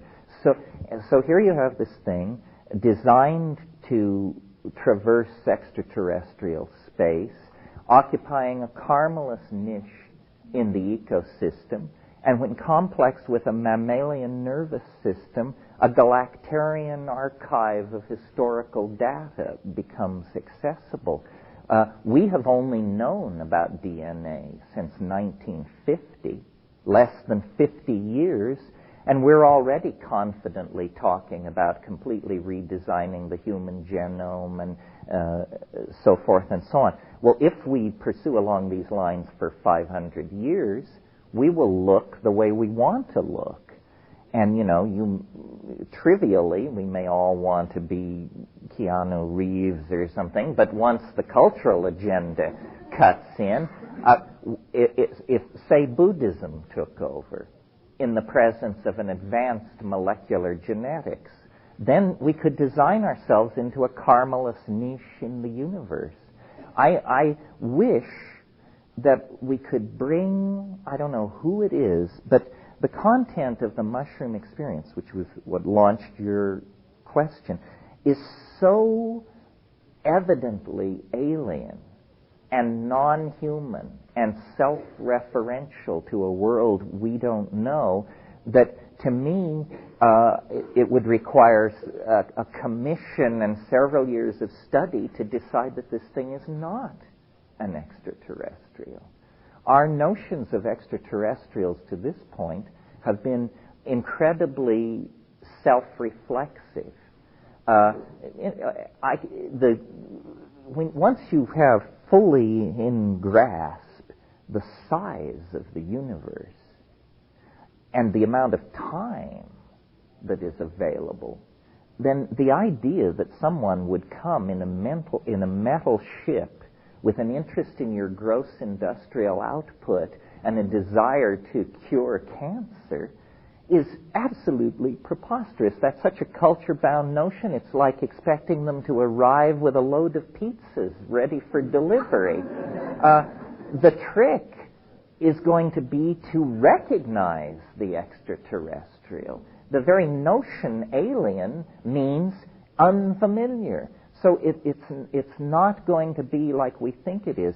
The real task will be to recognize it. And we have discovered, after only 1,000 years, that toxic metal-based technologies are fatal. And we have pushed our entire planet into planetary crisis by coming to this realization rather late in the game. If long-term survival is the name of the game for intelligent life in the universe, then the way we're doing it is not the way to do it. It's going to have to be non-polluting, biologically based, molecularly based, so forth and so on. And as you run down the list, the mushroom begins to look more and more like the real thing. And then, of course, the content of the experience is so different from other psychedelics and so other-oriented that I am puzzled that we've been at this now nearly 30 years and we still don't have a consensus. I don't know what it is. Is it that when you take the mushroom, you lose all ability to then operate in the world of straight judgments and understanding? It's very puzzling. But I think probably the biota of the Earth is riddled with extraterrestrial genes, if not organisms, and possibly intelligences. But they're not interested in your fetal tissue or putting implants in you or taking you up and slicing you up in very large-scale surgical wards. I find all that paranoid and pathological. I can talk about that if you want, but it's not really our subject. Yeah. In the Molecular 2000 interview, you talked about the DMT molecule as being extremely unusual. I'm not a chemist, but there's something about the number 4 position on the molecule. Can you talk about that a little bit? Yes. There are different ways to look for extraterrestrials. One way is to build a vast radio telescope and search for a signal. The way I would do it, if I were in charge of things, is I would search the terrestrial ecosystem for anomalous molecules that have no near relatives or history of evolutionary development in terrestrial organisms. Well, it turns out you don't have to look far. It's psilocybin. Psilocybin is 4-phosphoryloxy N,N-dimethyltryptamine. It's the only 4-phosphorylated indole in nature. The only one. Okay, well, here you have a pentexyl group. It's a 5-sided thing. And then you have a benzene molecule off it. And these molecules have numbered positions, 1 through 6. And then you have a phosphorus group. It can attach at any one of those 6 positions. Attached in the 4 position, this is unheard of. It only occurs in this one case. Well, that's very odd. I mean, if we believe nature is a continuum of evolutionary adumbration, then to have suddenly out of nowhere a completely anomalous molecule sticking up suggests it may have come in from somewhere else. Yeah. Psilocybin very similar in structure to serotonin? It's similar. I mean, serotonin is 5-hydroxytryptamine. Serotonin is ubiquitous in life on this planet, from flatworms to man. It's in every organism there is. Brain serotonin? Well, That's the one that I read is similar structure to psilocybin. It's the feel-good chemical in your brain. Yeah, the structure, yes. I mean, here's the thing. Serotonin is 5-hydroxytryptamine. Psilocybin is 4-phosphoryloxy N,N-dimethyltryptamine. What you've got then is 4-N,N-dimethyltryptamine as opposed to 5-hydroxytryptamine. Yeah, these things are a chemical family. Yeah. My curiosity is getting raised about this alien UFO, people's experience with the psilocybin, having that sort of galactic experience. And since we're talking about consciousness and transformation, what role do you think that either the psilocybin bringing these images in, or this sort of cultural mythology around, close encounters, what role do you think that's playing? Why is that coming up in terms of the consciousness shift that we're trying to make? What's that about? Well, if you're interested in UFOs, one of the first books ever written is, I think, one of the best. It's called Flying Saucers, a Modern Myth of Things Seen in the Sky by Jung. And what he says is that, I hope I don't have to do too much backgrounding for an audience like this, but as you know, Jung analyzed alchemy and said that in the presence of a psyche epistemologically naive about the real nature of matter, the contents of the unconscious will be projected upon chemical processes. Well, our level of naivete about the cosmic environment is approximately at the same level of sophistication as the 16th century's grasp of matter was. And so Jung said that he talked about in alchemy what's called the rotundum, that which spins. And he said the spinning rotundum is a symbol of the psyche.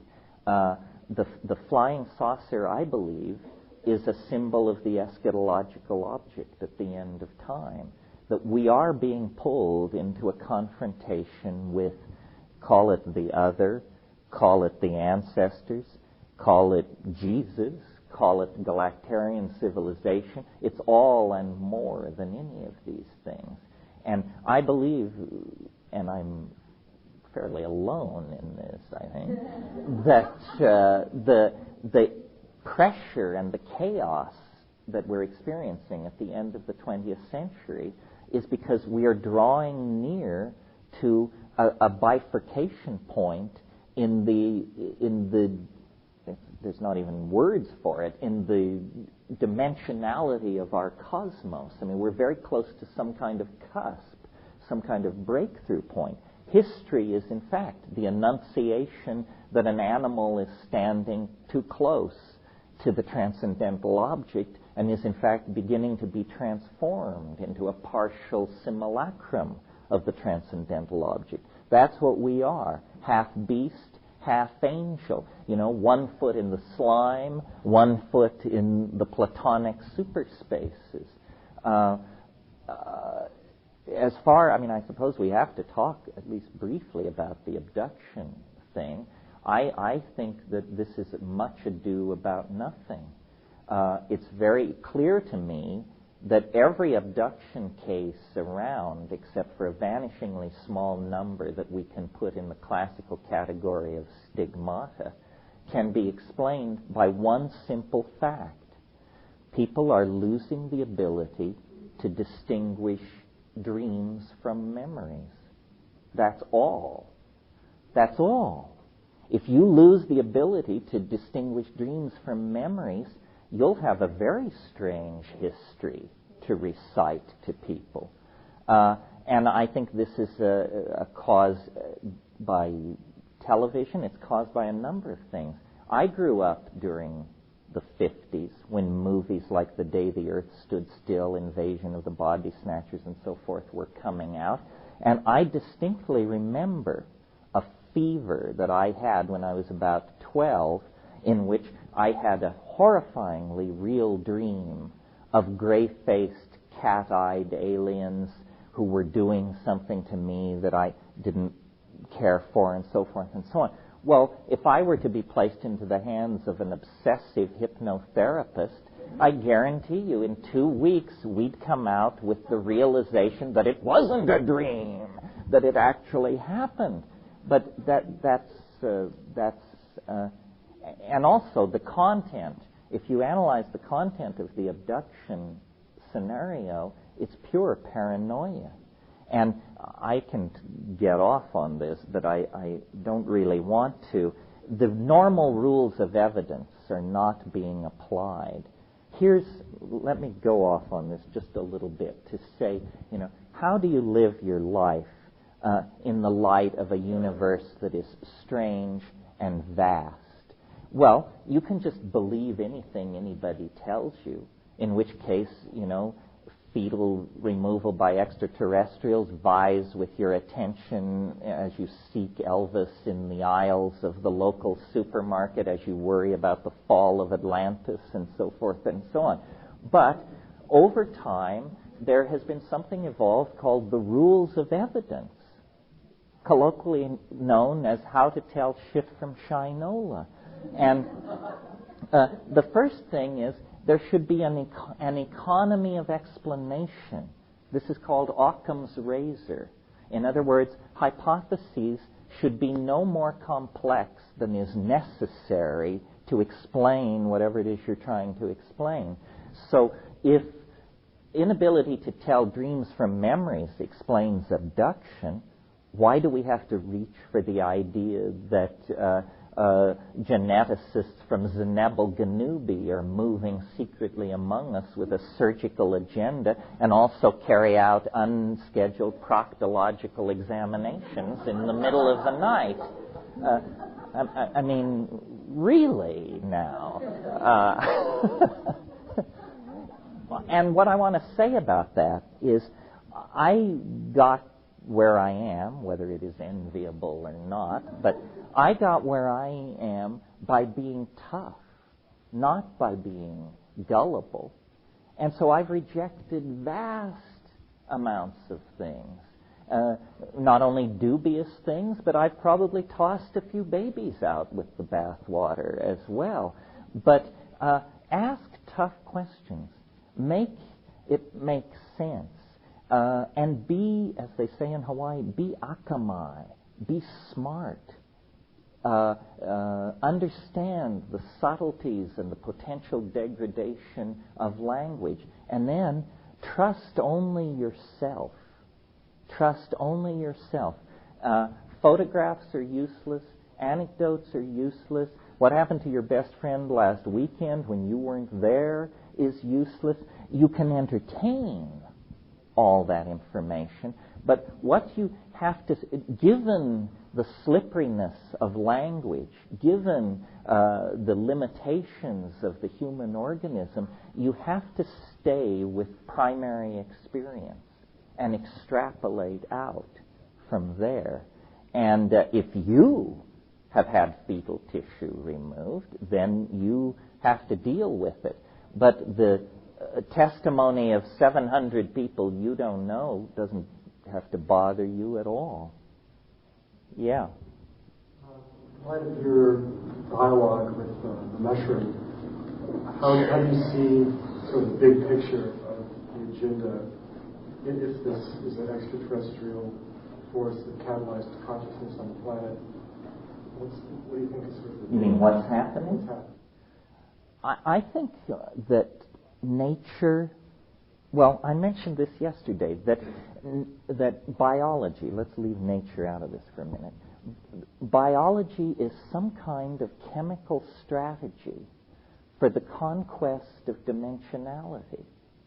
I said this yesterday, but I'm not sure I was understood. And what I mean by that is the entire history of biology, from the first naked DNA to this moment, is a history of progressively taking more and more control of more and more dimensions.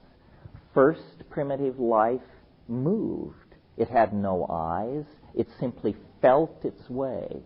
That means it was like two-dimensional life. It just feels its way down a linear creode of sensation, defecating, eating, undergoing mitosis, and so forth and so on. But it's a two-dimensional thing. Well, then life acquired light-sensitive chemistry, which it sequestered on the surface of its cells, driven by serotonin, interestingly enough. And this light-sensitive chemistry gave the idea of a gradient. The organism had, however dimly, the notion here and there. And to have the notion of going from here to there, you have to add in the notion now and then. And what these notions being added in are dimensional vectors into the reality space. Well, then the entire history of life, from, let's say, the Crossopterygian fishes to Homo habilis, is simply the history of developing more efficient organs of motion in the three-dimensional world. Better eyes, better arms, better legs, mobility, motility, so forth and so on. Then, with the appearance of true human beings and language, an entirely new dimension, let's call it the fourth dimension of time, begins to be invaded in a very subtle way. It's that monkeys can't tell stories to each other about past experiences or hoped for denouements. Human beings can. That act of linguistic recollection is a small conquest of dimensionality. Well, once you invent writing, then all of the past can, in a sense, be kept in the present. The present is not a narrow slice of experience fading off into the past and the future. It becomes instead like a train moving into the future. The future is unknowable, but the past can be recollected and analyzed. And if the analysis is sophisticated enough, one can begin to triangulate outward toward the future. The history of science is the history of prediction. Well, what is prediction? It's taking control of a previously uncontrolled dimension, the future. And I think that the rise of electronic technology, the rise of extremely complex language-using societies means that we're about to go wholly in to the fourth dimension, the temporal dimension. And we see ourselves as distinct from our technologies. You see, like when you are in a car, you think, I am a human being driving a human invention. But there is a point of view from which, no, you are just a human being who has put on another level of humanness, which happens to have wheels under it, and is rolling along. In other words, genetics, that changes the stuff of our bodies. Epigenetics, which we call ideology and technology, changes the environment in which our bodies operate. And I think we're getting set basically to decamp into the imagination. That the imagination is as real a place as across the river is if you've just acquired eyes. It's something you're seeing for the first time and then generating an appetite to go into. And this has been kicking around for 15 or 20,000 years. A shaman is a seer, is a prophet, is a higher dimensional mathematician. And they may not, use tensor equations to express what they're doing. But mathematics before symbols is experience. And so I really believe history is ending very soon. I cannot conceive of 100 years in the future at the present accelerated rate of development. We have unleashed such novelty that I think we're in the terminal phase of decamping from three-dimensional space. We are leaving the womb of Newtonian being for something else, the imagination. And the birth is tumultuous. An entire planet is at risk. And eventually, toxemia seems to be setting in. We've used up all the nutritional resources in the womb. The walls are closing in. We're suffocating. Our political systems don't work. Our social systems are breaking down. If you're a realist, a pessimist, then you just say, well, this is it, folks. This is the smash up. The party lasted 20,000 years, and here comes the bill.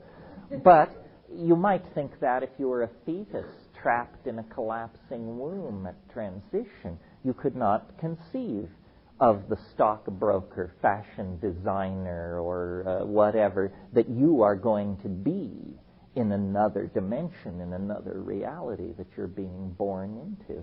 And I think our aspiration is the conquest of death. Our religions promise it, and if our gods can't deliver, we'll elbow them aside and do it ourselves, thank you. And these things aren't decisions made by a single person or even a group of people. They come from the bone. It's who we are. We aspire to be magic, and we probably, given our track record, will achieve it. As I said yesterday, James Joyce said, man will be dirigible. A humorous thing to say, but yes. I don't really understand what you mean by that, like even for the birth of imagination. You mean like that Star Trek episode where they have no bodies and the guy makes himself into a big cat? And, one of the nice things about my position is I don't have to entirely understand myself because I'm self-defined as a primitive. When we talk about decamping from Newtonian space, and you're asking me, what would it look like? I'm as puzzled as you are. I don't know. Is it nanotech? Are we going to become ant-high and all live in 1 acre of the rainforest? Are we going to find a way to completely transpose ourselves into the net and just shed our bodies the way we once shed the placenta that connected us? I once said the body is the placenta of the soul. But is that a religious statement or a technological goal? What do we mean the body is the placenta of the soul? And then people get really agitated because a lot of people, and I include myself among them, rather like the body.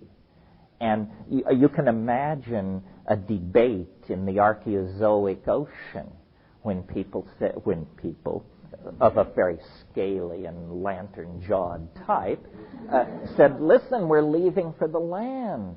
You say, you cannot live on the land. There's no water on the land. The land is our whole being. We're defined by the water, the joy of swimming, the great, on and on and on. Well, some organisms turned their back on that. And so then we had the conquest of the land. It's a big thing. It's a big thing because what we're being asked is, what is humanness? What can you discard and still be human? Can we discard our bodies and still be human? Can we discard our ethics and still be human? I'd rather keep my ethics and get rid of the body. But, we are sexual creatures. What is life? What is sex without a body, for crying out loud? How does that work and look? But it is really not ours to decide. We have grabbed hold of a tiger several billion years ago. Nature is a bootstrapping process, and it seems fairly unsentimental. There's no tears shed for the great sauropods that once stalked the planet. They were wiped out in an asteroid impact. That allowed the arise of the angiosperms and the mammals. We are the children and the inheritors of a planetary catastrophe. If this planet hadn't been wrecked 65 million years ago, we'd still be here. We wouldn't be here. Well, then what is our position on planetary catastrophe? We're in the process of making one. Is it so that 65 million years in the future, an organism filled with love and justice and intelligence will look back at our skeletons in the shale and say, well, they had a good thing going, but if it hadn't been for their extinction, we wouldn't be here. The very large scale is very large indeed. One of the things that's so interesting about the visionary plants is that they give you a large, large picture.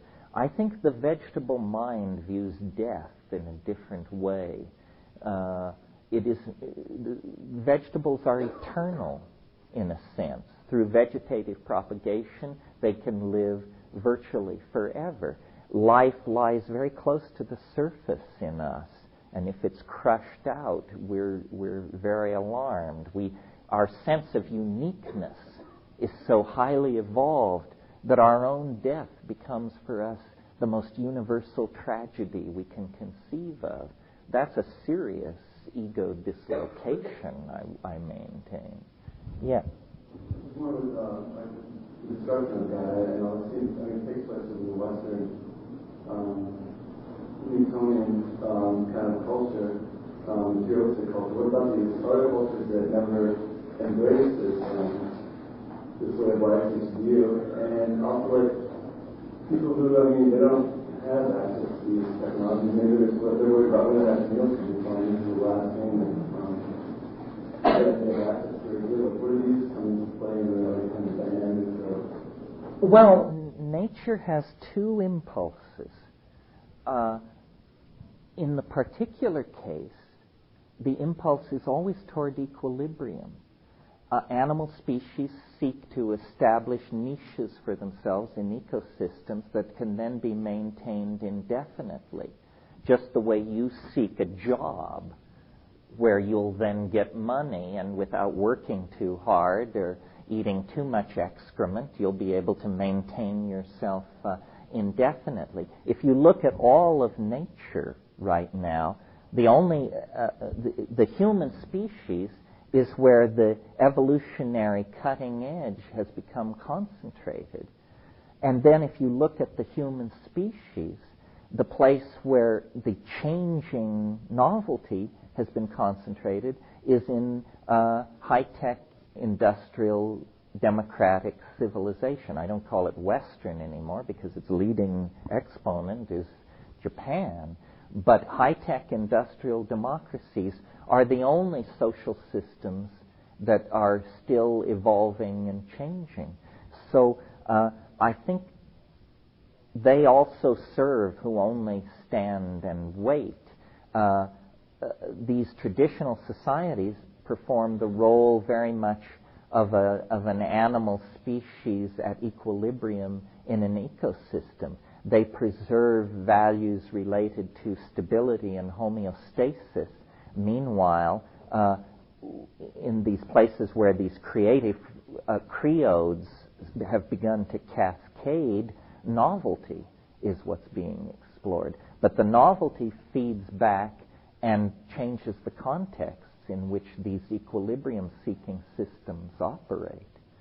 The universe, I believe, is an engine for the production and conservation of novelty. The universe will sacrifice everything achieved to achieve something new. You can see that in looking at this asteroid impact 65 million years ago. I mean, this was a climaxed planetary ecosystem of tropical forests from pole to pole, filled with complex animals and ecosystems and many phyla represented. But it was all thrown away to make way for the mammals and the angiosperms. I mean, speaking teleologically. So I think novelty is what nature values above all else. And that, interestingly, leads on to the notion of an ethic for us, because that confers immediate central importance on the human enterprise. The orthodox view is that we're a chance anomaly, an eccentricity in the cosmic game. But if the conservation of novelty is what the universe is about, then we are its pride and joy, its crown jewel, the firstborn son and heir apparent. And the other thing is this ingression or this movement into novelty has been going on since the beginning of the universe, but always ever faster, ever faster. So in the early universe, once things settled down after the Big Bang, it was dull for a long, long time. I mean, there wasn't much happening. There weren't even stars. There was just hydrogen aggregating, and then eventually there were aggregates of hydrogen so large that the pressures at the centers of those aggregates of hydrogen caused a new property to emerge, fusion. And fusion cooks out heavy elements like iron and sulfur and carbon. And when carbon cooks out, new emergent properties become possible. Molecular chemistry, rather than simple atomic systems, comes into play. Well, then elaborate that for a few billion years, and you get long-chain polymers. They're like supermolecules, and they have the quality or the ability to template and reproduce themselves. Well, so suddenly you get a whole new emergent domain in nature, the domain of the self-copying, self-replicating molecules. And then they begin to embed themselves in membranes and so forth, and then you get nucleated cells, and then colonies of nucleated cells, and from there to advanced mammals, it's just a matter of time. And then the organs of locomotion seem to have been perfected. The fastest animal in the world can run 70 miles an hour, something like that. And so then the development seems to concentrate in the nervous system. The coordination no longer of space, but of information. Information becomes the new coinage. Advanced binocular vision systems evolve. Pack signaling systems evolve in social animals. And then, at some point, the level of complexity is sufficient to cross a boundary into true language, true representation of the past in the present through symbolic activity. In each case, these stages are happening faster and faster and faster. Language is probably less than 100,000 years old. It may be half that age. Well, good grief, that's less than 3,000 generations in the past. Language, that's yesterday. And yet, since the inception of language, look at what has happened.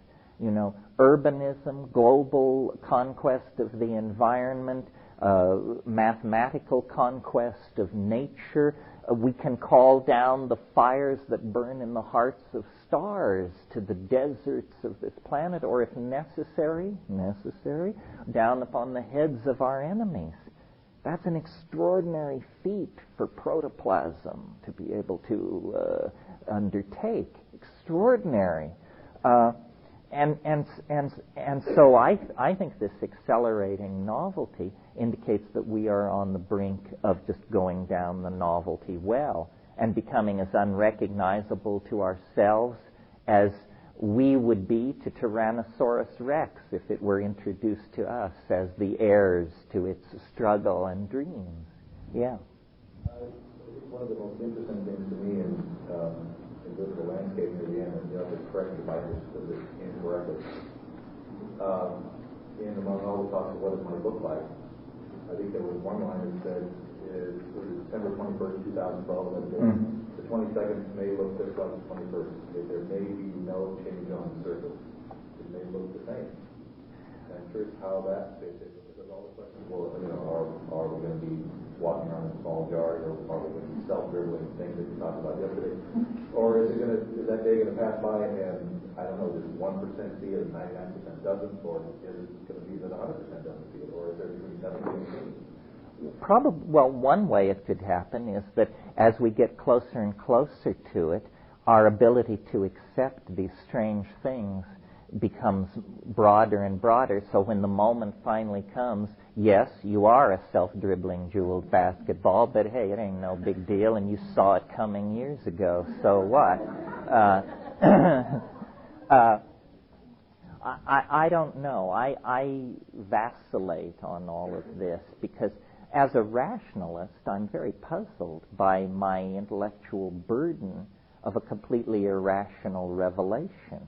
I would never have wished this upon myself. I'm much more comfortable as a fairly hard-nosed skeptical thinker. Yet I've spent so much time with this idea that I guess I have become infected with it. It now seems to me as reasonable as anything else. There is, unremarked by science, a universal tendency toward complexity through time. It's a law, as real as the law of the speed of light or the segregation of genes. But science has never said that, because science is, as practiced out of the 19th century, is militantly anti-teleological. In other words, it denies any end goal, any purpose, any predefined end state. Science just thinks the universe is a random walk. But I think it's becoming harder and harder to maintain that idea in the face of the evidence. There are too many choices. If you have a protein of several thousand atoms, it has 10 high 16 folding configurations it can choose from. If it worked through those things by trial and error, it would take the life of the universe for that molecule to figure out its minimum energy configuration and assume it. So there is a kind of logic, or there are constraints that we aren't aware of that push processes toward completion. And I think, the new sciences of chaos theory, dynamics, complexity, fractals, strange attractors are going to deliver this into our understanding. It's a very exciting time. I mean, we're taking the first intellectual steps toward the real re-understanding of nature since at least the invention of the calculus and probably the invention of Greek mathematics. Yeah. This model that you're talking about sounds a little bit to me like a phase transition that in consciousness, when it reaches a point of complexity and then there's a transition. But it seems we're all connected on some level, this morphic field and all, that may just, few will start and then it's just like popcorn. All of a sudden everyone has that like a chain reaction. Yeah. Well, you put your finger on it. The key word is connectedness. I'm very interested in the philosophical, if you want to put it that way, implications of the World Wide Web and the Internet. I mean, the Internet is a fascinating thing. You can't see it. Therefore, if you're not into it, the world appears to have remained the same. Nothing has changed. And yet, actually, the largest human artifact ever created has sprung into being in the last 5 years. It's as big as this planet. And nobody controls it. It has no central control. No one can decide that it shall be this or shall be that. There are certain areas under limited control. Well, but what does the Internet do? Well, it connects us together. It broadens and deepens and makes more immediate the cultural database that we're all swimming in. And I think that probably it is a model for, or not a model, but it is an anticipation of this transcendental object at the end of time. I mean, I have said in these lectures, my idea of the future perfect state is a world of 500 million human beings of all races, genders, sexual persuasion, so forth and so on. 500 million well-fed, healthy people living mostly in warm climates, largely naked, very little physical cultural manifestation. But if you could project yourself into one of these people's minds or bodies, you would see that when they close their eyes, there are menus hanging in space. Those menus are there because at age 3 there was a surgical implant behind the eyelids of something like a very small contact lens. And that is the philosopher's stone. That is the culmination of 10,000 years of technical evolution and engineering dreams.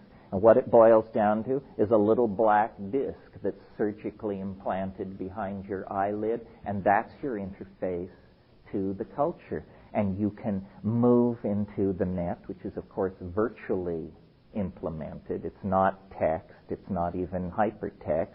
It's a three-dimensional, non-material world ruled by the laws not of physics, but the imagination. And I call this turning the body inside out. This is what the cultural enterprise is for.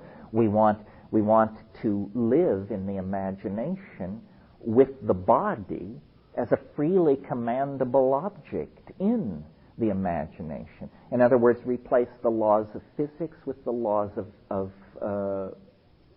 dream or imagination. This is culturally within our reach right now. I mean, if it were as important as piling up nuclear stockpiles or screwing people over in 100 different ways, we'd have it in 5 years, not 17. As it is, we'll probably have to wait 17 years. But the fact that we can make a model like that, that's a bridge from where we're sitting to a spiritually transcendental realm that's within reach, is, I think, very positive. Now all we have to do is fill in the blanks. Keep taking psychedelics so that our engineering standards stay high, so that we stay focused on the goals that we're trying to maximize, and then try to promote the idea that anxiety is inappropriate. Anxiety poisons the will to action. And I really think that this is going to be the task of the high-tech alternative culture, is to provide an optimistic vision. Because you see, the people who run the world are becoming more and more panic-stricken because a world is ending. Their world is ending. The world of the shell game and the international corporation and the propagandized passive electorate and all these things that have been, that game is ending. And there is no substitute vision being discussed at the upper echelons of the control mechanism of this society. It's coming from the grassroots. The people at the top are too paralyzed with the poisons they've imbibed by feeding at the trough of the old order. They can't think their way out of their dilemma. In fact, they have to pay guys with ponytails just to turn on the machines in the morning. They're so distanced from the things they rule, you see. Yeah. I'm wondering that, like, in my experience and other people talking to me about taking hallucinogens, you talk about dissolving of boundaries. Another way to look at it is you talk about anxiety. It's anxiety or fear eventually goes away of the other, which if we have a boundary, there is another. And in terms of like men and women, if women are more other for men than vice versa, that on a hallucinogen, a man can get to a place where he observes and goes beyond the boundaries to know that it's not the other. And if a woman is in that place, what I, from my own personal experience and from other people talking to me, is as though women kind of find their voice in the way of the world to say how it's okay not to have always this experience of the other. And at some hope of things accelerating, my mother was born in 1921 and was very conservative, has come to the point where she's 73 years old or whatever and has a 77-year-old boyfriend, and at dinner, and very proud and laughing, says, "Well, I am living in sin." Did you ever think your mother would say that? And I kind of like to hear what you would say about, in terms of otherness and how psychedelics can, what the dissolving of the boundaries does and how we carry that to other people. Yeah. Well, first of all, it's important in all these discussions to remember there is nothing on earth as much like a woman as a man. The next species over, whatever it is, the difference is enormous. The other thing to remember is if you believe in evolutionary theory, then this has always amazed me. Women are the creation of choices made by men. Men are the creation of choices made by women. The aesthetic difference is striking. I mean, apparently men prefer smooth, gentle, nurturing, curvaceous forms, and apparently women, their aesthetic is fulfilled by a rougher cut. We are reflections of the desires of the opposite gender because we've been subject to selection in the sexual process that way. As far as everybody is struggling to keep up with the evolution of the culture, I experienced this same thing. I mean, my father is a very conservative character, and he's now 80, and he seems to go out of his way to be outrageous. And it's maybe the one good thing television is doing, is that straight people, and by that I don't mean non-gay, I mean in the sense of non-psychedelic, straight people can't escape from the weirdness of the culture. You know, no matter who you are, you have to look at this stuff. It's in your face, and eventually you bend. So approaching the other is a process of redefining yourself to be more acceptable to it. You know, there's a coming to meet. It becomes more familiar as you become more familiar with it. But the truly other, what Rudolf Otto called the totally other, is other in principle. It's like the archetype of the other, and it can't be assimilated. But wherever the other is particularized in a person, a work of art, a place, it can be approached through a process of templating yourself to it. You know, we become what we behold, no matter how bizarre what we behold may be. Well, it's a little past time to take a break. Let's take a break. Those of you who are doing a paper, why don't you gather up here, and David and I will lay out the guidelines.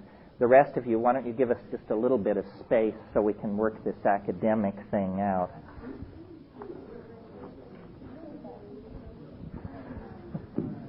Let's see, I have some guidelines, and David has.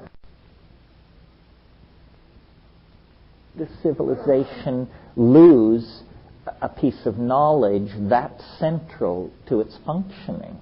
Well, the only scenario I can come up with is an increasingly autocratic elite ordering everybody around until finally there is a populist revolt, and those people and their books and their buildings are all put to death and burned.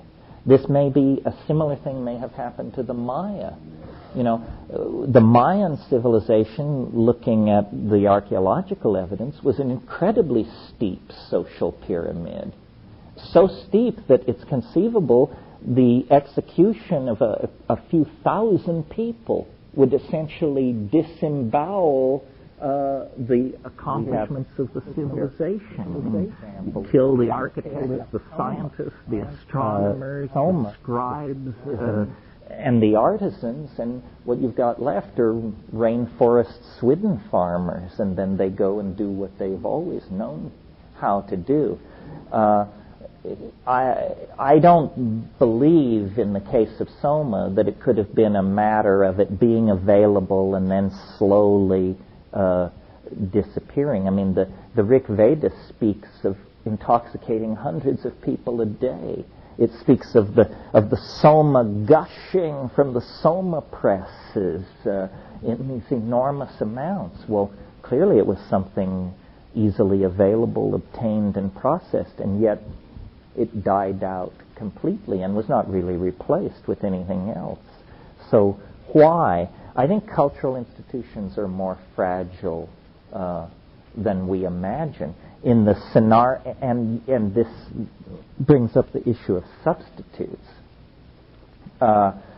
In the scenario I told you yesterday about psilocybin in the Sahara and how it created a partnership paradise which then faded as the mushroom faded, as I try to imagine how that would have felt, I think probably what happened was at some point in the African past, the mushroom was everywhere on the grasslands.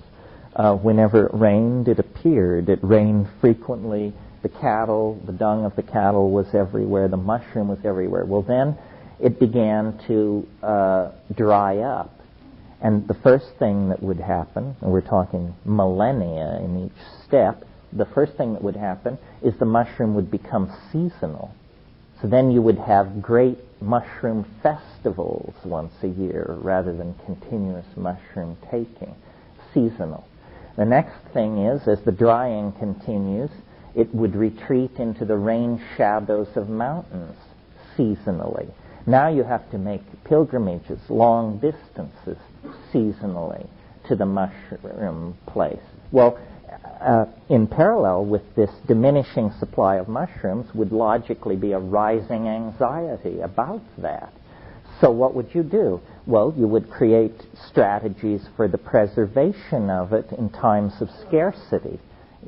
Smoking meat, burying eggs. Primitive, Aboriginal peoples know how to do these things. The obvious method of preserving mushrooms, still used to this day in the Sierra Mazateca, in a world without refrigeration, is to put them into honey.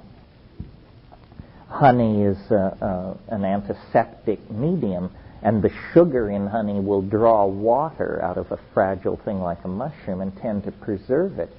The problem is, if you've ever dealt with Aboriginal honeys, you know they're not like the stuff we get in the little plastic bears.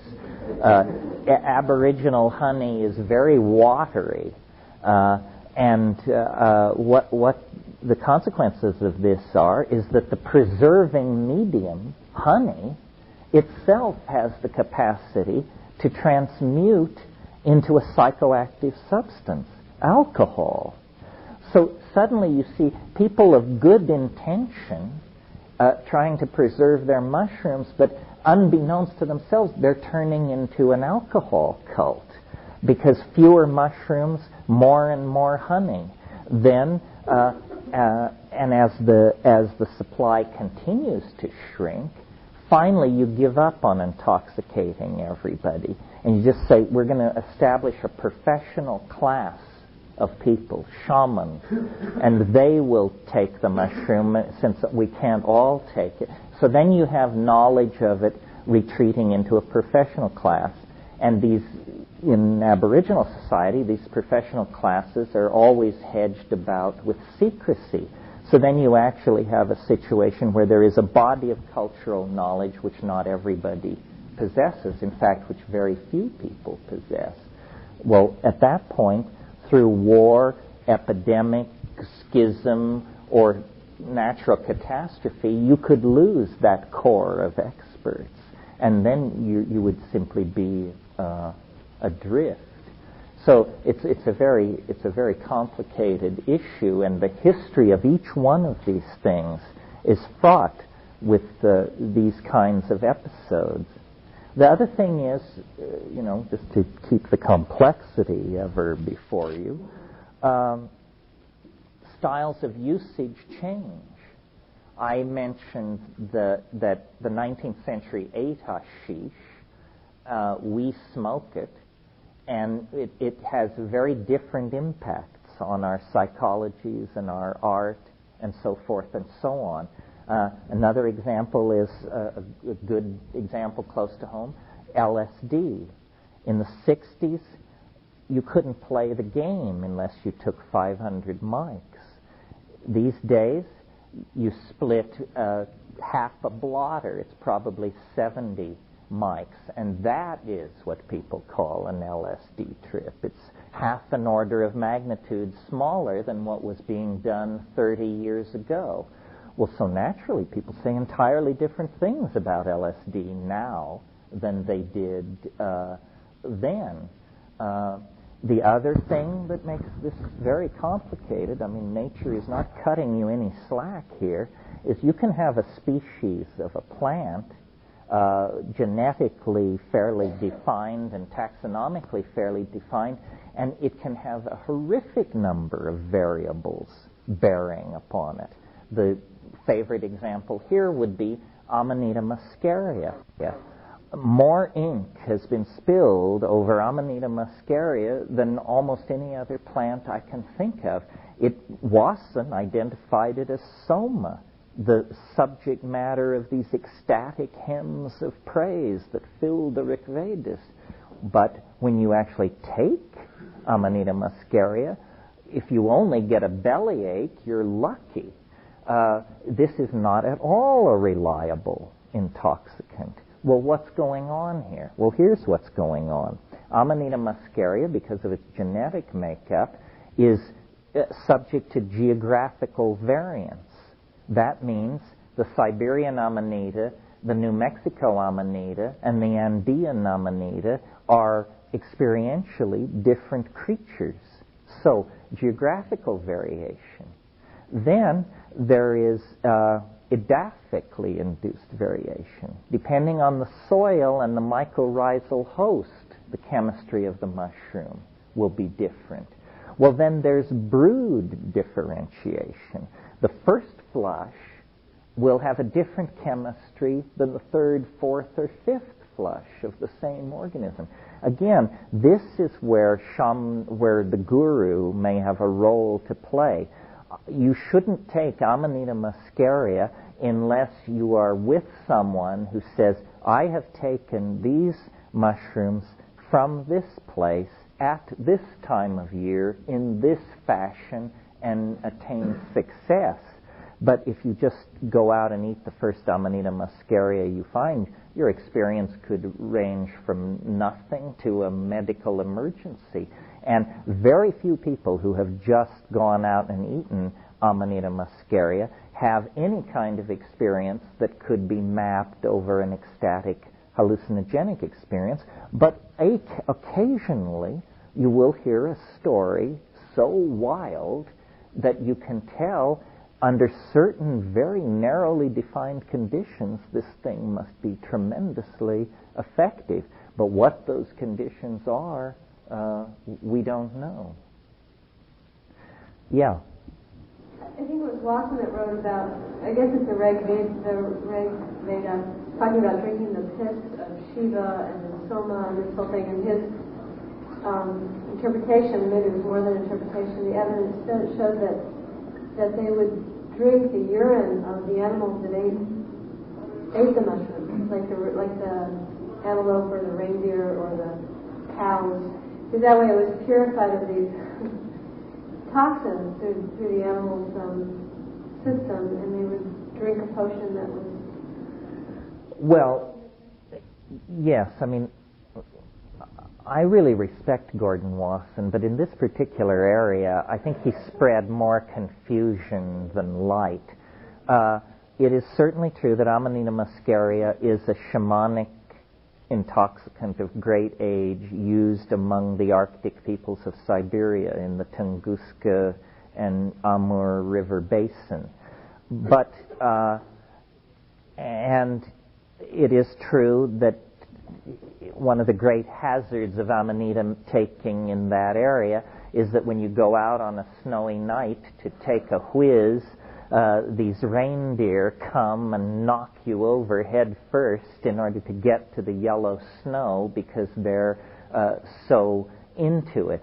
But reindeer are not cattle, and there are no reindeer in India, and cattle don't seek out mushrooms to eat them. The thing that, to my mind, breaks down Wasson's theory is, first of all, the inadequate intoxication. But second of all, you can tell from the Rig Veda that hundreds of people were being intoxicated with this stuff, that basically people were just lining up and passing through a line and it was being ladled out. Well, Amanita muscaria has a mycorrhizal relationship to birch and spruce. That means it grows only in association with the roots of those plants. To this day, no mycologist has ever successfully cultivated it on the natch. So when you find it, it's a rare thing. To find one or two is cause for rejoicing. To find half a dozen is a miracle. I've never heard of anybody finding more than that. I've seen other amanitas in great abundance. If you're an Amanita fan, check out Baker's Beach in January. You all know where it is? It's at the bottom of 25th Avenue.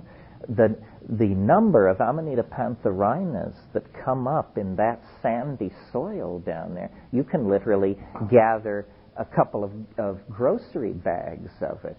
But even at that, how far will a couple of grocery bags go if you have several hundred people to intoxicate?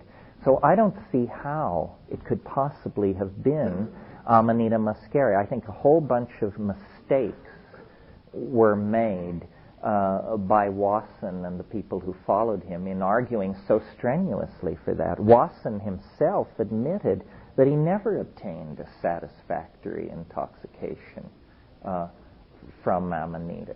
So again, you have to be aware of all of these variables, and I think it's fine to respect those who have preceded us into this. Lots of hard work has been done, but on the other hand, they're just fallible, career-mongering human beings like all the rest of us, and it never hurts to double-check. I mean, what you haven't confirmed for yourself, you should view as simply informed speculation. But you do need to check for yourself. Yeah. The effects of the whole mushroom versus, say, isolated copper, isolated psilocybin. Do you have any experience with anything? Oh, meaning the pure compound? Frankly, in 30 years, there has been very, very little chemically purified psilocybin. I once took a small white capsule that was said to be pure psilocybin. It may have been. It was like a very warm and friendly flavor of LSD, but it didn't have the voice. Now, there's a famous story that when Hoffman isolated psilocybin, he then, to prove the isolation, he manufactured some. And then he and Wasson took it back with them to Huautla, and they gave it to Maria Sabina. And she said, the spirit of the mushroom is in the little pill. But let's face it, Maria Sabina was a sly old woman who really knew how to play on the gringo's harp.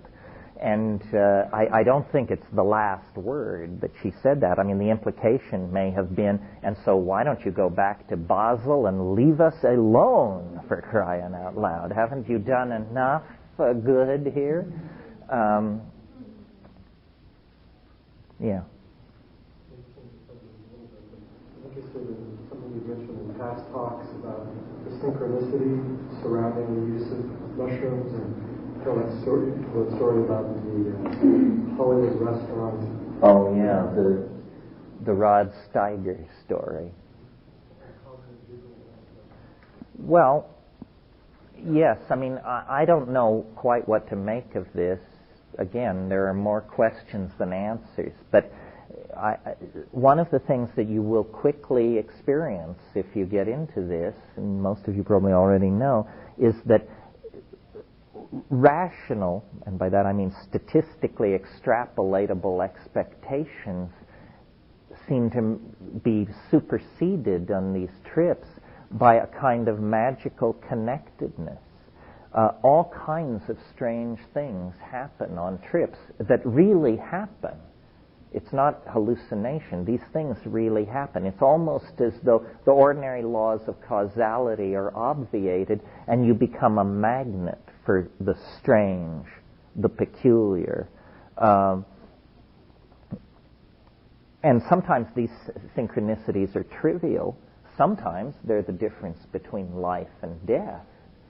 As an example of the latter, I've told this story before, but one time years ago, Dennis and a girlfriend of his went up into the mountains behind Boulder, and they took Argyria nervosa, Hawaiian baby wood rose. And it was much stronger than they expected, and it lasted much longer than they expected. And so night fell.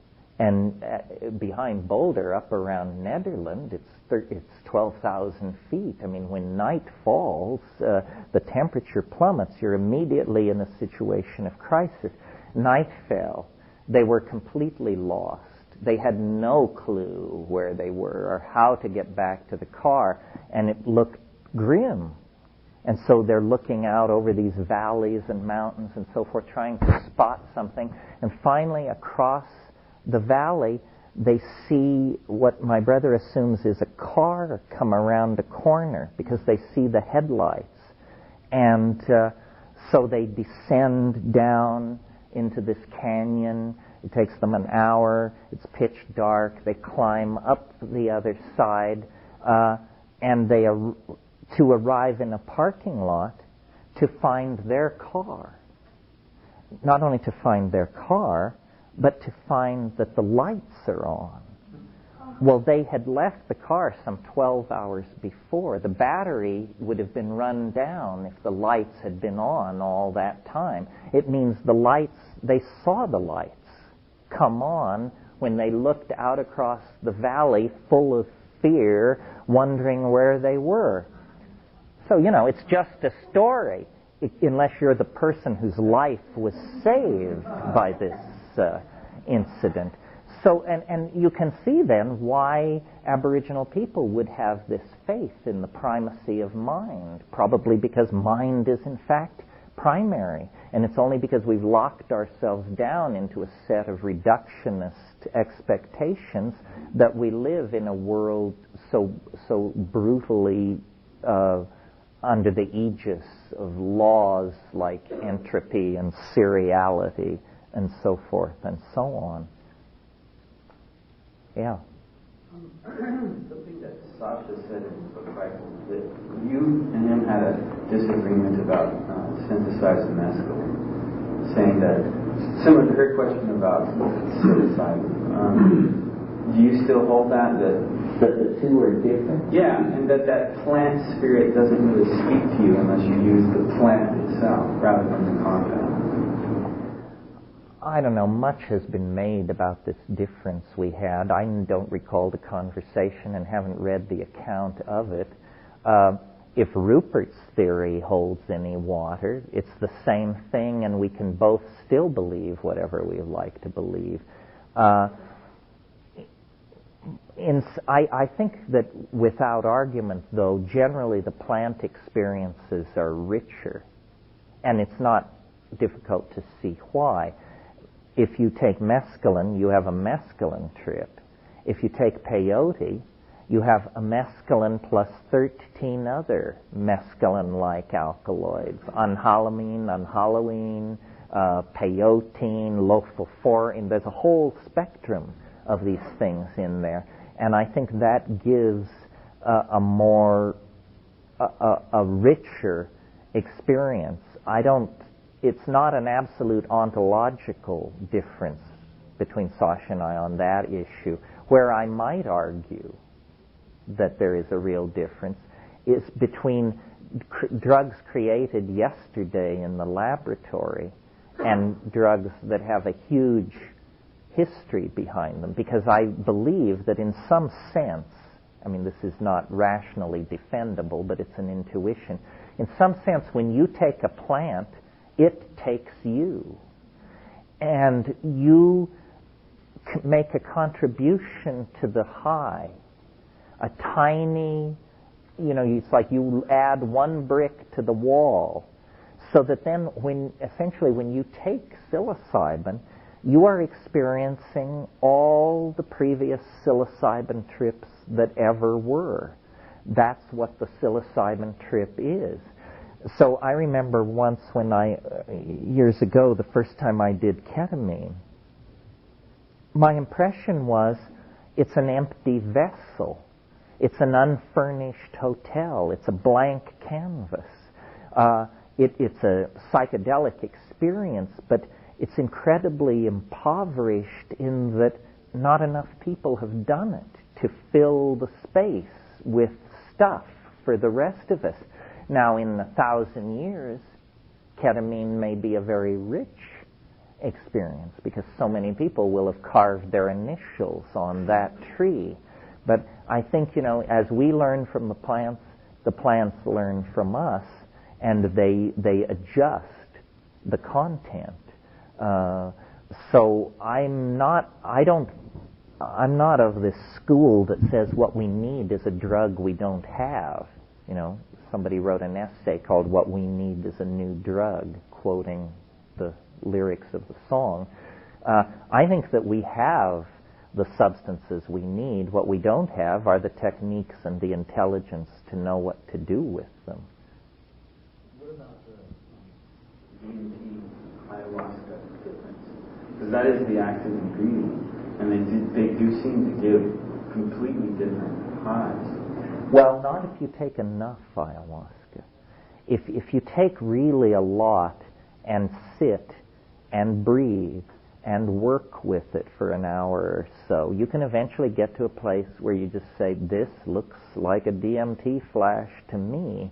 But that's a lip-numbing dose of ayahuasca. You know, harmine has a slightly anesthetic effect, so if you take a dose of ayahuasca and your lips go numb, you are definitely topping out.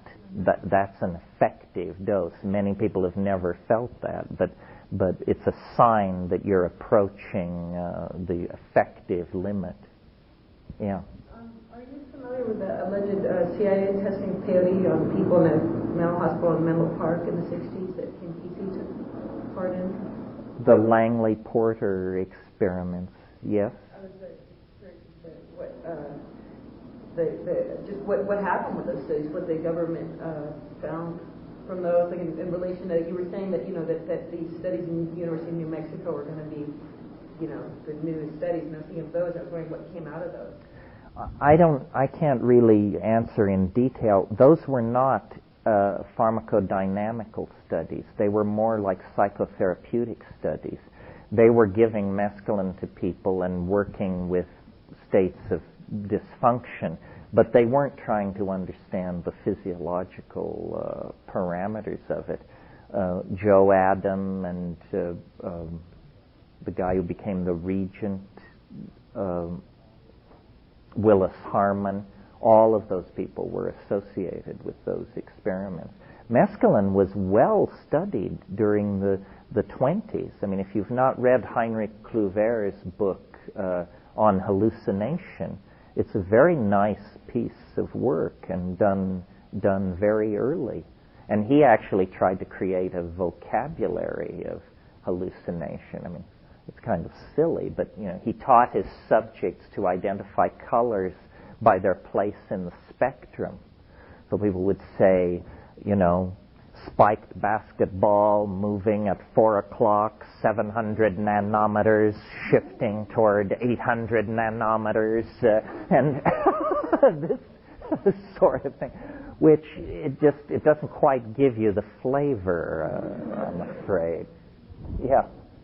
We were in the plant culturing consciousness class the other day, and the definition of hallucination came up, and Ralph Messner was teaching the class. He was saying that for him there's a distinction between a hallucination, which is seeing something which isn't there, and the experience that you have on psychedelics where you're tapping into what you were talking about, the fourth dimension, that boundarylessness. I wanted to hear. Yeah, no, that's worth talking about because I use the vocabulary in a specific sense, and if I don't explain it, I'm not really understood. There is a definite distinction. I mean, most people who've never taken these things think, well, don't you see colors, and isn't it like that? There are at least three discussable stages here. First of all, there's what's technically called hypnagogia. Hypnagogia is when you close your eyes and you see little lights and stars and drifting debris and that sort of thing. That's hypnagogia. Then there's what I would call, hallucinations. And there's a spectrum. And it's very interesting when they simulate or talk about hallucinations, they only talk about the onset of hallucination. When you take a psychedelic, here's the timeline. Let's say it's psilocybin. At 1 hour, you begin to feel the state of arousal, give or take a few minutes. Well, then, when you close your eyes, there's this black background that is typical of the baseline of consciousness. Well, then, after a few minutes, there are these sort of amoeboid, after-image colored lights that come toward you and stream past you. And this is actually called streaming. This is how it's referred to.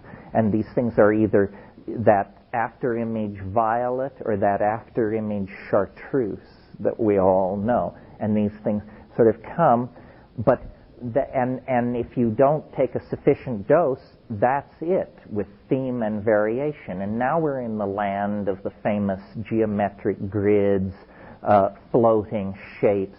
this sort of thing. But that is not the payoff of psychedelics. The real payoff is visions. And visions are not dancing mice and rows of little candies doing calisthenics and all that detritus. Vision is something which has emotional content.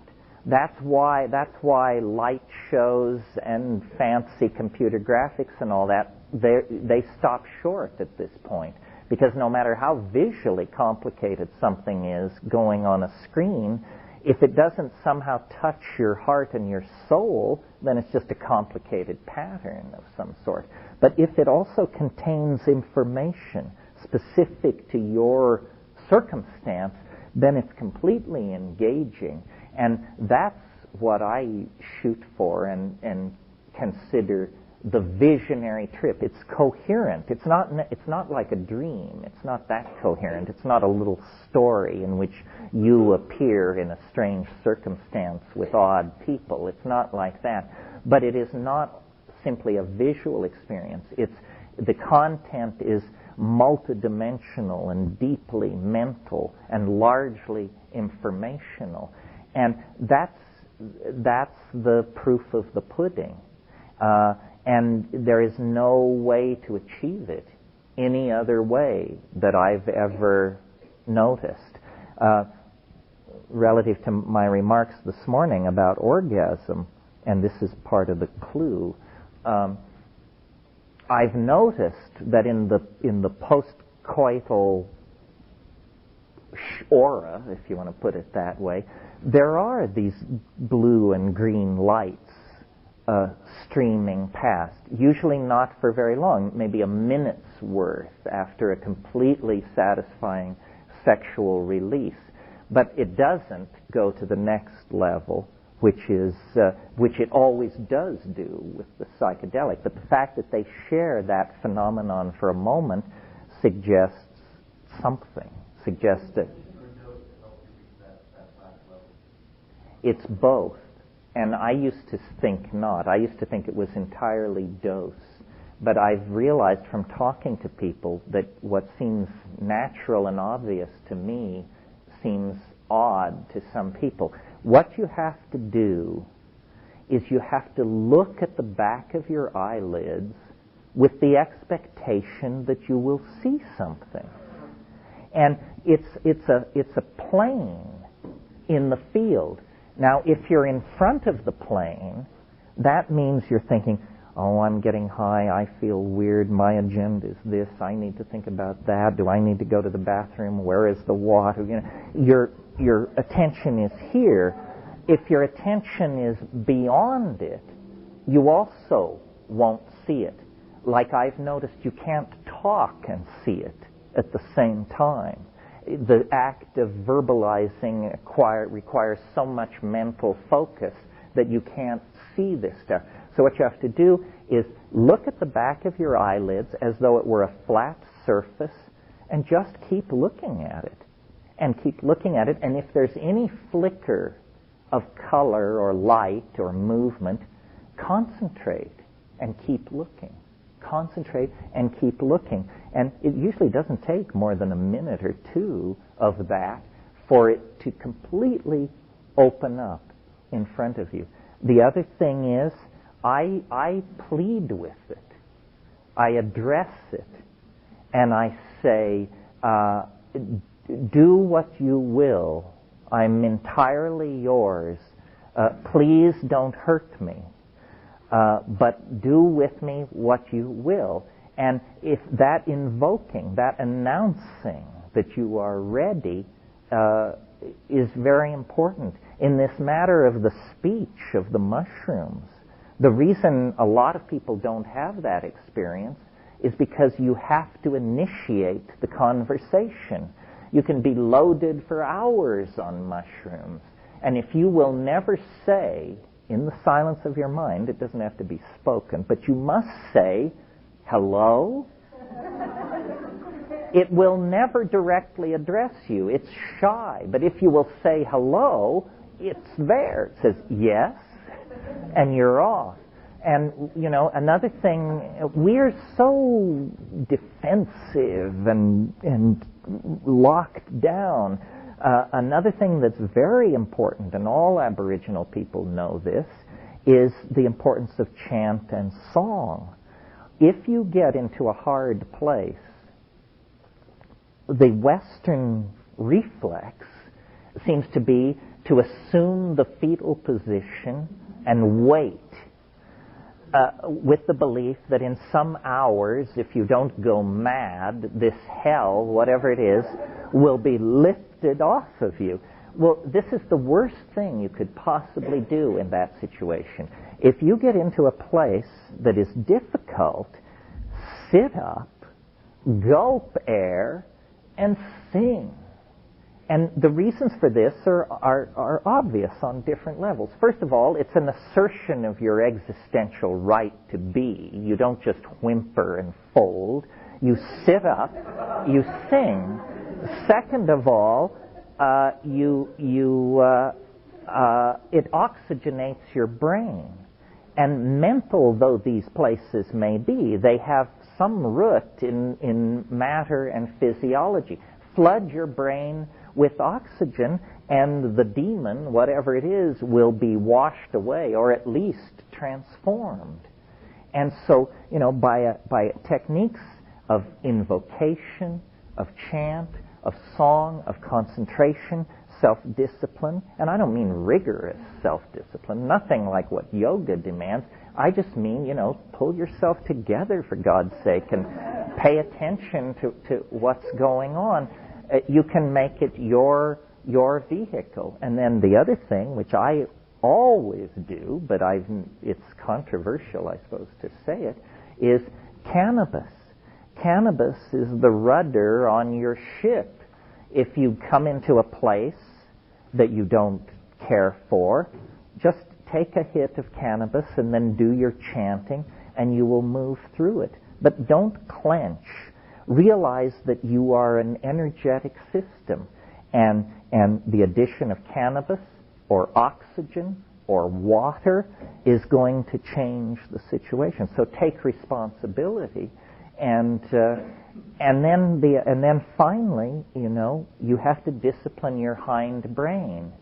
In the presence of the strange and the overwhelming, the primate locks into a fight or flight syndrome. But it's an adrenaline release. And adrenaline is a very short-acting compound. All you have to do is wait, and the fear will come, and it will spike, and if you don't go mad and start screaming or tear your clothes off and run into the street, but if you just sit, it can't sustain the spike. It chemically is impossible to remain petrified for very long. Eventually you just say, well, all right, so I'm terrified, so what about it? And then you begin to drift down. So it's not an easy thing, but it can be mastered, and it's mainly practical attention. The more exotic techniques, mantra, yantra, physiologically unlikely positions and so forth, that all works as well. But I think just breath and sound and cannabis and intent will carry you through most difficulties. Yeah. I have a question about cannabis. When I was younger, I could smoke very easily, readily, at any time, whether I was sitting in class or playing soccer, any time. And it would feel very good and calming, and I'd just kind of be stoned. And after a while, and now I can barely smoke anymore because I get really just kind of sketched out. I'm not really paranoid, but a little bit like that. I'm just wondering, You mean you feel uncomfortable with yourself in social situations? You don't know what to do? Yeah, but not only that, but even sometimes when I'm alone, I don't smoke out with people anymore, but even when I'm alone, it's like I can't just sit. I usually end up, I don't know, wanting to go mountain biking or something, run up a hill. Well, I mean, I think our responses change over life, not only to drugs, but to other things. I think also you have to find what works for you. I know people who take LSD in small amounts very often because they say they can work better on it. I tried it. I felt I wasn't getting enough work done, and they said, oh, well, you'll be able to do 12 hours of work a day if you just take 50 mics after breakfast. I couldn't do it. I mean, it sketched me out. I found myself pacing the floor and, just it was madness.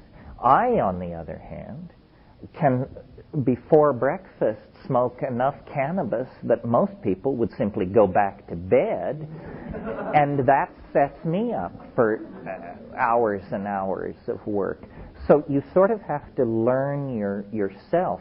These people who are these enthusiasts for datura, they've got to be some different kind of person than I am, and because they genuinely take pleasure in something which would just drive me right up my tree. So one of the things that you have to honor in this domain, more than in most human endeavors, is our human uniqueness. I remember years ago I took a course. It was a funny course too. It was called Forensic Pathology, if you can imagine. And it was taught by, if you can imagine, Sasha Shulgin. Forensic pathology, right? So one of the things he did in this class is he brought in a little vial of some substance. And there were 500 people in this class. It was at Cal. So we passed it around. No big deal. You sniff it, a kind of a nondescript odor, pass it on to the next person. Out of the 500 people, 3 had an incredibly violent reaction to this stuff.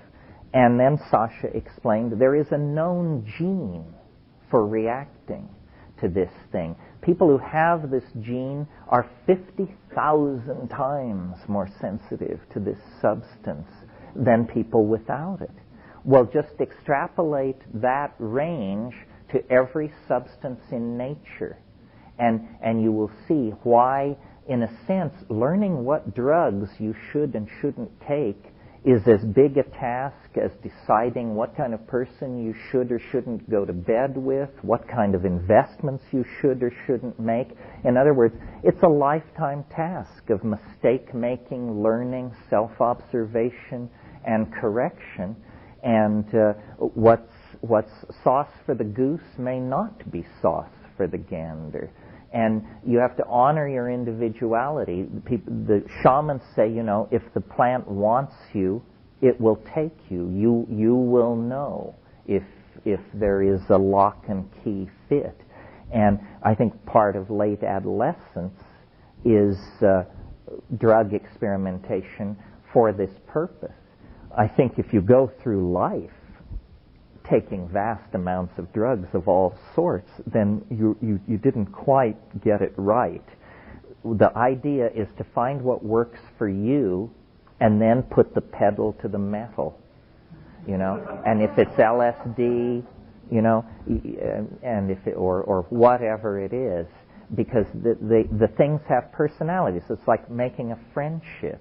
And some people are going to want to be your friend, and some people are going to think you're a jerk, and you don't want to hang out with those people because they make you feel bad. You have some very convincing arguments in your book about mushrooms and how the other ones don't pass the test. How similar is it to general brain chemistry, so forth. So, I don't want to answer your name. But it's just interesting. All these other subjects, these other subjective things would you come into it against an argument like that, right? Forgive me, I can't remember the book. No, I'll reconstitute it for you. Yes, in one of my books I said if you're thinking of taking a substance, you should ask yourself 3 questions. First of all, does it occur in a plant? Because that tells you that at least it is not toxic to organic systems. Does it occur in a plant?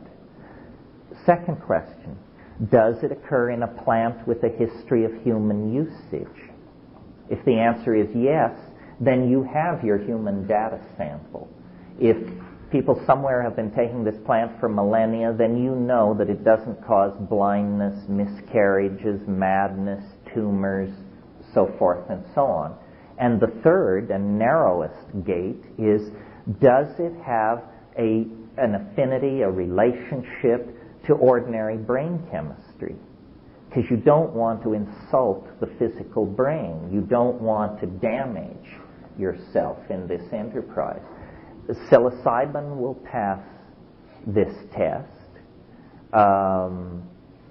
Stretching the rules a bit, LSD will pass this test. In other words, LSD is a relative of compounds that have been used for a long time. Whether or not it's a constituent of brain chemistry is debatable. But now the interesting thing about applying this test, you might say, oh, well, what a downer, everything's getting tossed out.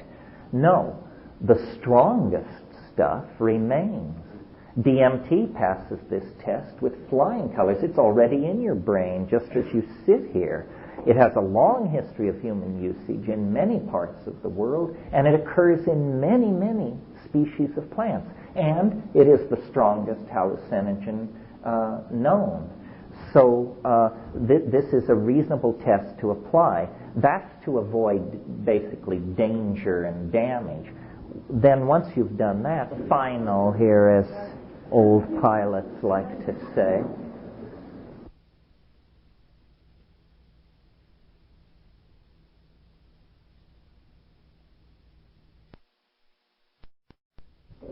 substance, you should ask yourself three questions. First of all, does it occur in a plant? Because that tells you that at least it is not toxic to organic systems. Does it occur in a plant? Second question, does it occur in a plant with a history of human usage? If the answer is yes, then you have your human data sample. If people somewhere have been taking this plant for millennia, then you know that it doesn't cause blindness, miscarriages, madness, tumors, so forth and so on. And the third and narrowest gate is, does it have an affinity, a relationship to ordinary brain chemistry? Because you don't want to insult the physical brain. You don't want to damage yourself in this enterprise. Psilocybin will pass this test. Stretching the rules a bit, LSD will pass this test. In other words, LSD is a relative of compounds that have been used for a long time. Whether or not it's a constituent of brain chemistry is debatable. But now the interesting thing about applying this test, you might say, oh, well, what a downer, everything's getting tossed out. No, the strongest stuff remains. DMT passes this test with flying colors. It's already in your brain just as you sit here. It has a long history of human usage in many parts of the world, and it occurs in many, many species of plants. And it is the strongest hallucinogen known. So this is a reasonable test to apply. That's to avoid basically danger and damage. Then once you've done that, you have to figure out of those candidates remaining, who is your friend, who you have an affinity for. All right, why don't we break now, and you're going to... Before we break, I have something evaluating. Final here, as old pilots like to say. So you should now be in the last crack mood, meaning that you're getting your last crack at me. What turns have been left unstoned, and what stones left unturned? Yes. When the gentleman asked about having a different experience with smoking cannabis now, and I think about cycles and astrology and different aspects of it, that may be also related to different cycles. I also wonder about astrology in relation to doing experiences, psychedelic experiences, whether it's experiences that may or may not be positive or helpful or vice versa. I wonder if you know anything about that. I don't really know anything about it. I do think it's puzzling when you feel that the initial conditions have been recreated, but the results you get are completely different. And astrology then offers itself as an explanation. Well, the last time you did it, the moon was in Taurus, now it's in something else. Again, this is something that could be looked at. Is there a time? I don't believe everything the mushroom tells me. I just treat it like everybody else. You can't trust anybody 100%. But the mushroom does seem to have the idea that it's good when the moon is in Scorpio. I've just experientially noticed that things seem to go better in the psychedelic realm when the moon is in Scorpio. I'm a triple Scorpio. Hey. Yes. Yes. Hey, wait a minute here. Yeah.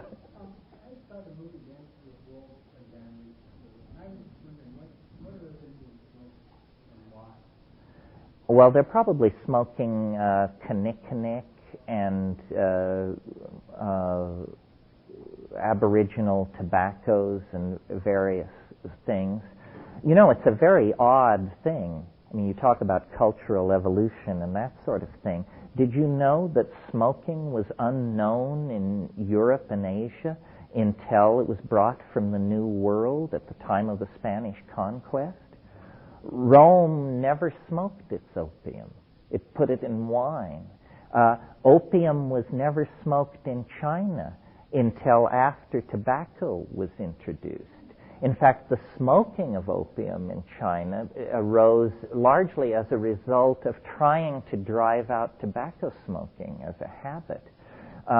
This method of drug delivery, which you would assume was Paleolithic, was unknown to the civilization that we evolved in. The New World seems particularly expertise in these dimensions. For example, enemas are one of the very few things that we can that have entered our culture as a cultural contribution unique to the Amazon basin.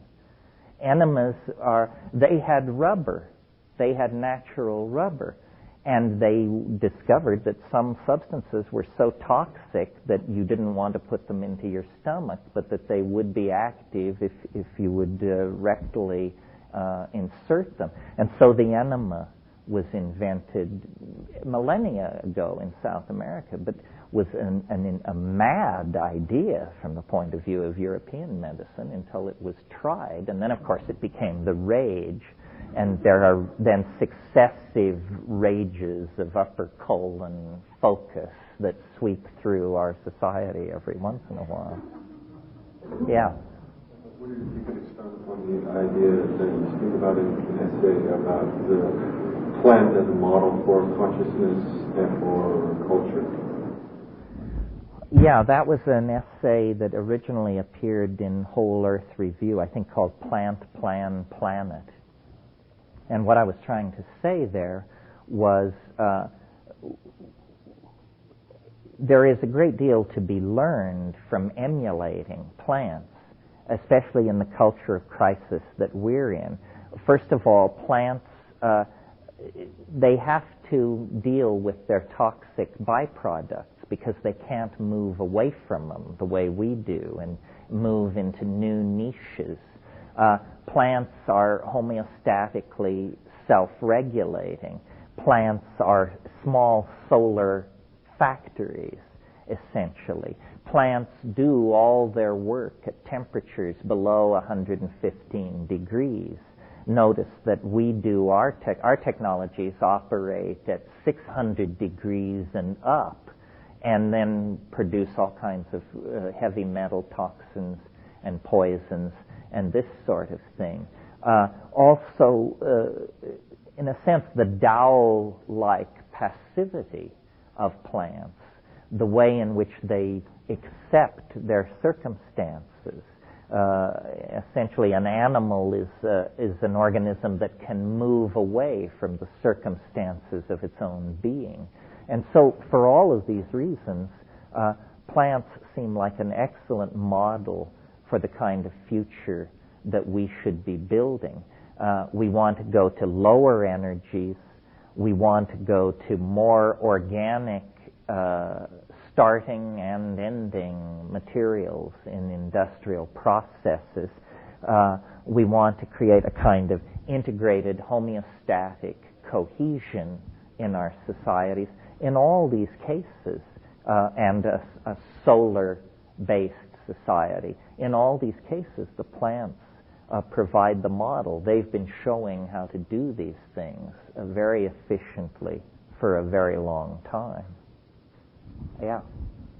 Are you familiar with Rick Tarnas and Roth, where they get together on the whole archetypal psychology, but in specific related to the planet, and how doing people's transits or charts seems to be the only predictor? It proves to be very valid to predict the kind of journey or the kind of experience a person would have, depending on the moment they. I've heard that from Rick. It's very interesting. I haven't actually looked at the data. The only reason astrology is not scientifically respectable is because no one can hypothesize how the coupling takes place. In other words, how can the transit of Mercury be coupled to an event system on this planet? But don't despair. We know that the sun radically affects the weather on the Earth, but no coupling system has ever been proven for that either. It's just the statistical correlations are so overwhelming that it's impossible to ignore. I think probably the key to understanding astrology is you're going to have to go outside of astrology to understand it, to something like fractal resonance. The reason the pattern in the stars is repeated in the pattern of your life is because there's only one pattern to begin with.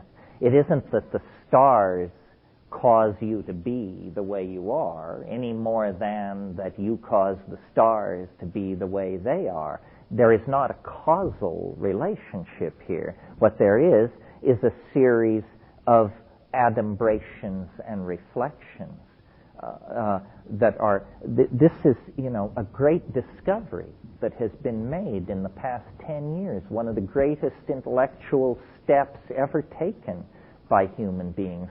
A new law of nature is now discernible, and I can state it for you. It's that nature is self-similar across scales. Do you understand what that means? It explains why an atom looks like a solar system and why they both look like a galaxy. Because nature is self-similar across scales. It means that, if a certain architectural conceit works on one level, nature will use it on any other level where it seems appropriate. And so on many, many levels, the same patterns repeat. And so it wouldn't surprise me at all if in the next while we got the equivalent of astrology, but quantumology. Quantumology, where instead of calculating downward from the stars to the context of human fate, you calculate upward from the atoms to the context of human fate. And if you keep calculating, you can go from quantumology to astrology and leave out sociology and show, that these things are reciprocal reflections of each other. Then the mystery and the woo-woo of astrology, I think, would just simply disappear and be replaced by an, of course, how could it be otherwise kind of understanding. Yeah. relationship to psychedelics and key evolution? Well, somebody said the thing that has changed least in Western civilization in the last 300 years is the classroom. I mean, this could be 1500. Everything else has changed, but what do? We come with sharpened pencils and sit and listen to elderly, lecherous professionals and to try and stay out of their clutches long enough to get a degree, and then we go out and play the game. I think that this is somewhat a field, but something very profound is happening in the way in which we modern people process information. I don't know how many of you are familiar with Marshall McLuhan, but McLuhan argued that an equally profound transition occurred with the introduction of print. Print is not simply writing that's easy to read and reproduce. Print is an entirely different creature than anything that had been produced before. It has qualities that no other medium has. Specifically, its linearity, its uniformity, its interchangeability. And what I mean by that is that every capital A looks like every other capital A. They are interchangeable. When a friend of yours writes you a note, you look at it. That's the precondition to reading it. When you open a book, you immediately read it.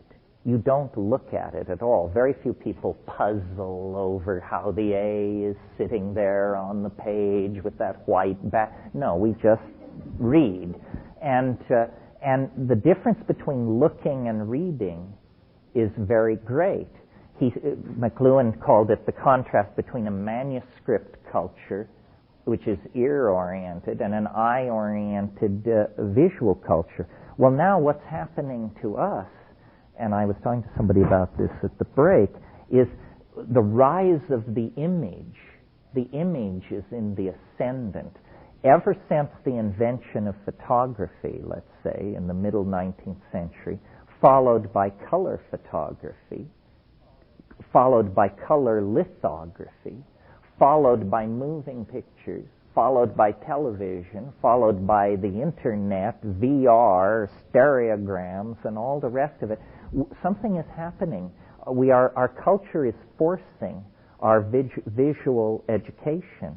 And I think one of the problems with education is that we are trying to use a print-created institution to educate electronically biased human beings. And it's created a kind of a speed bump of illiteracy. One of the things that is put against your generation, you Generation Xers here, is that you're not literary. You're not a literary culture. But and it's true, don't deny it. None of you can quote Milton. But I also think it's a temporary thing. Your children will not be like you. Your children will be fully visually literate. They will have assimilated this new medium and operate under its aegis, while you are in a transition phase. And so the kind of dumbing down of culture that has had to occur as we go from a fully literate culture to a fully electronic culture is, I think, transitional. I mean, everybody says, people learn everything from TV. Kids know every star, every show, every plot, and say, why do they know that junk when they can't memorize the sequence of U.S. presidents? Well, make a good enough TV show about it, and they probably will. Not that I'm a fan of TV, but I am a fan of the visual image, and I think TV betrays it to some degree. HD TV may correct that, but it gives psychedelics an interesting role because they are such stimulants to the visual imagination. It's almost like they lead us deeper in this cultural direction that we have great appetite for. And now, with CD-ROMs and multimedia and websites and all that. We just can't wait to show each other stuff. Everybody's building a website. Everybody wants to invite you over to see their latest visual creation. And I think that language itself is headed in this direction, that our language is literally becoming more colorful, more sparkling, more engaging, and it's because it's becoming more visual. And eventually it may be an entirely visual exercise. The rise of icons is an interesting example of this.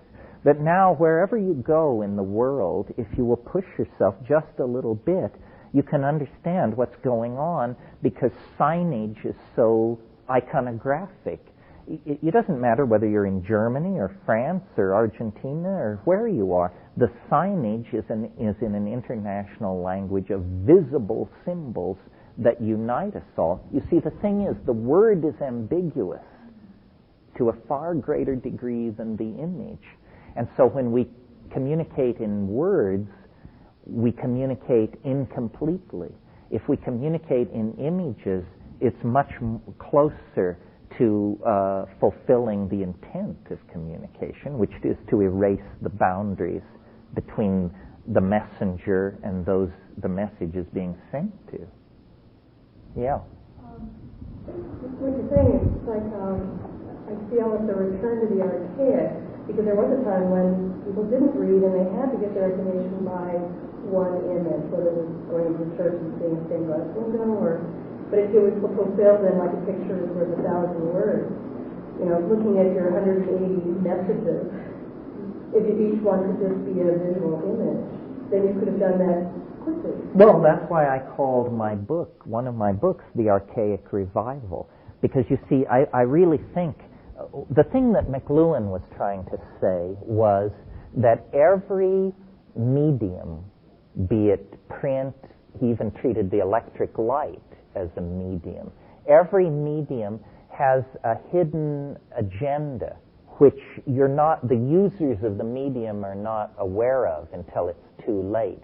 For instance, in his discussion of the automobile, it was invented to convey people from place to place. In practical terms, what it was a bedroom away from home. And a whole generation of people discovered sexuality much earlier than they would have because of the automobile. That wasn't its intent, but that was its effect. Similarly, McLuhan says you could never have the concept of the citizen if it was not preceded by the invention of movable type, because the citizen is an interchangeable social unit the way a letter is an interchangeable unit in typography. Also, the linearity of Western thought is a product of the fact that when we communicate in print, we arrange our thoughts in lines. That isn't done in some languages, but in ours it is. Well, then we impute that quality of our communication method to reality itself. My hope is that through holography and virtual reality and HD TV and a deep awareness of McLuhan, that we could create what I would call a biasless media. In other words, it would be a media that would do to you exactly what reality does to you, instead of pushing you in some other direction. And it would be then a return to the archaic. And it might be technically very sophisticated, but the final impression must be, I am not looking at a screen, I am not turning the pages of a book, I am not listening to earphones, I am really having this experience and it is really real. I've never heard the VR prophets talk about it as a biasless form of media, but I think that's what we're headed for. Well, when media becomes biasless, media becomes reality. And this is within reach now. One thing I've been reading HDD is basically emailing dead right now. It's not being fully developed. Even for economic reasons. I mean, virtual reality as well. Particularly I was reading the average American has $110 a month as disposable income. I'm just trying to fit in your archaic revival model into the economic structure I see right now. Well, I don't know about HD TV. It seems slow coming. I saw it in Frankfurt, and I was shocked. Have you seen it? It's not at all what I expected. I expected, the hype is, it's just like a movie. It's that clear. High definition television, it's an entirely different way of doing TV. Well, it's much weirder than film. It's a window. It's freakishly three-dimensional. I mean, you can't tear your eyes off of it. You can't believe how intensely real it is. In fact, it's sort of hyper-real in some way. To the issue of virtual reality, I don't know, I was a speaker at SIGGRAPH last August, and at one point I turned to Brenda Laurel and I said, I think we can stop hyping virtual reality. It appears to have attained liftoff speed because, Soft Image, Disney, they were all there with mega $1 million outlays, and they haven't yet figured out how to deliver it. But it may not be, it may be cheap. It may come over the wire. It may cost you $0.25. It may not be the fantasy of the virtual reality salon in your house.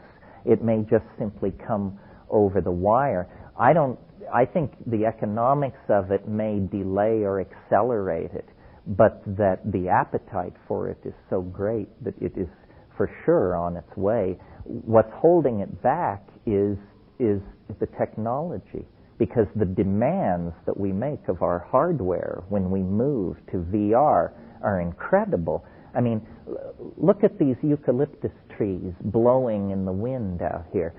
Look at how each leaf has a unique reflective index of its own, which is changing in time. Think of the computational energy that would have to be brought to bear to convincingly reproduce that in a VR environment. I mean, it's orders of magnitude more computationally demanding than anything currently being done. However, it's said of the computer, it's said of the automobile, if it had evolved at the same rate as the computer, a car would now go 375,000 miles an hour on a nickel's worth of gas and cost you $200. So we shouldn't assume at all that we're reaching the limits of the potential limits of the computer. I'd say we're probably about halfway there. There is right now a fiber optic experimental line between the University of Michigan and the University of Minnesota that is able to transfer 630 gigabytes per second. That's the Encyclopedia Britannica in under 1/30th of a second. That's bandwidth.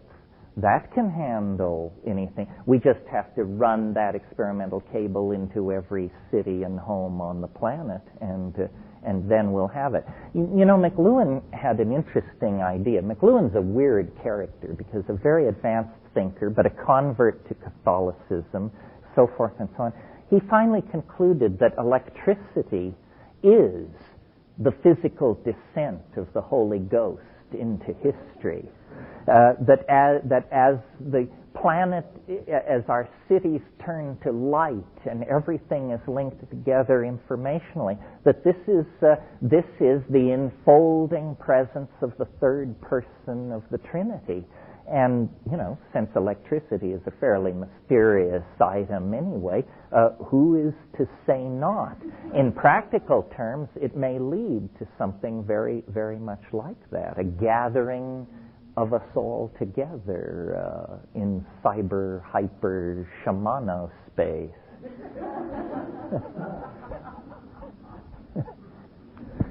Yeah. One of your describe the timeline structure? Sure, I'll describe it briefly. I've tried to stay off it because I tried to keep this botanically focused.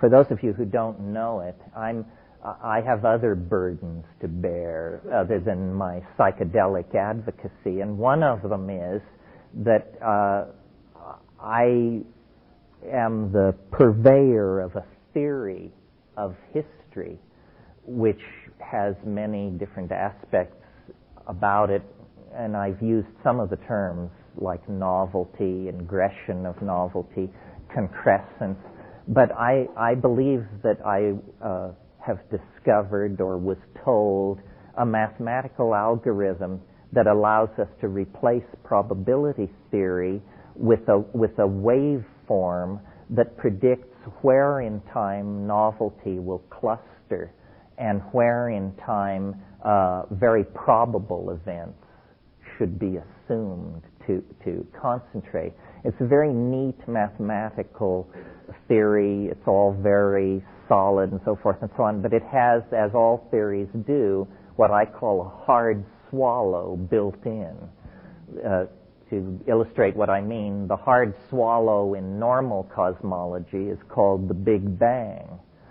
You know, if you can believe that, you'll believe anything.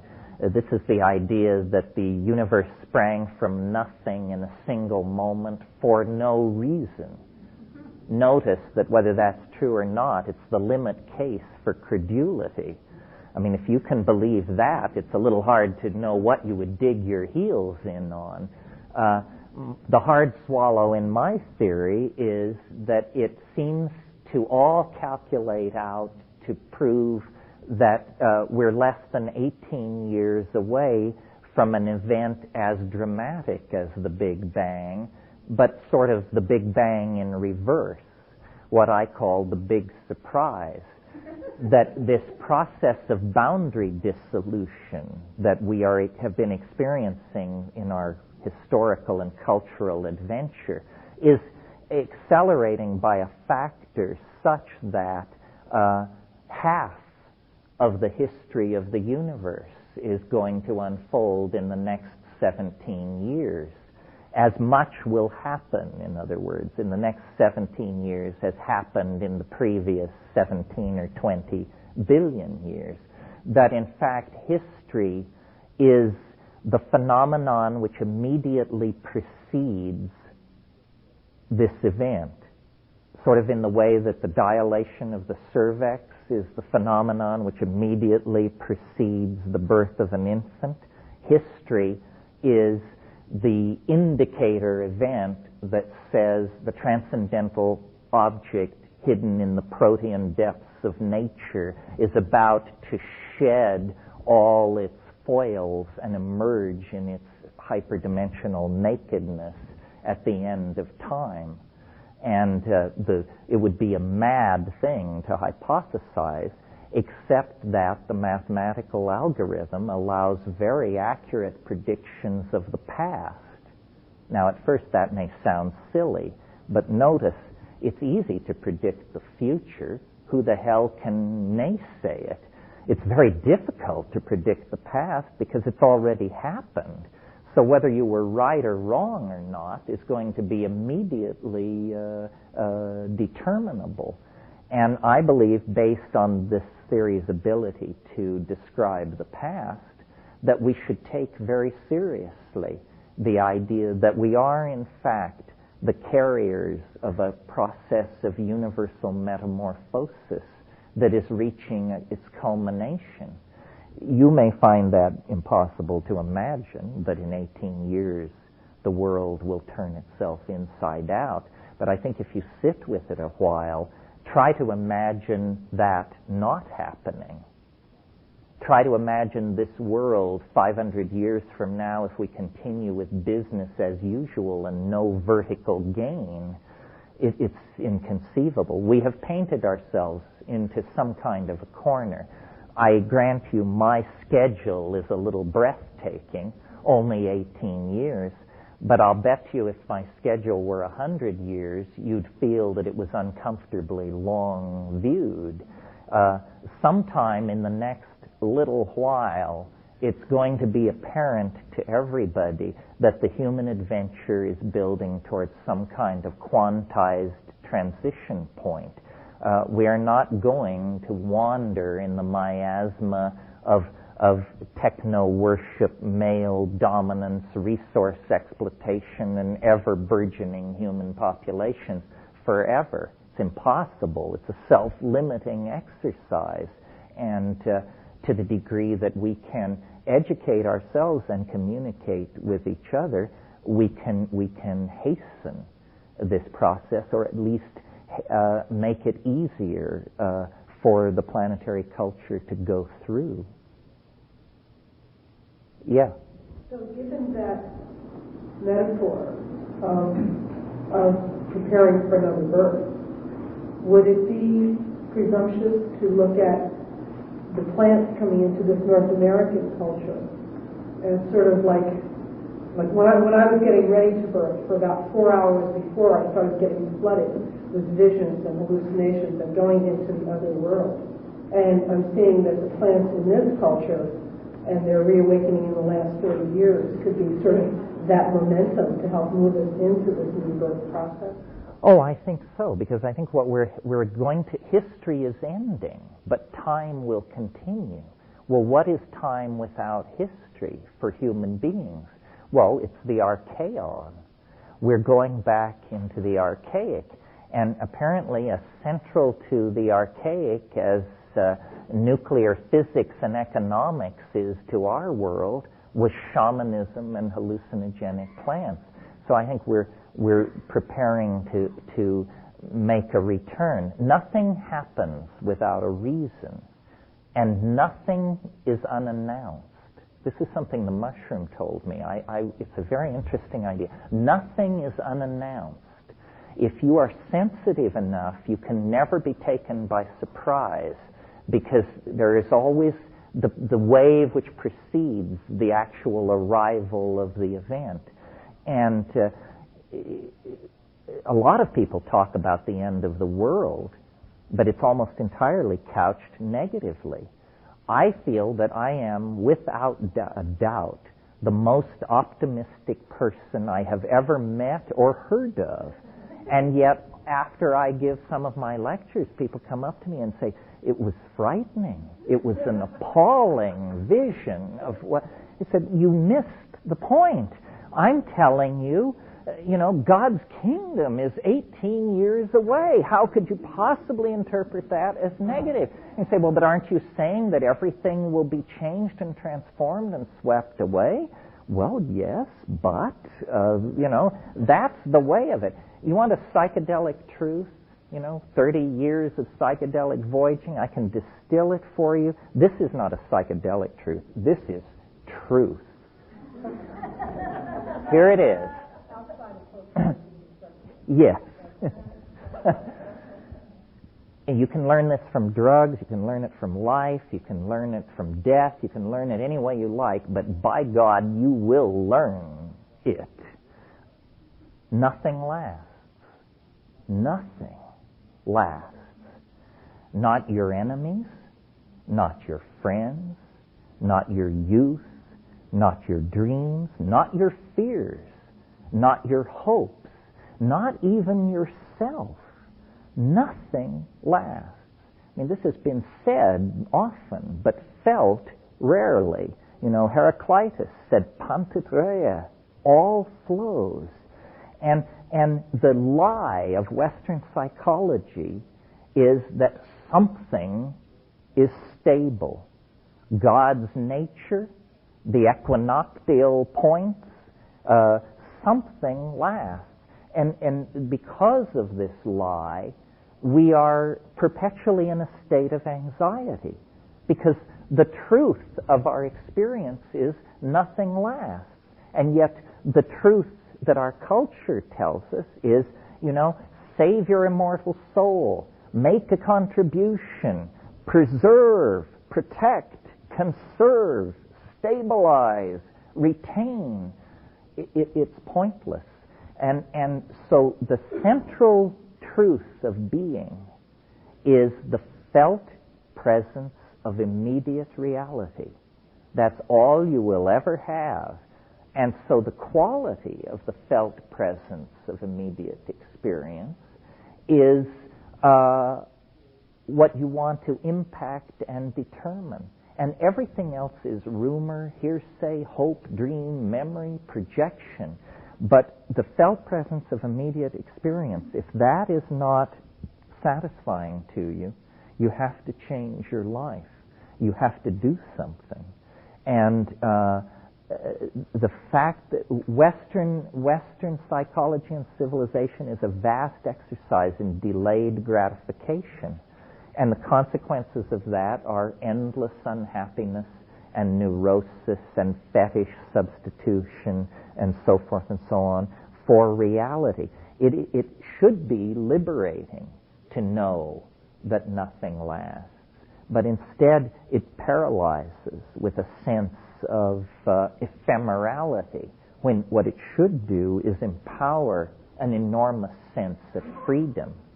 And I think this ability to accept the inevitable passing and coming to be of phenomena is what psychedelic wisdom is really about.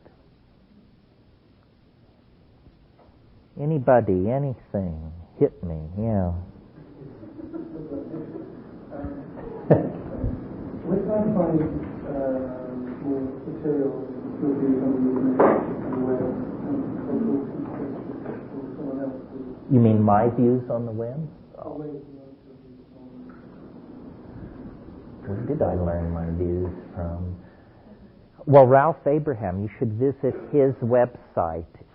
It's http://hypatia@ucsc.edu.org. Well, it's basically just a URL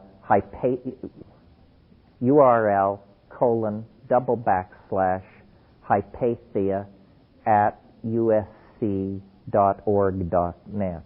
.edu.org, I'm sorry.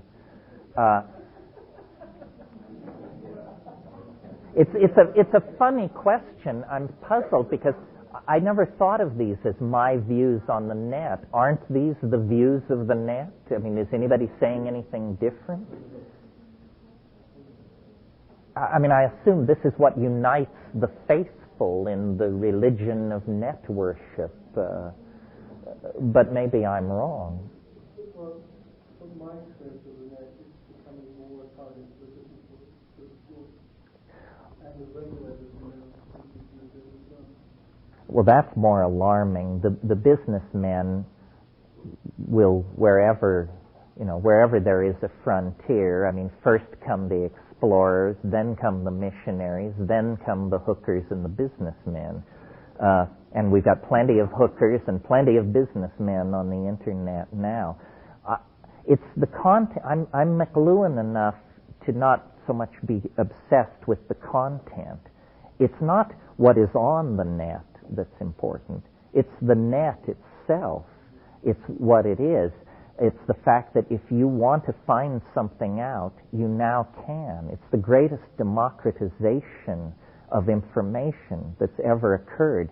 I mean, the head of the CIA under Jimmy Carter didn't have intelligence as good as I do because I can go on to the net and access these various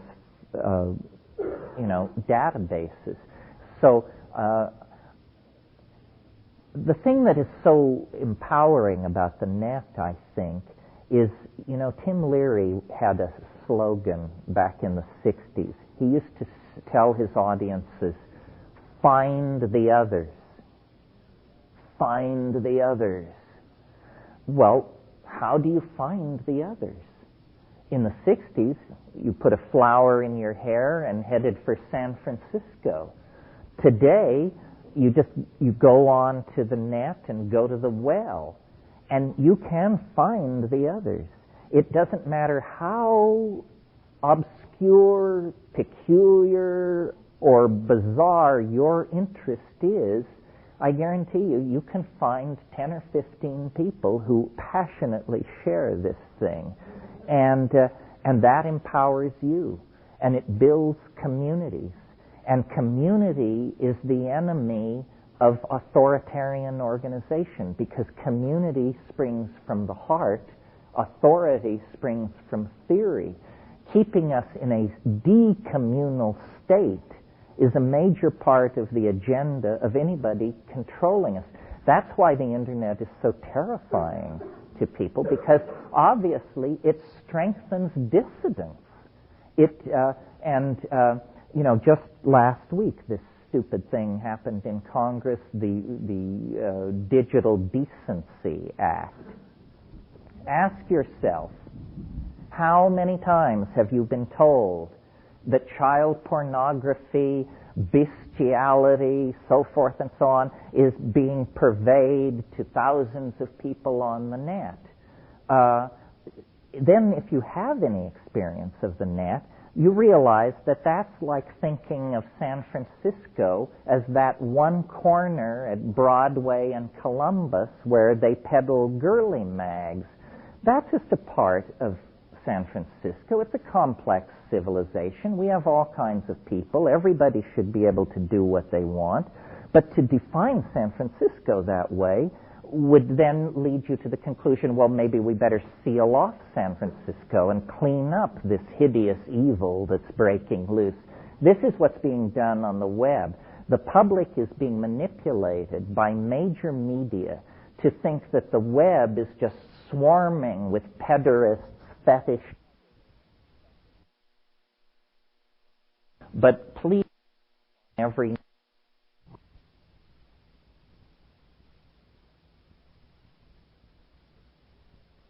restrict the web, and to get regulation, and to put cops on every node, and so forth and so on.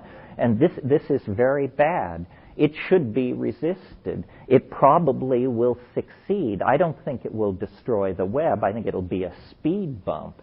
But please know that a war is going on for your loyalty in this issue, and don't allow, pornographobes and people like that to stampede you into the idea that the web is a tremendous social evil poised at the souls of our children. I mean, my God, you have to have $10,000 of equipment and an engineering degree to make your way into these places. I don't think there are too many 8-year-olds wandering around traumatized by what they're finding at alt.pics.erotic. Seems idiotic to me. Yeah. In terms of the DEA, there are a lot of discussions going on because the government seems to condition a lot of our lives around the usage of psychoactive plants. And there are different discussions going on in the Bay Area about just how to deal with it. Some people are advocating going public, coming out, and which I tend not to agree with. Other people are advocating the First Amendment challenge and having a number of test cases come up that are carefully constructed. And I'm wondering if you have any thoughts about any sort of general social way of thinking about how to deal with these governmental... On drug issues? Yes. It's a complicated thing because there are two levels. There is, first of all, the drug problem we are told we have, which is too many people are taking too many bad drugs and committing crimes in order to obtain money to buy drugs, or committing crimes in order to transport, manufacture, and deal drugs. And this has dehumanized our society, and it's a terrible scourge, and we have to do something about it. That's level one of the drug problem. What you are not told is that governments are the chief offenders. Most drugs in the world are either produced by governments or produced with the connivance of governments. And our little bailiwick, the psychedelics, don't even figure in this issue because not enough money is being made. The only psychedelic that ever made anybody any money was LSD. And on a scale where we're talking about methamphetamine, cocaine, and heroin, the fortunes made off of LSD were minuscule. The drug thing is a con.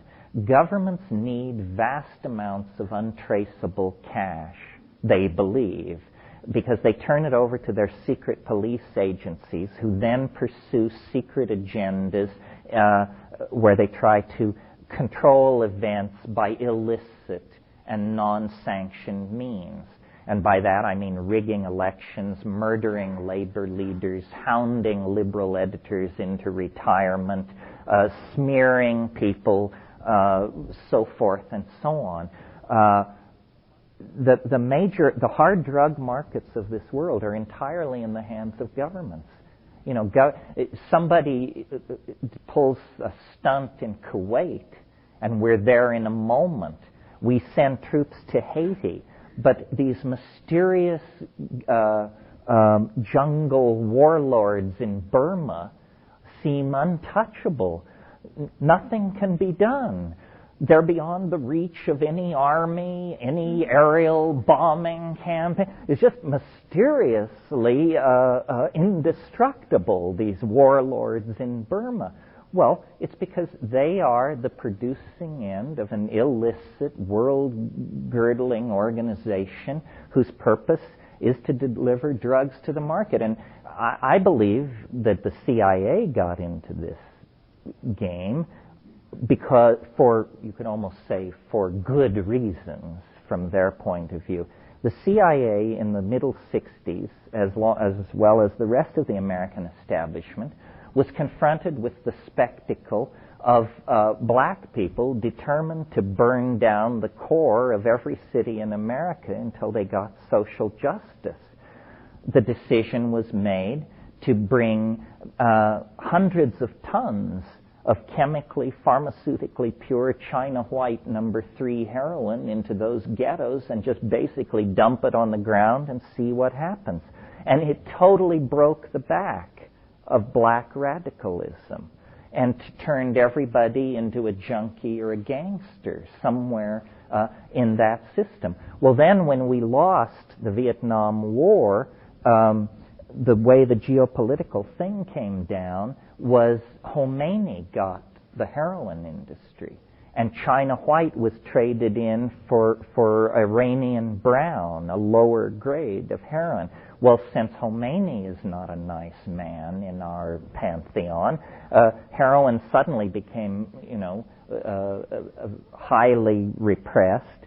But at the same time, as the Vietnam War wound down, these insurgencies in South America were being started up, and cocaine was brought onto the scene. And I can remember in like 72, 73, 74, a particular cover of Time magazine, cocaine, the new drug of choice.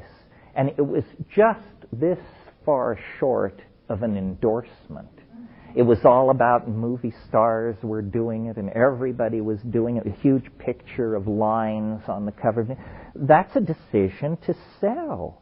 That's an ad campaign, a very high-profile ad campaign. Well, I think I said to you yesterday, in the international drug trade, the real cost of these drugs is in transporting them, because you have to pay somebody to bring 10 kilos of heroin into the United States.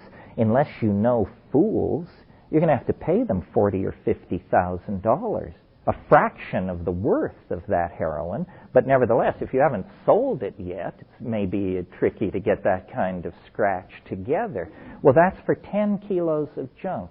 You have to pay $50,000 to transport it.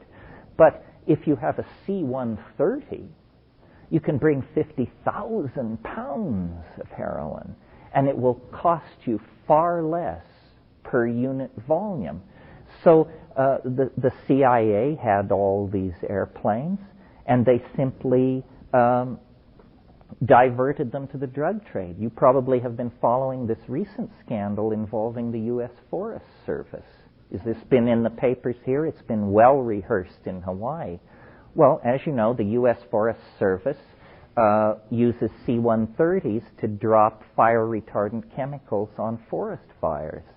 When the Air Force was downsizing 3 years ago, the Forest Service requisitioned 15 C-130s.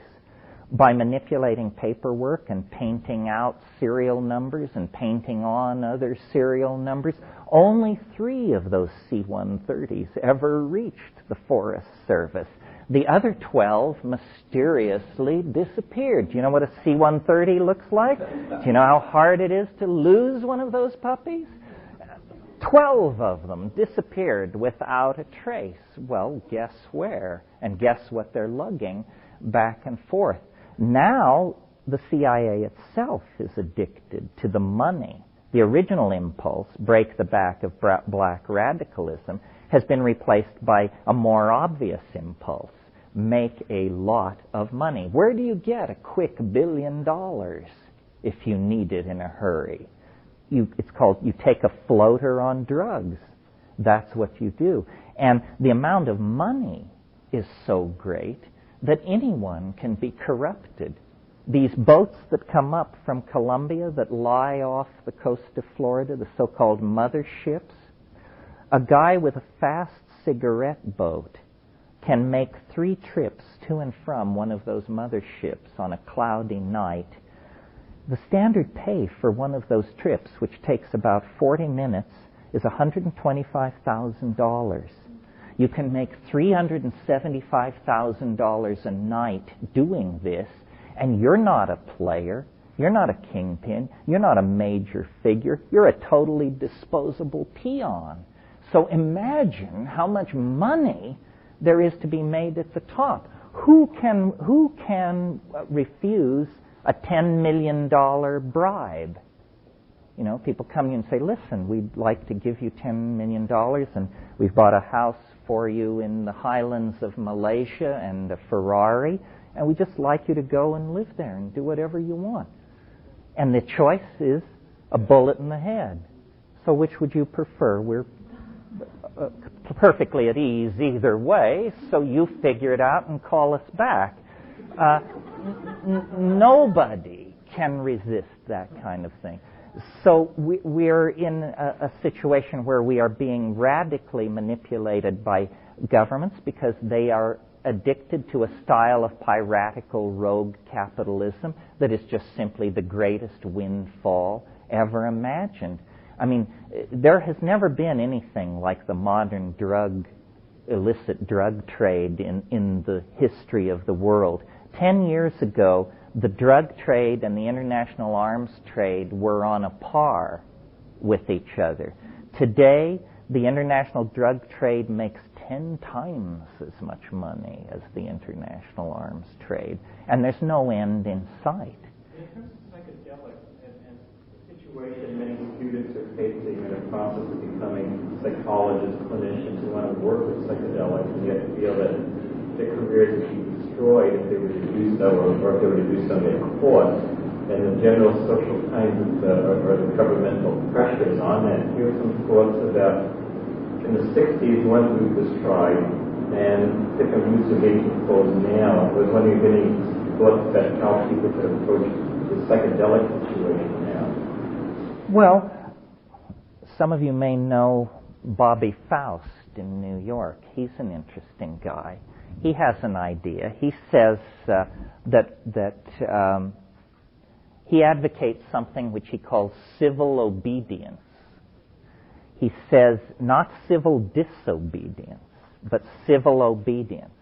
He says everybody who smokes pot should take their pot on a certain day and march down to the cop shop and demand that justice be done. And that if everybody who smoked pot did that, the courts would be so clogged, the entire madness of the whole thing would be exposed for everyone to see, and it would just be impossible to enforce. That's a strategic idea. It might work.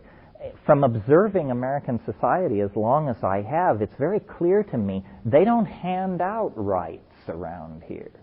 The only people who have any rights are people who demand them.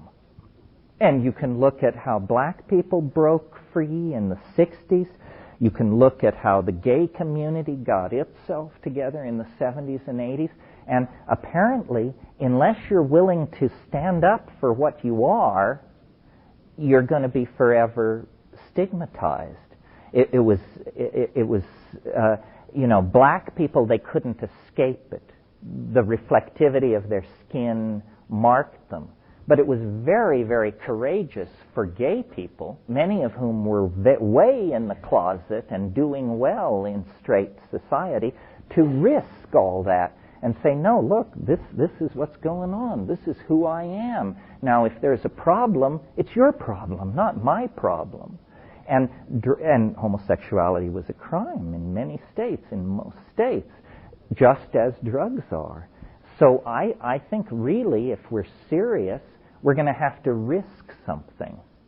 We're going to have to risk our jobs, our reputations, perhaps some of our friendships, and just say, look, this is what it is. Now, if you don't like it, don't do it. But don't legislate for the rest of us. Society is a very complex enterprise. And what's good for you may not be good for me. And if it's to be done in mass action, that's better. We all feel better if we march in a group than if we march alone. But we drug people are we fold too easily, I think. I think we feel great shame on some level about what we've done. I mean, it's very hard to stand up to a really straight person and say, yeah, no, I didn't try it. I just did it 10 minutes ago. We're not talking about my wild college days. We're talking about 35 seconds before I stood in your presence. And see, I'm not falling down. I'm not about to commit murder. I'm just like you are, except I have this different preference. And force that. And it's the task of a generation. You know, the right wing, they understand far better than we do. I mean, when Pat Buchanan says it's cultural war, he's talking about us. We're the counterculture. We're the enemy. And the response of a desperate foe is an ever more desperate lashing out.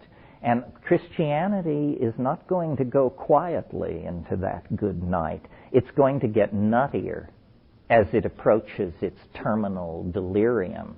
The killing of abortion doctors is a good example. What does that do for the right to life movement? It totally discredits them. It moves them from a position that is maybe different from yours but arguable to just nuts. We no longer have to make any kind of effort to sway those people or come to terms with them. They're crazy people. You would no more try to convert them to your point of view than you would try to convert somebody who pulled a gun on you in an alley. Yeah.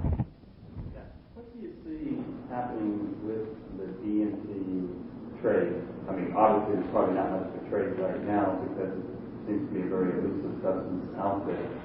Though one would probably argue, you would argue that more people should use it and see it and this experience. You mean, do I think there'll be more of it? And how that will progress. I mean, will it become something, like mushroom industry is fairly well developed because it's a very profitable type of thing. It seems to be to a large extent, a money-driven type of occupation that people go into, going into it for money, and it's about money. Well, yes. I mean, the mushroom thing is a little different in the sense that a dedicated mushroom grower who works day and night can produce maybe 10,000 hits of mushrooms in a year. A chemist working with sufficient material can produce millions of doses of a pure compound. I think the reason mushrooms have flourished in such an... Have you noticed how mushrooms have been around since 1975? Have you noticed how the press never writes about it, never interviews with underground mushroom growers, never exposes it, never talks about it? That's, I believe, because to expose it is to inspire ever more people to do it. It's very easy to do. You don't have to have a lot of capital backing. You don't have to have a degree in biochemistry. You don't have to be able to handle explosive materials. It's a very quiet, calm, cottage industry kind of thing. I think DMT, well, first of all, I know there's more DMT around in the last year and a half than in the previous 20 years. I don't know who's making it or where it's coming from, but I'm certainly grateful to them. I think there will be more and more. One thing about DMT that holds it back as a commercial commodity is, if you sell somebody a gram, you may not see them for a year. If you sell somebody a gram of cocaine, they'll be back 8 hours later. The speed at which people consume their DMT once, I know somebody who has 2 grams of DMT, and I said, "You're not using it very fast." And he said, "Yes, well, I'm saving it for my grandchildren." I said, "You're not even married, for God's sake." So, it's more an act of love and dedication, but I think there are enough people out there who care more for hell-raising and outrage than money that we can depend on them to produce some of this stuff. And some people make it simply in order to have it for themselves, and then, of course, they overproduced by a factor of 1,000, so they might as well dump the rest of that stuff. But I would love to see a national... It's always puzzled me why there aren't 4-inch headlines on every newspaper on the planet saying, drug discovered which opens doorway to hyperspace. How can they keep it secret? How can it be a secret? We live in a culture where people regularly jump out of airplanes for recreational pleasure. That's the kind of culture we live in. And yet DMT has not made its way very deeply into that culture. If what people want is thrills, my God, are there thrills still untapped? However, I've noticed the surrender issue works here. I've talked to people who sailed solo around the world, climbed the north face of Everest, shot the rapids on the Mekong, and so forth. And so say, "Oh, well, you're a real hairy-chested guy. Would you like to smoke some DMT?" And, absolutely ashen. "No, absolutely not. Are you crazy? That stuff's dangerous." I said, "Well, what about the time you parachuted into Kilimanjaro at the 22,000-foot level?" I said, "Well, I knew what I was doing. It was I was in." So I don't know. Different thrills for different folks. Yeah.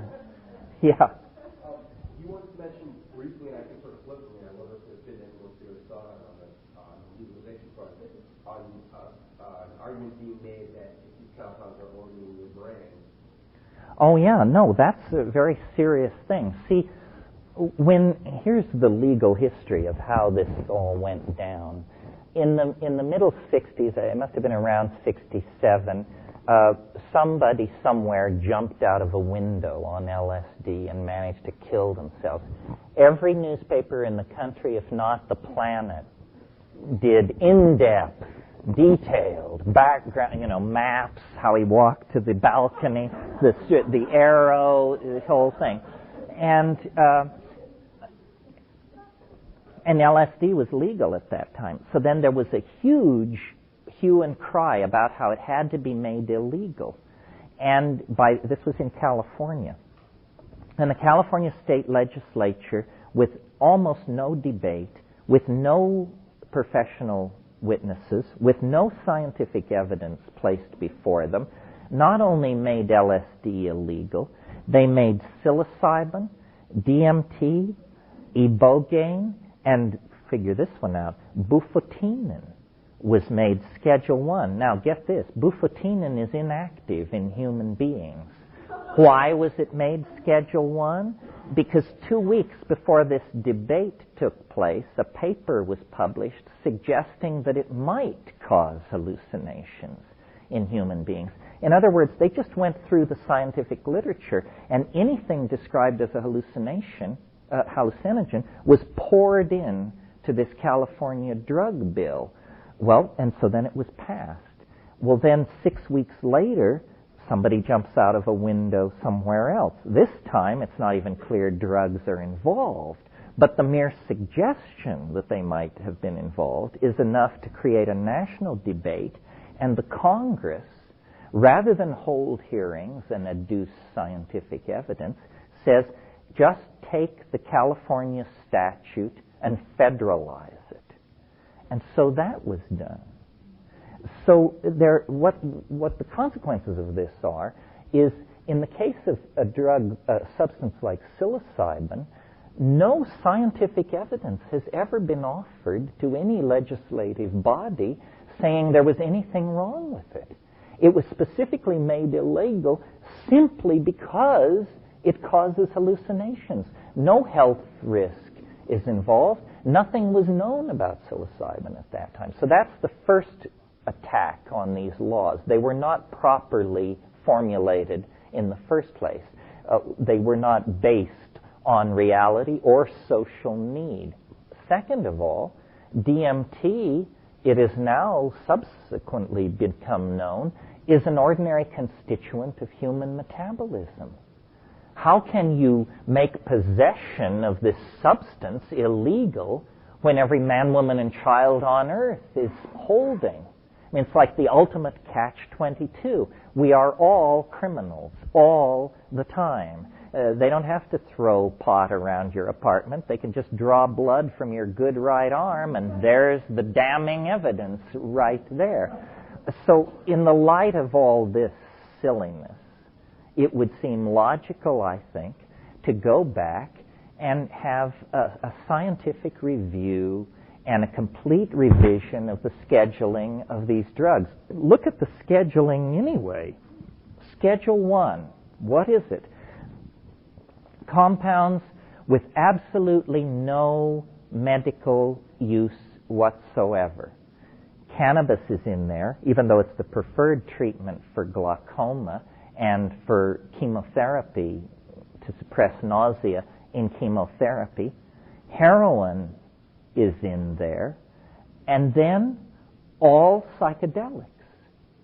You move to Schedule 2, and the first thing that jumps out of you is cocaine is Schedule 2. Marijuana is considered to be a more dangerous and devastating drug than cocaine. Why? Because, by the rules of the game, cocaine is used in certain medical procedures to anesthetize the optic nerves sometimes and to anesthetize nerves in the throat for certain forms of surgery. So because it has this obscure medical use, it's Schedule 2. And this doesn't make any sense at all. These drug laws have never been rationally put in place. The original stigmatization of cannabis was carried on by the Hearst newspapers because they spent a huge amount of money buying Canadian forest for newsprint, just as the hemp industry was beginning to develop as a supplier for paper. And when they realized that they had badly invested in Canadian timber, they decided that they would put the hemp industry out of business. And so they discovered that it's marijuana among those wily, dark-skinned folks south of the border who are so unclean and peculiar.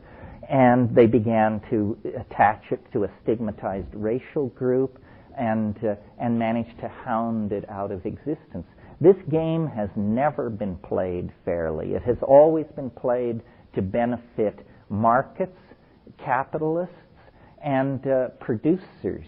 It has never been handled in a rational and scientific manner. And it should be, because there's very little doubt that the future holds an endless cornucopia of psychoactive drugs. This thing I told you about yesterday, salvorine alpha. What's to become of this? I have some friends who have a church and a bunch of pagan folk, and I told them about this, and they immediately filed it as a sacrament of their church. Now, they couldn't have done this if it were illegal, but it's at the moment legal. And so they proclaimed it a sacrament of their church and are using it ritually, and hope that when it inevitably becomes illegal, they will be in a position to argue that it was legal and they used it as an exercise of religious freedom, and now it can't be taken away from them. But the existence of something like salvorine alpha tells you there may be hundreds of psychoactive drugs of all types. And we just simply need a rational process that serves who? That serves the user, not the producer, the purveyor, or any. But these are medicines. They should be subject to the same standards of purity and so forth that the pharmaceutical industry. I mean, what's always put against drugs is that they're unclean and dirty. But that's because they're made in illicit, clandestine labs that have been forced underground by witless government policies. And now, it's not even a matter of debate. We've got the Dutch data. We know that when you legalize drugs, people don't immediately start smoking reefer 24 hours a day and committing acts of public fornication. That hasn't happened anywhere. That's a fantasy of the Christian right wing. No, all that happens when you legalize drugs is that people continue to do what they've been doing, whether they use drugs or not.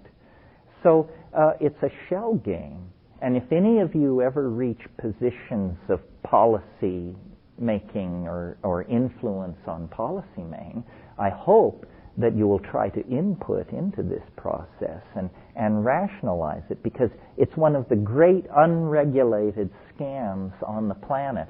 And millions of people are being victimized. Third world poverty is being exacerbated. Criminal syndicalism is flourishing. Ordinary law-abiding people are being criminalized.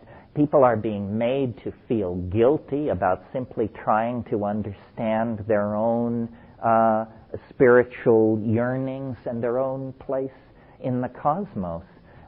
It's a tragic situation, and it's retarding cultural transformation.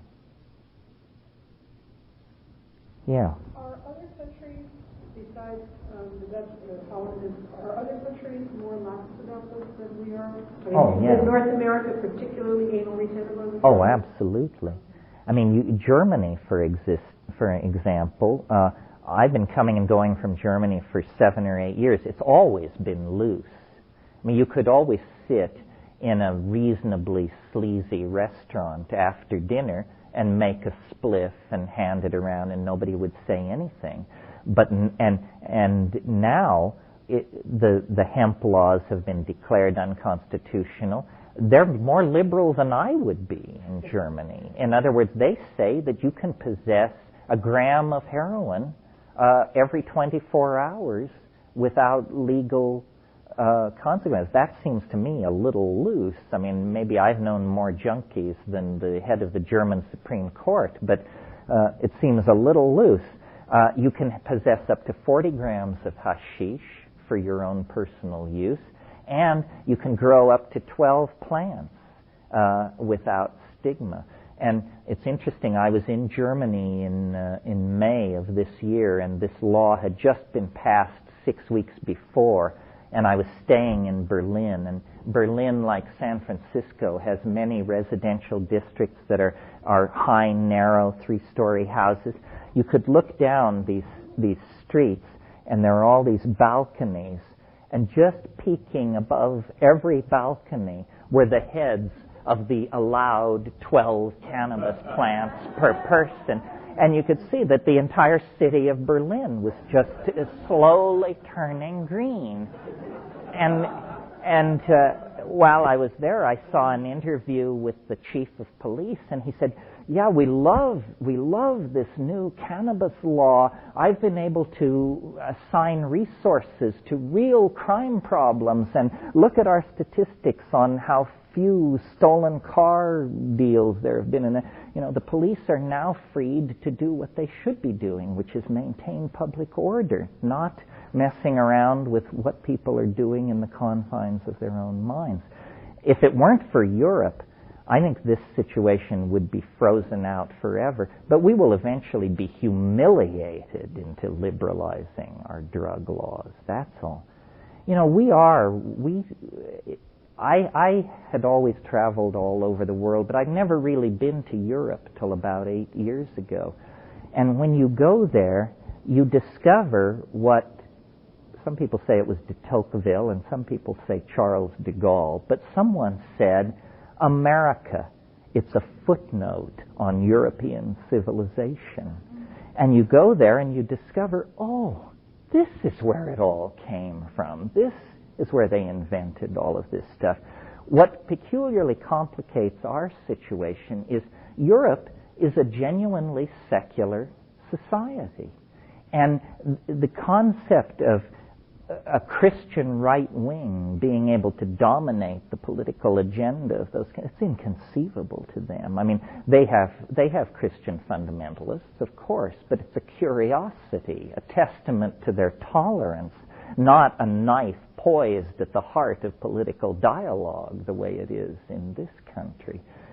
We have allowed ourselves to become too rigidified in this meddling sort of neo-Lutheran attitude toward each other. I mean, don't people understand that the essence of sophistication is tolerance? Tolerance. That's all. Robert Frost once said, the secret of happiness is learning to enjoy people you don't approve of. And I would add, and the second secret is learning to enjoy foods that you don't approve of. Yeah. Another point I feel I need to make is this is also the only country in the world where the practice of herbal medicine, what in Europe is called phytotherapy, is the only place where it's illegal. It's not just psychoactive plants which are suppressed, it's the use of any plant by an ordinary person, someone who hasn't been given authority. And I think Americans are paranoid of nature. Our history is one of conquest, and though we slaughtered a lot of Indians, we never tell it that way. We say we tamed the frontier, and so nature herself is set up as the enemy of American destiny, and that's why the incredible artificiality of our culture and our incredible anxiety in the face of chaos. We're order freaks. That's why it's so disturbing to people to imagine that people around them might be stoned, because they don't know what stoned is. So that terra incognito becomes frightening to them. We're a very infantile society. I had some German friends visit me in Hawaii, and they wanted to go to the beach, and so we all went down to the beach, and we're laying out the towels and everything, and my friend whipped her top off. I said, you can't do that here. And she said, you're not serious. And I said, well, didn't you know that you can't go topless on American beaches? And she said, well, I'd heard that, but I just didn't believe it. I thought they meant some American beaches. I said, no, this is over the top. Well, I can't imagine that will change before the end of the world. This society is so rigid that, the sight of a tit shakes the entire social edifice from foundation to top.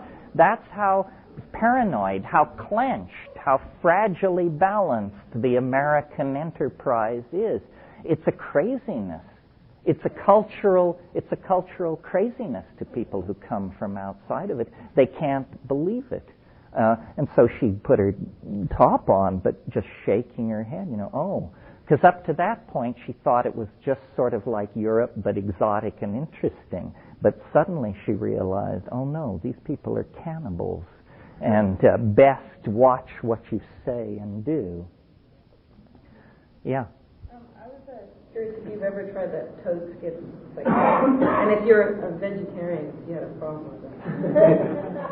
I'm not a vegetarian, and it shocks many people, and my riposte is simply, the most intelligent beings I've ever met are plants, so why shouldn't I eat meat? You want me to chow down on a turnip in good conscience? You can't be serious. What was the other part? Oh, the toad foam. Because you were talking about earlier vegetarianism, I have been vegetarian for long periods in my life.